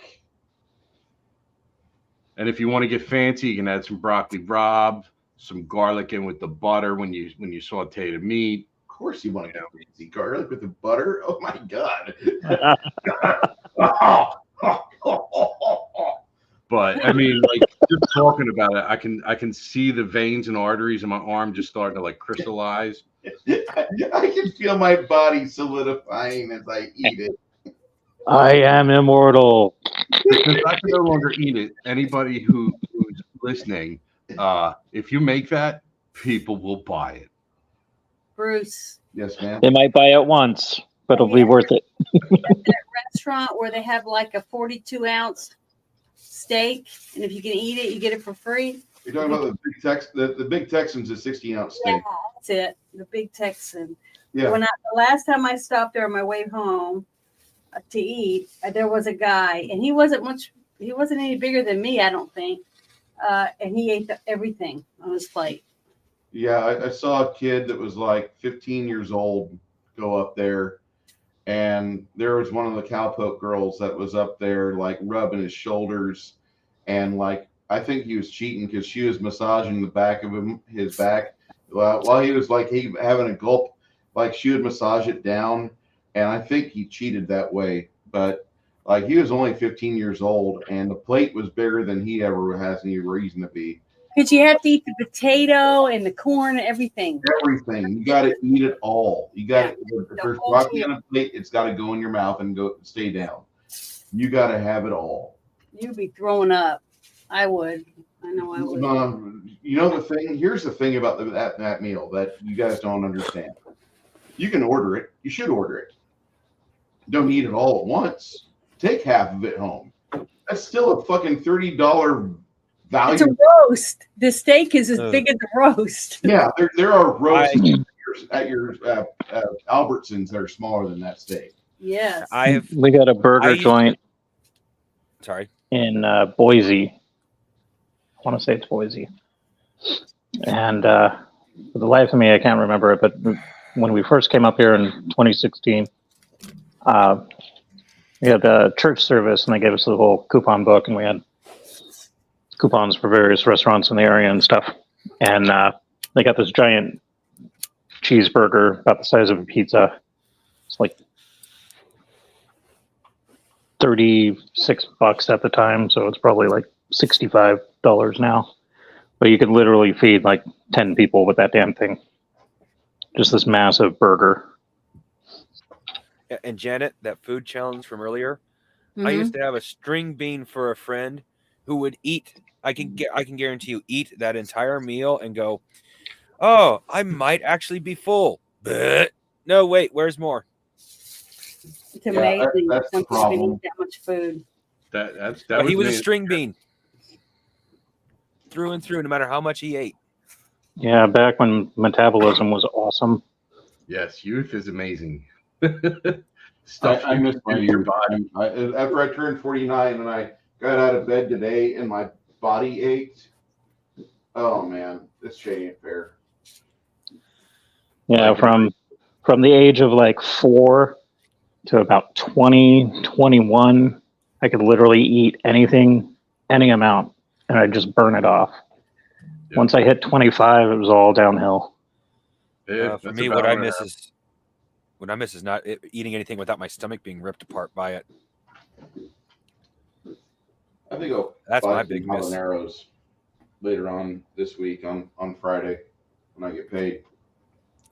Because I really like having habaneros. They're delicious. Yeah, they are. I've been thinking of doing another batch of enchiladas with Mexican rice and refried beans. All right. I gotta go hit up some chipotle peppers and habaneros. Well, after you wake up the next morning and make your way over to the church of Mir, amongst all the construction traffic going towards the church to do some reconstruction work on the facade, and there's some people that are working in the main congregational room to help expand that as well. These priests that are there as the morning starts, you notice that one of the deacons saunters up to the group of you. What exactly happened last night? We don't actually know. I can't honestly say. We tell him Some what we weird witnessed. stuff. We had That's all we know. well, no, I'm asking because we're happy to get gold every chance we get. Don't get me wrong. She definitely qualifies for the cash price or the creation price of it. The emergency that it was. There's no need for us to profit off her death or try to fleece her. She's one of the people that's being a sword arm for our congregation. She's doing a fantastic job. She's coming to. Looks like she's normal. She had a little bit of blood around her body whenever we walked in her room earlier today, but she was sleeping peaceably. And so one of the mystics within the temple decided to make sure that there was no other problems going on with her. So we're very happy with what we've seen. I want to know exactly what it was she fought, if I'm allowed to know this. Well, have you heard of the name Belzen? Shit. I forgot I was going to take some of the dead worms with me to ask people about. Oh wait, I might have some on the bottom of my boot still. Oh look, right there. You guys, Mongoose, Yeah. your player Mongoose might not have remembered to do that. You, as a wizard, did remember to do that. Okay. I'm sorry. There's times where I do take over your character for a brief interlude, because while you would think something, the way the world works, the fantasy world, your characters lived there for years, and so they would just, because of their trade, their vocation, something that they would naturally do, just like in the spirit of what their character would do. You did manage to pick up about a half dozen corpses of these little worms. Well, it's okay, Bruce. If I really had a problem with it, trust me, you would know. Okay. Jeremy, we hope you remove the bad things out of your diet. Now, I think the things that I'm going to talk to my chat for just a second here. Jeremy, I don't believe pizza's bullshit. I believe that what you put on pizza could be bad. If you go out of your way to find a 90% beef cut, like say sirloin, and slice that into little ribbons or like little fajita strips, you put that on a pizza, you'll be fine. Depending on what type of cheese you use, you'll be fine. If you use the crust recipe that I've shown you before, you'll be fine. If you use the sauce recipe that I recommend you use, the little cans of tomato paste, 2 little cans of tomato paste, 1 cup of water, mix that in a bowl, add a tablespoon of Italian spices to it, let it sit for 2 minutes before you spread it on the pizza, you'll be good. I wouldn't recommend you buying anything from Pizza Hut or Domino's or Papa John's, because as much as they say they've got good ingredients, I disagree. Go to your local store, you'll be fine. Go make your own. There's only one pizza shop I get pizza from, and that is Papa Murphy's. You can find gluten-free flour if you so choose. I will take the flour and the carbohydrates. I'm good. Stay away from gluten-free pasta. I like gluten. I'm sorry. If the gluten-free, if the carbohydrate-free, if all that stuff caused me to live immortality, I would have been shoving that down my parents' mouth back when they were 40s, because I hate seeing them in their 70s. And I would be happy to have my youth back, because I'm still in my 20s, because I'm on gluten-free, taste-free, carbohydrate-free stuff. But none of this stuff makes you live longer. You're still going to die. You might live, quote unquote, longer.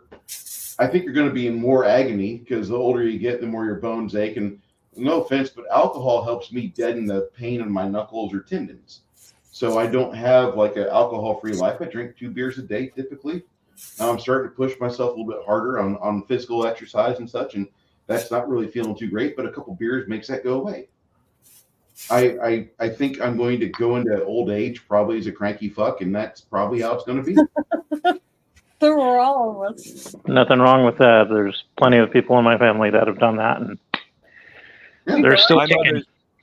My mother's goal in life is to grow up to become Walter from Jeff Dunham. If you want to live alcohol free, by all means, do it. If you want to live without gluten, by all means, do it. I am going to enjoy the food that I like, the food of my heritage. I truly enjoy like bacon. That will remain a staple in my life. If the doctor ever says to me, you need to cut down on bacon, I'm going to just quit going to that doctor. I'm going to eat pizza when I get home that day. Fuck that guy. I'll show him. I don't give a shit if I flatline. Like, you don't have to believe I'm going to get out of this world. Be smart about it. There's nothing wrong with eating bacon. No. If you take your bacon when you first buy it and cut it in half, okay, then when you cook it, you can have 2 pieces of bacon. You're really only eating 1 piece of bacon.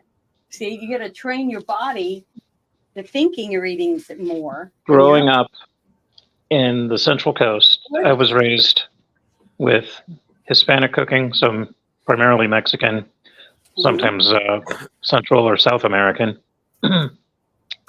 And then there was Italian. Those were the 2 major food groups that I was raised off of outside of my grandmother's quote unquote Southern cooking. So your biscuits and bacon gravy and your pork knuckle and all that wonderful goodness, fried foods. So as long as you do it within moderation. Yeah. Well, we just had something that's basically a combination of the North and the South. Bacon and cheese mixed into cornbread. Yeah, Oh, my yeah. mom used to do that too. I might And actually she would put cornbread if I had jalapenos that. in it. She would put jalapenos in the cornbread too, Mm-hmm. or Yep. Mexican cornbread. That my mom would call it. Okay, so I wish people luck on their food journey. I love Keto Simple. His channel's great. He's got a hell of a recipe for fucking ketosis starting chicken finger dish, where like it's a breaded chicken tender recipe that actually is better than regular chicken tenders. I'll have to put that link in our Discord and have you guys share that out. That is the best fucking recipe and delicious I've ever seen.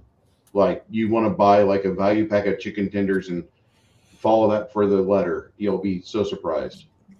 So actual chicken tender meat. Yeah, Or chicken tender Okay. meat with chicken tender breading that's keto fucking friendly. It's amazing. It tastes better than normal food. Has no right to be. It's great. I'm gonna have to try that out Yeah. because my family here loves their breaded chicken or breaded pork chops. So All it'd right. be interesting to do a variation. So while you're all gathered around inside the Temple of Mir with your new friend, Deacon Jameson,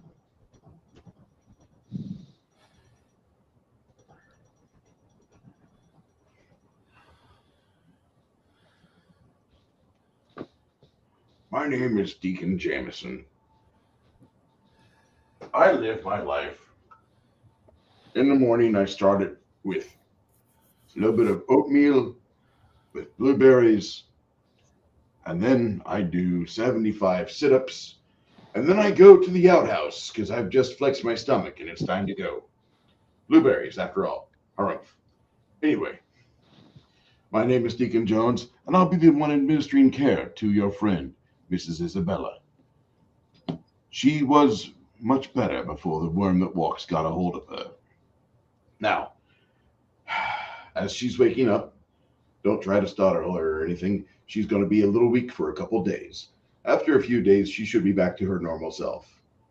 And indeed, Isabella, when you wake up, Deacon Jones is right. You are functioning at half of what you were normally. Your Okay. strength is fucking halved. Your hit points are halved. You're not in any mood to do shit. You're waxed. On day 3, after doing some home care and coming back to the temple and just making sure that everything's right, the healers give you a all clear certification 3 days later, and you manage to enjoy the things you were doing. You're moving at full speed. Your body is in good shape, Bruce. sir. Well, this kind of comes to Janet. Janet, when you first wake up, did you tell us what they were chanting? Now I gotta try to focus on it. Well, you don't have to tell us exactly. This is one of those things that my character says what I heard. Yeah, Every sperm is precious. they were that I don't remember the song. They were just saying that they were I don't remember now. I'm totally blank after. It's probably a good thing that you don't remember. They were saying it was like a devil Don't worshiping, consume. worshiping. Consume it all. It was like a mind, a hive mind. They were all saying the same thing. We want chalky milk. And the girls were saying the same thing that the worms were saying. Because when I put my hands on her stomach, I could hear what they were singing. They were singing about wanting to eat flesh down to the bones. Stuff like that. It was gross. So, all right, in that case, Bruce, while Janet's taking a couple days to recover, my character is going to be researching everything he can about the worm who walks, Okay. this character, and the guy, and everything to do with the chanting that Janet heard, or Janet's character heard. Yeah, I don't want to. I hope I never meet them again. Yeah, don't blame you. Just torch them next time. Just have a blowtorch or something. I do have a blowtorch now. Okay, good. Because to me, that's the only thing we should have done. That's the spell I was using, in fact. The two girls, are they okay? The ones that were able to help? 3. There's Like 3 3 of them girls? that are okay. The 4th, well, I tried to chop her head off. I remember that. you and Cormac both. No, that was it. And then I was covered with worms that were trying to go down my throat, and I. All I know is that I will never be able to eat Chinese takeout again as a character. Me either. Or certain Thai food. I mean, not Thai, but certain. Frickin', you're eating maggots, Michael. Certain Indian food too. You remember in the movie Poltergeist when she puts that steak on the counter and it crawls across the cabinet? Oh, yeah. That was pretty gross. And then it opens up and things start coming out of it. Chicken gizzards and livers and maggots. Pretty gruesome. That was pretty cool. In the interim, in the last 2 days, while you have been in repair, Miss Isabella, Mm-hmm. Cormac has been working on his attack with 2 weapons. Mm-hmm. Lemmy has been putting his ear to the ground, and Quinn has got some new stories to tell with some disturbing imagery that goes along right with it. You may not like it, but your kids are going to love it. Mm. Once you guys figure out all the things which Or you hardcore. want to do in about 30 hours, about a half day after Isabella gets the all clear from the temple, between Quinn and Lemmy both, you have an idea that underneath the city's eastern side, within the bowels of the sewers, deep within the heart of the city, you think that you know where your trail against Belzen warms up very much.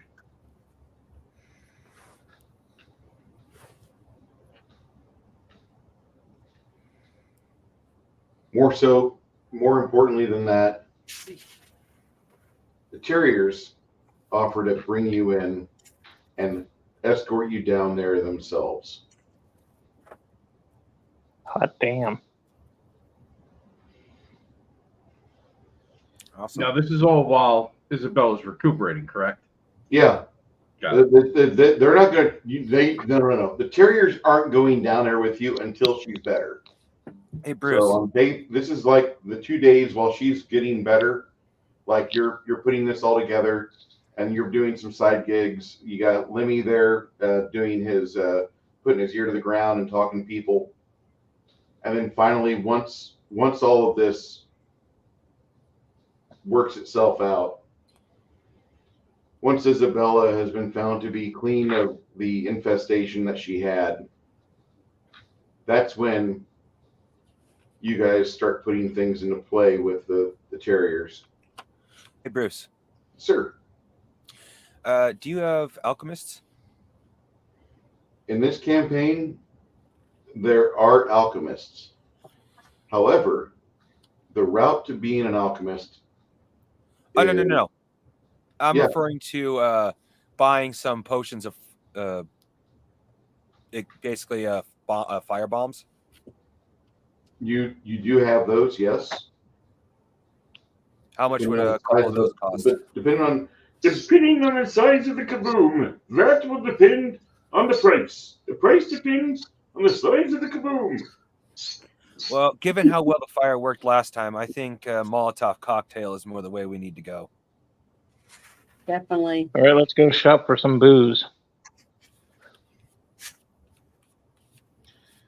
you. The creature that they asked us to find is the same creature as the worm man. Yes. Yes. Okay. Those were his babies. Ugh. Yeah. He's spreading his seed, Isabella. He's spreading something. It ain't seed. I'm too squirmy for seed. Yeah, he's taking the Black Dragon playbook of taking over the world. Maybe it's the same god they worship. I really love how that one fucking dragon made like so many different progeny. That's my player. He wasn't racist. No, That's for oh sure. God, no. Diversity was indeed his strength.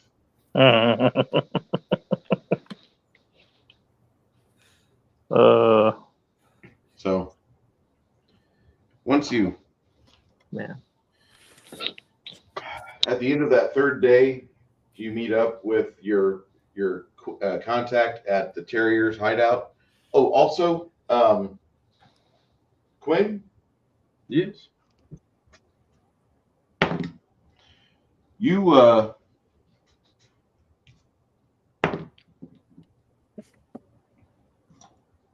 all right. You managed to earn yourself an extra 250 silvers playing a couple nights at one of the more popular bars in town.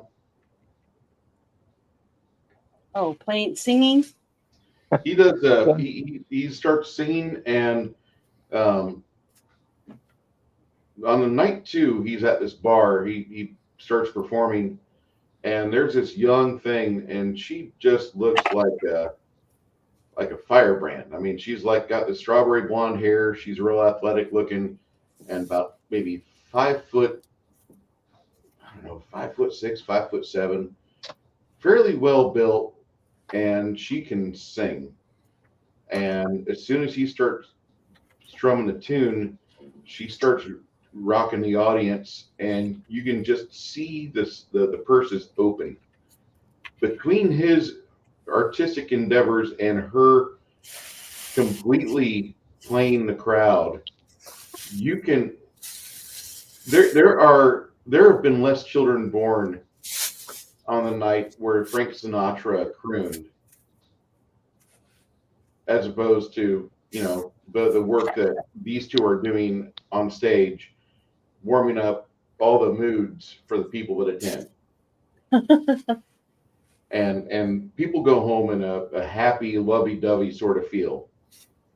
And after the show's over, as much as Is he you guys singing Blowjob? say again, Is he singing Blowjob from South Park? no, not yet. What he does do is that it's really weird, because as much as this girl plays on stage and she's very flirty with everybody, all the members on stage, all the people out in the crowd, as soon as the money is doled out from the purse at the bar, she gives him a hug, says thank you, and then she's off in the night. She just like disappears like a wraith. And I imagine that whole session was like some heart songs, either like Barracuda or Magic Man or something like that. she does a bunch of stuff like what Hart did back in the 1970s. She again gravitates into something kind of Fleetwood Mac-ish, and her voice has got this very sultry sort of like velvet friendliness, and more so, she sprinkles her songs with like little blips or adverts like, "Don't forget to drink, hydrate, hydrate," and she does shit like that throughout like the whole set, and it's kind of weird because as she's doing it, you think she's flaunting her bardic skills throughout the whole time. She's talented as fuck. And finally, by the end of the second night that Quinn does this, he steps away from the entire ordeal and he's like, that woman must have a fucking performance pool in the hundreds because she's doing shit that I haven't even started to figure out yet. And she's got it down pat. She's just amazing. She uses me as the tool I am to get her song across and then to bilk these strangers and get money for the bar, which is how I get paid. Works for me. If she wasn't Sounds like a dragon. Say again, Janet? Sounds like a dragon. She if she wasn't so fucking professional, she'd probably be a lot of fun. Dragon lady. But when I noticed that's her style, every time she gives me a hug, I immediately check my coin purse as she walks away to make sure it's still there and I'm not being fleeced. You're not being fleeced, but she's added wealth to you. 3 hours of stage time, and she's added so much wealth to you that if you were to tour with her, that campaign would be just like a road trip. Nothing but you, her, and the others going out being roadies for her and figuring out what real riches are. But you think that at some point you find Candy Mountain and you lose your kidney. Kai with his comment. She knows a way to sing to basic peasant folk. Remind them of their truck, their first wife, their second truck, the dog, something about alcohol. Back to the truck. Yes, she does. Oh, Matt, might have to reimagine that set. Stand by your man, Blues Brothers style. Oh my God. Tammy Wynette cried when she saw that. Sometimes it's hard to be a woman.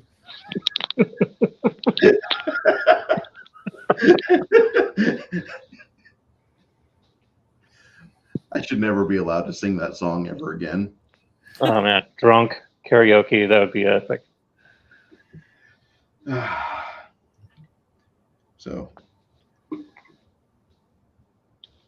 Aiden tells you, he says, we're going to go in and try to figure out if this is indeed the layer that this thing's using, or if it's just like a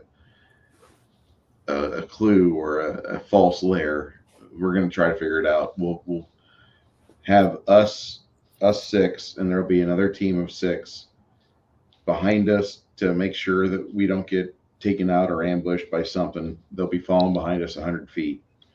Whenever I do anything like this, we always have two teams. The first team has the mercenaries, majority compromising the band, and the second team is just us guild folk, us terriers. We're gonna, if things start happening, we're gonna try to get you out of there and drag you out back to the temple. Is there anybody capable of using scrolls amongst the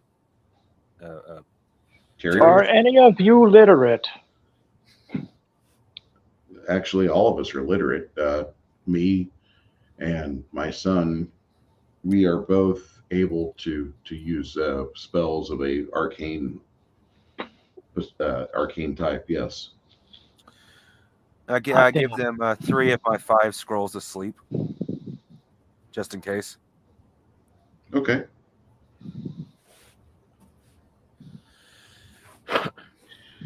Aiden gives you, Your mic's off.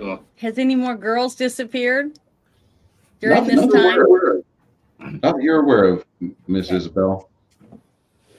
Make sure, because he Um, oh, let me do a knowledge local or diplomacy. Actually, do a diplomacy check with some of the locals around here. See if there's been any more women that have disappeared in the last couple days. Okay, so that would be diplomacy, charisma. Yeah.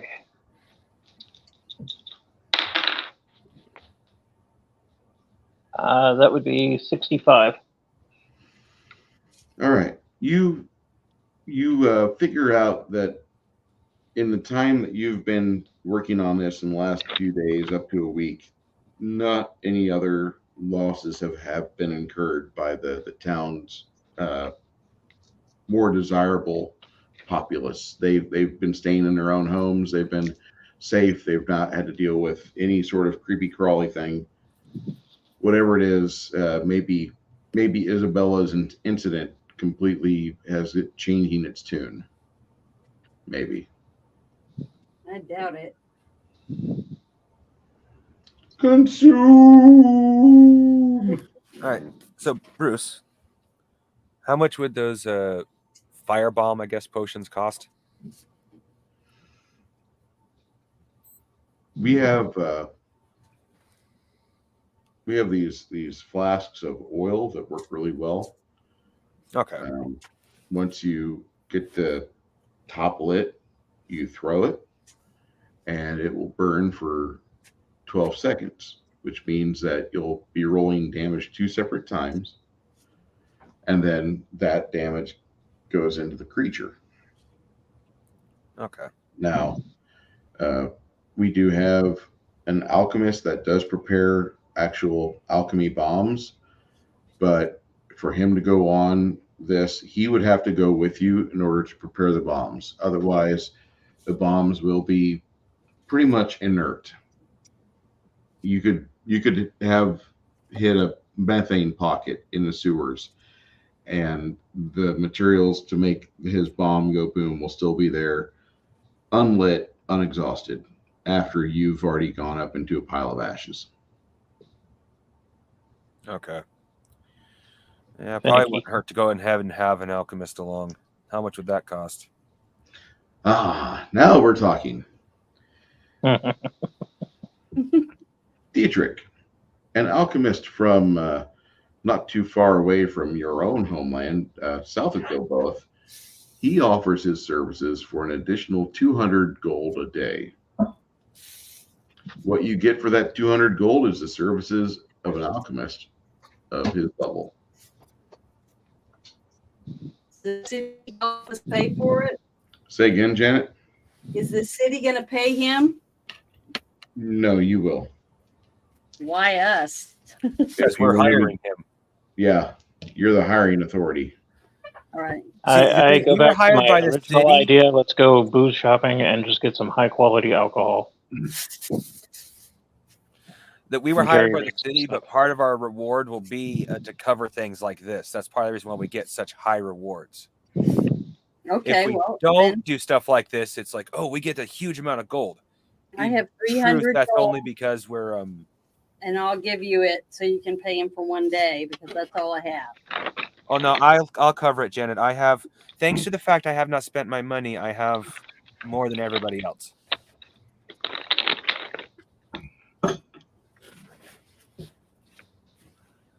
I'll cover him one day at a time, so just 200 for the moment, because it's going down there should only take a day.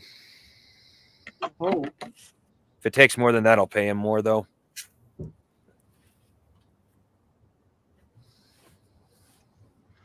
Oh, well, that was Okay. sweet of you. as you prepare and you grab a hold of Dietrich to accompany you on this trip,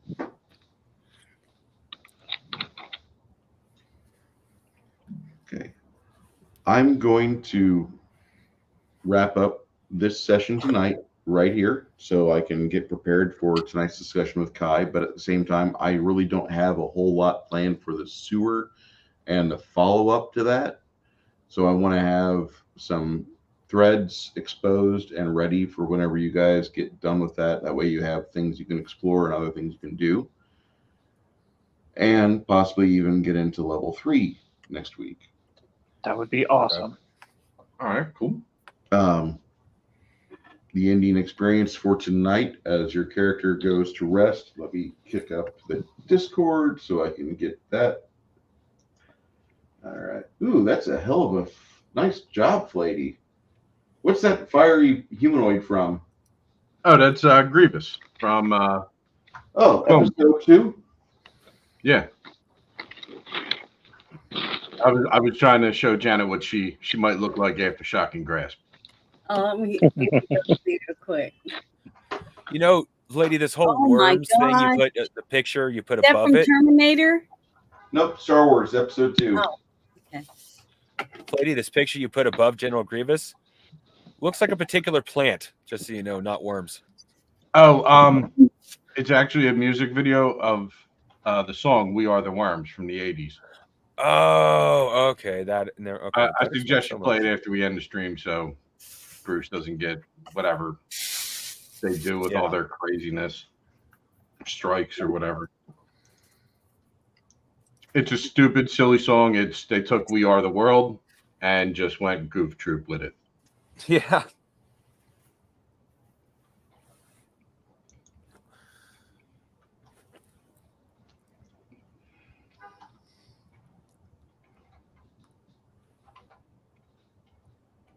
Thank you guys for saving me. Yeah, no problem. You in time, but the way that they went about treating you afterwards was really good. I just put the total amount of experience points for today down in the chat. So just go ahead and if you already have the 415 on there, then you got an additional 950. 950. Yeah. Holy crap.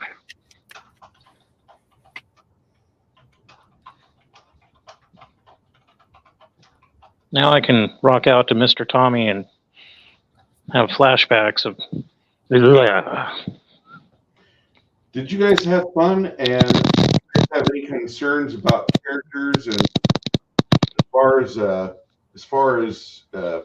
power or such? Second level. I mean, I don't feel second level should be a all on thunder stage of your character's development. I think basically like the occasional like we're stomping on cockroaches and trying to kill rats and we're almost dying.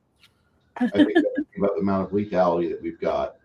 No, I'm digging it. Yeah, I thought it was I'm just interesting tonight. like realistically though. I'm thinking about like being an adventurer, and It should be rough. and it's like, holy shit! Second level, we've gone through all this crap. I've nearly died a whole mess of times. I'm going to end up having some sort of traumatic PTSD way before I become a veteran with my profession. Oh, Cormac's up there too. I'm expecting his plate armor to morph into like Iron Man's like original suit, just so he can have like the extra protection for the amount of beat he takes.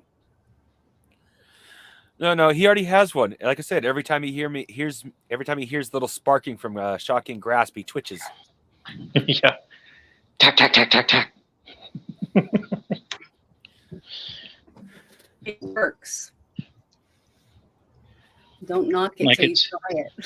It's different from like my 2E days where, you know, you got a relatively defined character, you got the skills, you're kind of going through the motions, you're doing the things, but it's not as like hardcore and gritty. So you don't really reflect on the repercussions of going after a bugbear or whatever, you know? Bruce, we're looking down upon you. Yeah, if you do that, then you see the fat under the neck. Okay, so this is the game system that I want to run. I like the level of grit that it's got. I like the level of interactivity that it tries to encourage with the players and GM.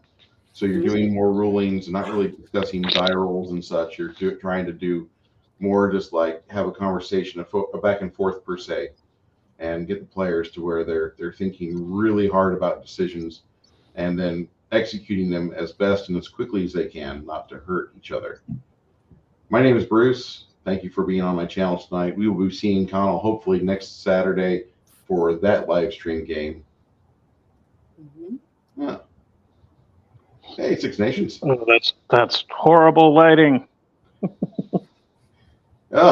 We have discovered we have discovered bloom.